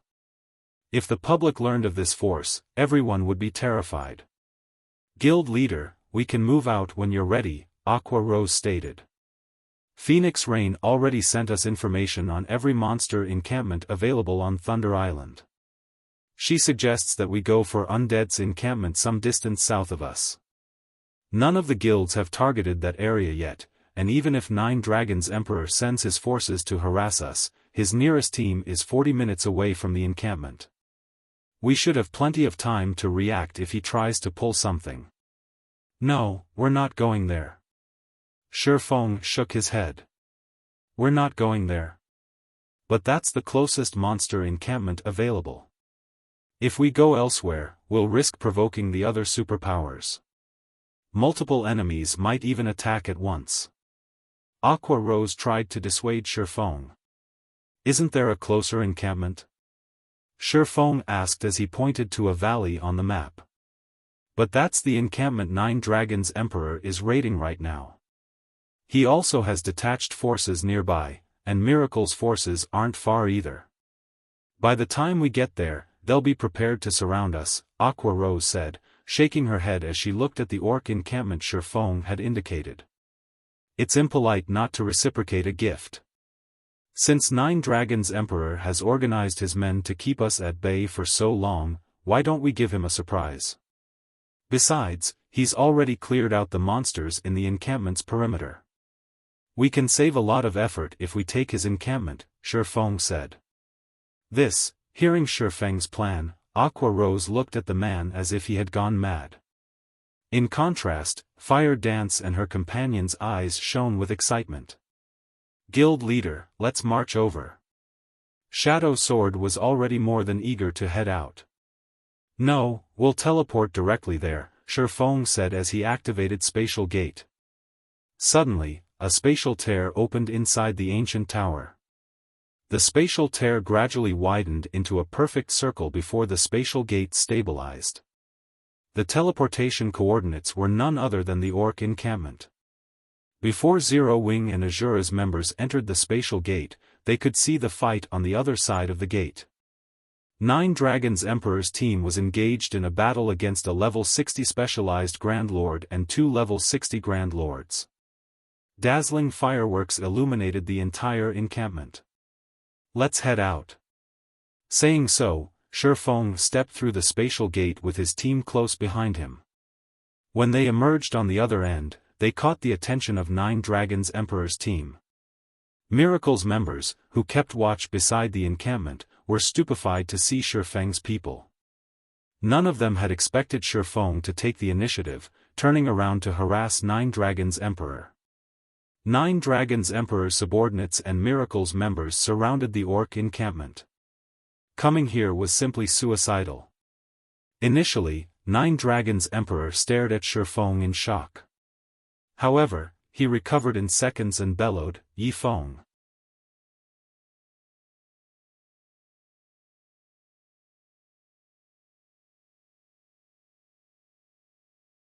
Chapter 1507, Seeking One's Own Destruction. Chapter 1507, Seeking One's Own Destruction. Feng's appearance didn't only stun 9 Dragons Emperor's team. The spectating players watching the Orc encampment from outside of Thunder Island were stupefied as well. What? They sent 50 players to ambush an opponent? Just what is Yi Feng trying to do?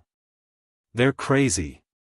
They actually decided to ambush 9 Dragons Emperor under such circumstances. Are they not worried about annihilation? The monster encampments were a key factor in the contest for Thunder Island. While the various large guilds raided their encampments, they would take preventive measures to avoid leaving themselves open to attacks from other superpowers. Of course, 9 Dragons Emperor was no exception. Only, 9 Dragons Emperor had left the guard duty to Miracle. Moreover, the players 9 Dragons Emperor had sent to keep an eye on Phoenix Rain's ancient towers weren't far from the encampment. They could join the main force in less than 10 minutes. Once 9 Dragons Emperor's forces gathered, Feng and the others would not be trapped even if they sprouted wings. Has 9 Dragons Emperor angered Yi Feng past the point of madness?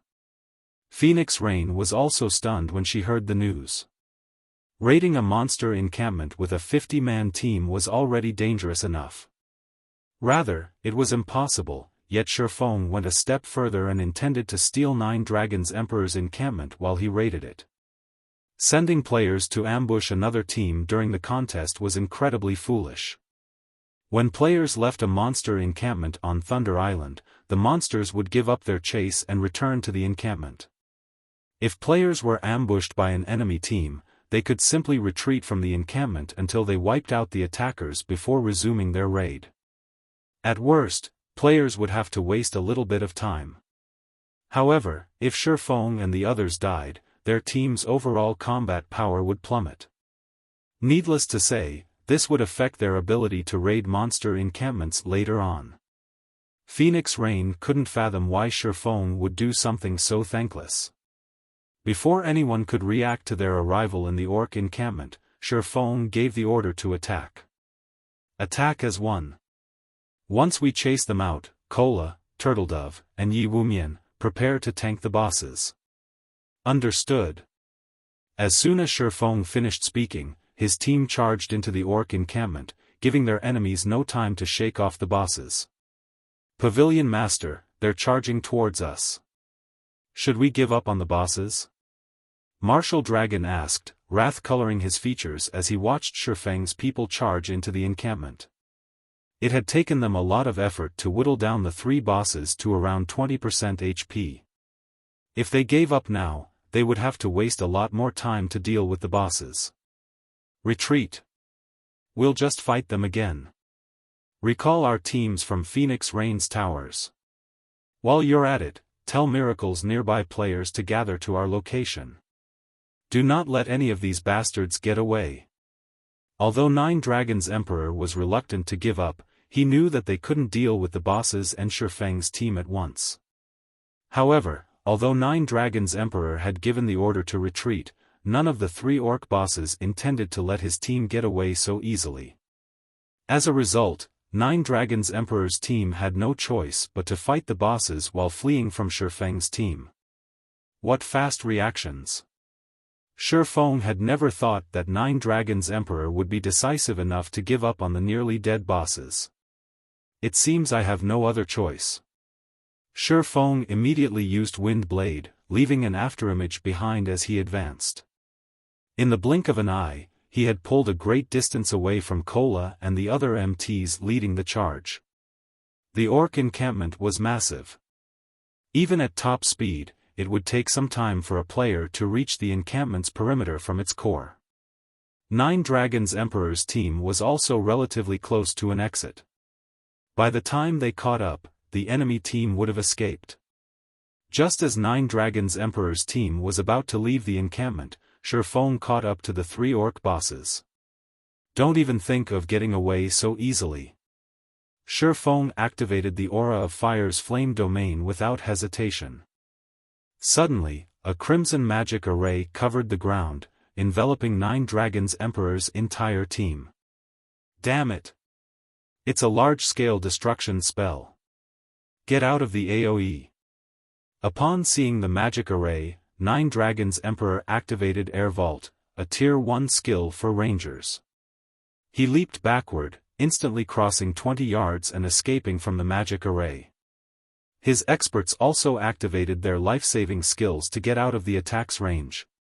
However, Flame Domains was a large AoE. Despite all of these players being experts, some failed to get out of range in time, and the colossal pillar of fire that eventually rose turned some of these players into ash. In just one move, Nine Dragons Emperor had lost 20 players. A dozen or so players had also died as they fled.